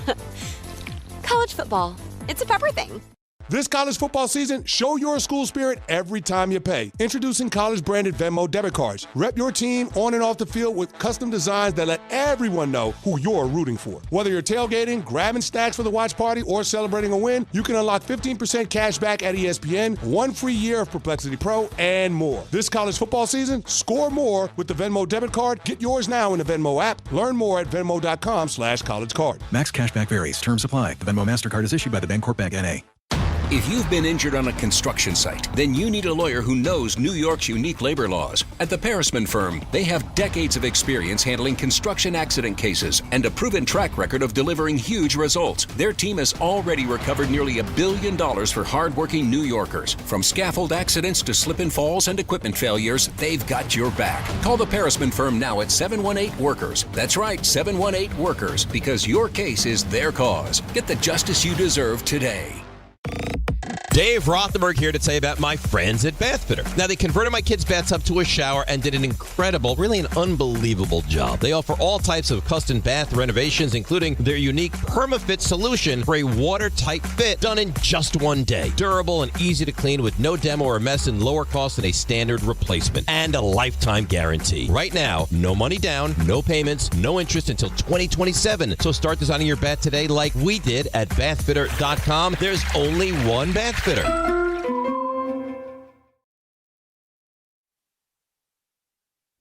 Oh, there you go. Don, Hahn, and Rosenberg till 7 o'clock. Little Dan Grassa for a half hour, and then Knicks-Bulls. It's a home and home, isn't it, Alan? Yes, it's a weird home and home, but yes, it's so yes, tonight in Chicago, and then Sunday night at the Garden. And then a back-to-back, too. So, but the Knicks get a couple of home games coming up this week. But, yeah, this is their first road trip of the season, and it has not gone well the first two. So they want to salvage this and at least get one here. But the Bulls, man, they've been playing really well. I mean, they're 4-0. They play one of the fastest paces in the league. You talk about a team that Mike Brown's trying to get the Knicks to play this fast. But they play fast. This is not going to be easy. A high-scoring bench. So yeah, the Bulls are not like as bad as they've been in past years. Big challenge for the Knicks tonight. A quick update on the winter team. So the Knicks can get above 500 tonight with a win. Nets are 0-5 to start the season basketball-wise. Big win for the Rangers. They come back, beat the Oilers in overtime. So that's not nothing. Islanders lose again. No Barzell. Lose to Carolina. And, the Devils' vibe feels like it's over for now. Back-to-back losses. They lose 8-4 in Colorado to start the road trip. 5-2 What's happened to their defense, Donnie? To San Jose. Well, what happened with the Devils, and it should not be about one guy, but Brett Pesce, losing him, and he's going to be out for at least the next month with the injury, is that you lose a piece to your defense. One guy shouldn't make that big of a difference, but guys, you give up 13 goals in 2 games. It's on the road, and the offense not great last night. A couple of power play goals. They weren't great 5-on-5, but they got to figure it out. They've lost 6 straight games in the state of California. They lost all 3 games last year, the last 2 the year before that. Now they've dropped the game against San Jose. They got a Kings team looking for their first home win tomorrow, and then the second of back-to-backs against the Ducks. So you don't want to give it all back. You won 8 in a row. That's great, but you don't want to all of a sudden give up half of it back. And by the way, when you come home on Thursday, home against a good Canadians team and a Pittsburgh team, Peter, I don't know if you've been paying attention. They're now in first place. Whoa. Crosby and Malkin are playing like it's 10 years ago. I know it's early, but you know what? The points don't go bad. So Devils got to turn this thing around. We'll see. If not, they can give back all the goodwill they had with that 8-game winning streak. Now, to get back to the NBA of it, because, again, the Knicks play in Chicago tonight against the Bulls. We talked to Steve Novak earlier in the show. He's going to make his MSG Networks debut, filling in for Clyde tonight with Mike Breen. So it'll be great to listen to that. But there's the Knicks in these look, they haven't had Mitchell Robinson all season, but Mitchell Robinson was listed as a game-time decision for tonight, and he went on social media to say, I'm ready. So there's a lot of speculation that he's going to play tonight. He's warming up. He's getting ready to play, and it'll be the first time the Knicks have him. Deuce McBride had been away from the team for personal reasons. He's back tonight. So this will be the first time it's the full it's the fully operational Death Star. It's the whole team. It's what the starting five was supposed to look like, and everybody off the bench. So, this will be our first look at this team. But once again, they haven't really spent a lot of time. They don't have a lot of experience together. They haven't played a ton together. So it'll be interesting to see it and also how much Robinson plays. But at least the guy's on the court because it took 5 games to get him here. Well, so does that opinion of the whole load management on opening night, you take it to look at differently. He hadn't played at all in any of the game. No. Right. So was it load management or was it just, hey, he just wasn't ready to play? Like, was it disguised as load management or something? Yeah, because it's just odd. They said there wasn't a new injury. That's what they keep saying. It's not a new injury. It's not a new injury. They're managing him. And that's what we all were saying. It's like, well, wait, if it wasn't a new injury, why wouldn't you play him on opening night? Just for edification, right? It's just opening night. And then if you wanted to say, well, now it's load management Friday because it's 2 days late, whatever it is, you want to bring him along slowly. It's just strange that, he didn't play the first 4 games of the season, and they were fairly spread out games. I mean, think about it. They played Tuesday. They haven't played since Tuesday. So even if you played him Tuesday, he would have had 3 days in between. So I don't know what this is about, but at least he's playing tonight, or at least that's what the expectation is, I should say. And if he's in the lineup tonight and gives you 20 minutes, at least you can say, all right, well, he's on the floor. So that means he's okay. But it's odd, but you could tell they don't want to have any situation with him that at some point this season where he goes down, he's in pain, and now he's out. They cannot afford it. He's too important to them when we get to April, May, and potentially June. All right, last call, crew, 1-800-919-3776. Take you up to the top of the hour. Don, Hahn, and Rosenberg here on ESPN New York. This October, the only thing scarier than missing the game is missing out on a brand new Kia. At Kia City of the Bronx, 3505 Connor Street is where the ghosts of old rides get traded in and new legends are born. They've got a monster lineup of new Kias that'll take you from tailgates to haunted houses in style. Visit KiaCity.com or call 646-917-7955. Don't get spooked, get moving. Kia City of the Bronx, where Halloween meets horsepower. Listen up, football fans. You won't want to miss this. Right now, new Bet365 customers bet $5 and get $200 in bonus bets, win or lose. So you could turn that $200 into something bigger when you bet on money line, spread, totals, player props. $200 in bonus bets when new customers bet $5. I know where I'm going to bet from now on. Download the app today and see why it's never ordinary at Bet365. Gambling problem? Call 1-800-GAMBLER. 21 plus only. Must be physically located in New Jersey. T&Cs apply. In-app only. 1 in every 6 men is likely to be diagnosed with prostate cancer in his lifetime.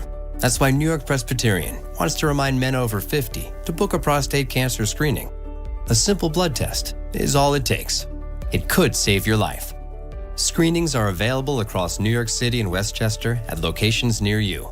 Schedule your annual prostate cancer screening today at nyp.org/cancer screening. Stay amazing. New York Presbyterian. Finding great candidates to hire can be like, well, trying to find a needle in a haystack. Sure, you can post your job to some job board, but then all you can do is hope the right person comes along, which is why you should try ZipRecruiter for free at ZipRecruiter.com/ESPN. ZipRecruiter doesn't depend on candidates finding you. It finds them for you. Its powerful technology identifies people with the right experience and actively invites them to apply to your job. You get qualified candidates fast. So while other companies might deliver a lot of hay, ZipRecruiter finds you what you're looking for. The needle in the haystack. See why 4 out of 5 employers who post a job on ZipRecruiter get a quality candidate within the first day. ZipRecruiter, the smartest way to hire. And right now, you can try ZipRecruiter for free. That's right, free. At ZipRecruiter.com/ESPN. That's ZipRecruiter.com/ESPN. ZipRecruiter.com/ESPN. Shop new fall offers at Bay Ridge Mazda. Lease a 2025 Mazda CX-30S for as low as $199 per month or finance for 2.9% APR for 36 months. Or the 2025 Mazda CX-5S for as low as $229 per month or finance for 2.9% APR for 36 months. Plus, enjoy 1 year of complimentary Bay Ridge Plus benefits like ding and dent coverage, key replacement, windshield protection, and roadside assistance. Visit them in Brooklyn or online at BayRidgeMazda.com. Bay Ridge Mazda, where confidence comes standard. See dealer for details. Every 40 seconds, a child is reported missing.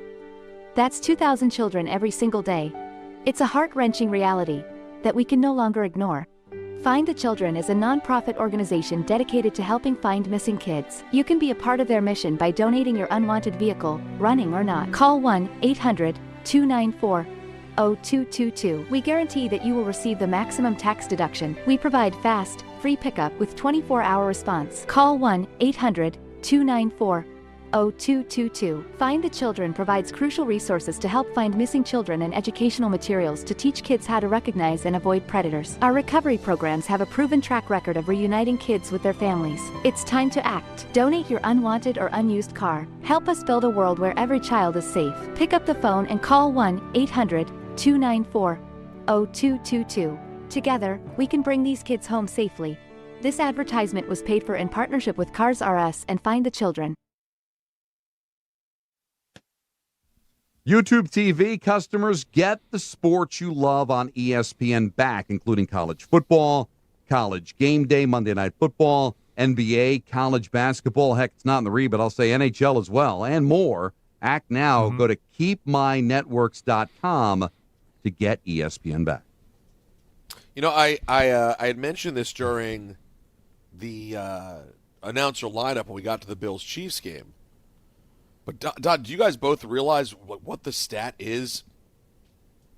The Bills are 4-1 in this run over the last several years. 4-1 in regular season games against the Chiefs. 0-4 in the playoffs. Yeah. Wow, So you really do at this point. Like, how as a fan do you celebrate if you get another one of them? Right. You can't. It's tough, but you still would rather win. But yeah, I guess. You got the Patriots on your heels now too. It's not a given. You still need the wins, no matter who you just need it. Yeah, right. No matter who you're playing, you need it. But I want to update something. We were just talking about the Knicks a minute ago. They'll be playing in Chicago. We have the coverage starting at 7:30 after Dan Grassa. So it's official now. Mitchell Robinson's in the lineup. So they have the full roster now available tonight. It is the first time all season, the full roster as it's expected and supposed to be in the lineup tonight. So it's very interesting to see what it looks like. We saw it a little bit in the preseason, but it's preseason. This is the first time we'll get to see it in the regular season, and we'll see how much more because they play again Sunday, and if they're managing Mitchell Robinson, Sunday, Monday they play. You don't know when he's going to play. So watch while you can or listen while you can while they have the full lineup available. So we've got the Knicks. We've got the Giants. No Jets. They're on a bye. But we got to keep an eye on what happens with the trade deadline coming up on Tuesday. And we got World Series Game 6 tonight from Toronto. So what are you feeling? Toronto wrap it up tonight, or do we have a Game 7 tomorrow? Who's on the – I should have checked. Just help me out. Who's on the mound tonight? Is it Gausman? I believe so for the Blue Jays. Let me just get the pitching match. Is it Yamamoto? Got to be. Yep, it is Gausman and Yamamoto, right? I figured they were up next. See, Gausman wasn't good. I think he was Game 2, right? And Yamamoto was unreal. So they're going to – the Dodgers, you want every penny of that $300 million they gave him, you got to see it tonight if you're the Dodgers. Yeah, and listen. He has to be on the road dominant. He got it going. It seems like it's weird, right? The Blue Jays win the blowout Game 1. Dodgers win the next 2. Yamamoto was unstoppable in Game 2. Right. and Ohtani was unstoppable in Game 3. But then, the Blue Jays get back. I think we're going to have a game tomorrow. I do. I think it's going to be really interesting to see a Game 7, and it'd be really good for baseball to be able to get that Game 7 after having just 5 games last year. Want to just quickly remind you, of course, still football season, so everyone playing ESPN New York Survivor, make your pick before Sunday's 1 o'clock games to stay in the running for the $5,000 grand prize. After 8 weeks, we have 309 survivors, leaving only Chris Canty and Evan Cohen as the surviving ESPN personalities. Wow. Follow along on ESPN New York's app, powered by SplashSports.com. So I'm wondering what the vibe will be. It's so weird. LA's a lot like New York in this way. I haven't spent we got in really late last night, went right to the hotel, and then, because of the time difference, it's basically get up, have breakfast, and then come here for the show, because we have the meeting at 11:30 in the morning for me, for 2:30 back in New York. And I'm here in LA, and there's a couple of people with Dodgers hats and stuff. But if I'm in St. Louis, if I'm in Milwaukee and their team's in the World Series, I wouldn't be able to get away from it. But LA is such a strange vibe that there's so much other things going on. Like, there's no even conversation about changing the game. The Kings are playing at 6 tomorrow against the Devils. Like, if they're not even talking about changing it if there's a Game 7, because it's just one of those cities that they can multitask, right? Dodgers going to be playing Game 7 of the World Series, Lakers and the Kings and everybody else just still go about their business. The same kind of like New York, It's so spread out, though, right? Like, it's so spread out that I don't know. The one thing about LA, it doesn't really have a downtown. Like, I know there is a downtown, and they did a great job with LA Live, and there's a little more. But LA Live is a cool vibe, though. It's cool, yeah. But you know what I mean. Like, it doesn't have like when you're in Manhattan and it's just, there's if one of the teams, if the Yankees are in the World Series, you feel it. It's everywhere. But it's very spread out. But I think if you go where you're going to go out, you're going to want to watch the game, you're going to go to a restaurant with your buddy, right? Yeah. I think you're going to feel it then. That's when you'll feel it. Because it is a good sports town. I will say I've actually seen a surprising amount as the run has continued of people wearing LA Dodgers stuff here in New York. Like, the transplants are excited at this point. There's sensing a higher level of pride in the Dodgers than there's been previously. Yeah, so we got that going on tonight, and I'd like to see a Game 7. As Alan said, it'd be great for baseball to get a Game 7. Yeah. And, again, I don't have a dog in the fight, but, to just see a great series. And it's been a really good series. There's been a few blowouts, and the last 2 games have been kind of uneventful as far as, drama is concerned. But I just think that Game 3, to have it be a part of a 7-game series, have it be a part of a Dodger win, I think will age better. But should be a lot of fun. Got the football, so it should be pretty exciting. Let's go to Richard in Manhattan. What's going on, Richard? Don, Peter, Al, I got four quick ones. Jackson Dart reminds me of Archie Manning, both from Mississippi, both came to bad teams. They look exactly alike, and they play exactly alike. That's what I got on number 1. Number 2, okay. The Yankees mentioned, without mentioning, World Series or bust. From 1960 to 64, they went to 5 World Series. They won 2. They kept the manager. The 3 that they lost, in 60, they lost, Stengel was gone. 63, they lost. Houck was gone.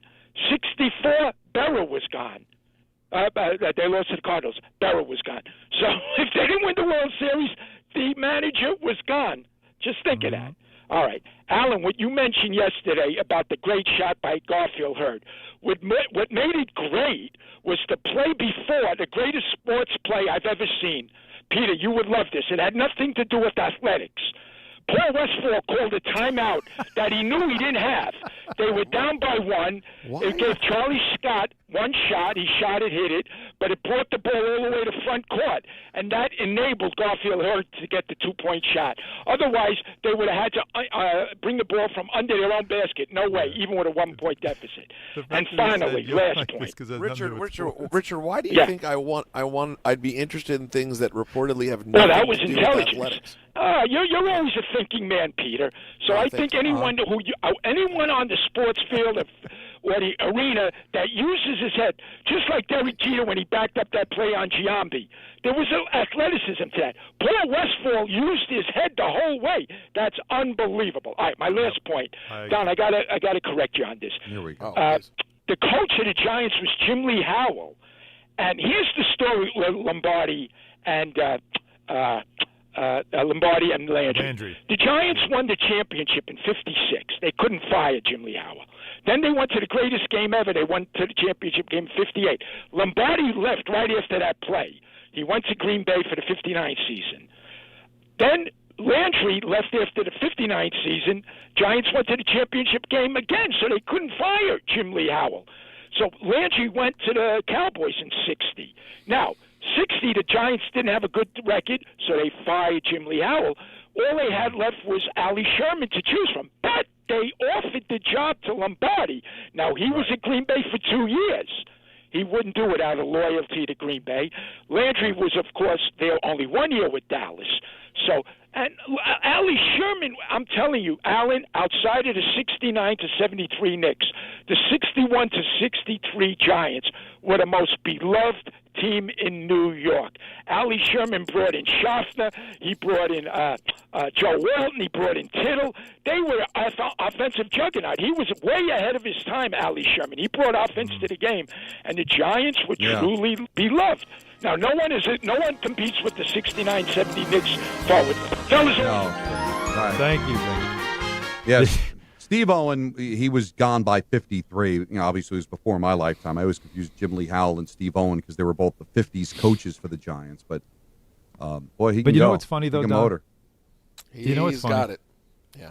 The fact that Jim Lee Howell is not a name that people, like most people, like that's not a name in New York sports coaching. But they were so good at the time you couldn't fire him for two legends that you didn't know. You didn't know they were legends at the time, though. You didn't in fairness. know. But isn't it amazing?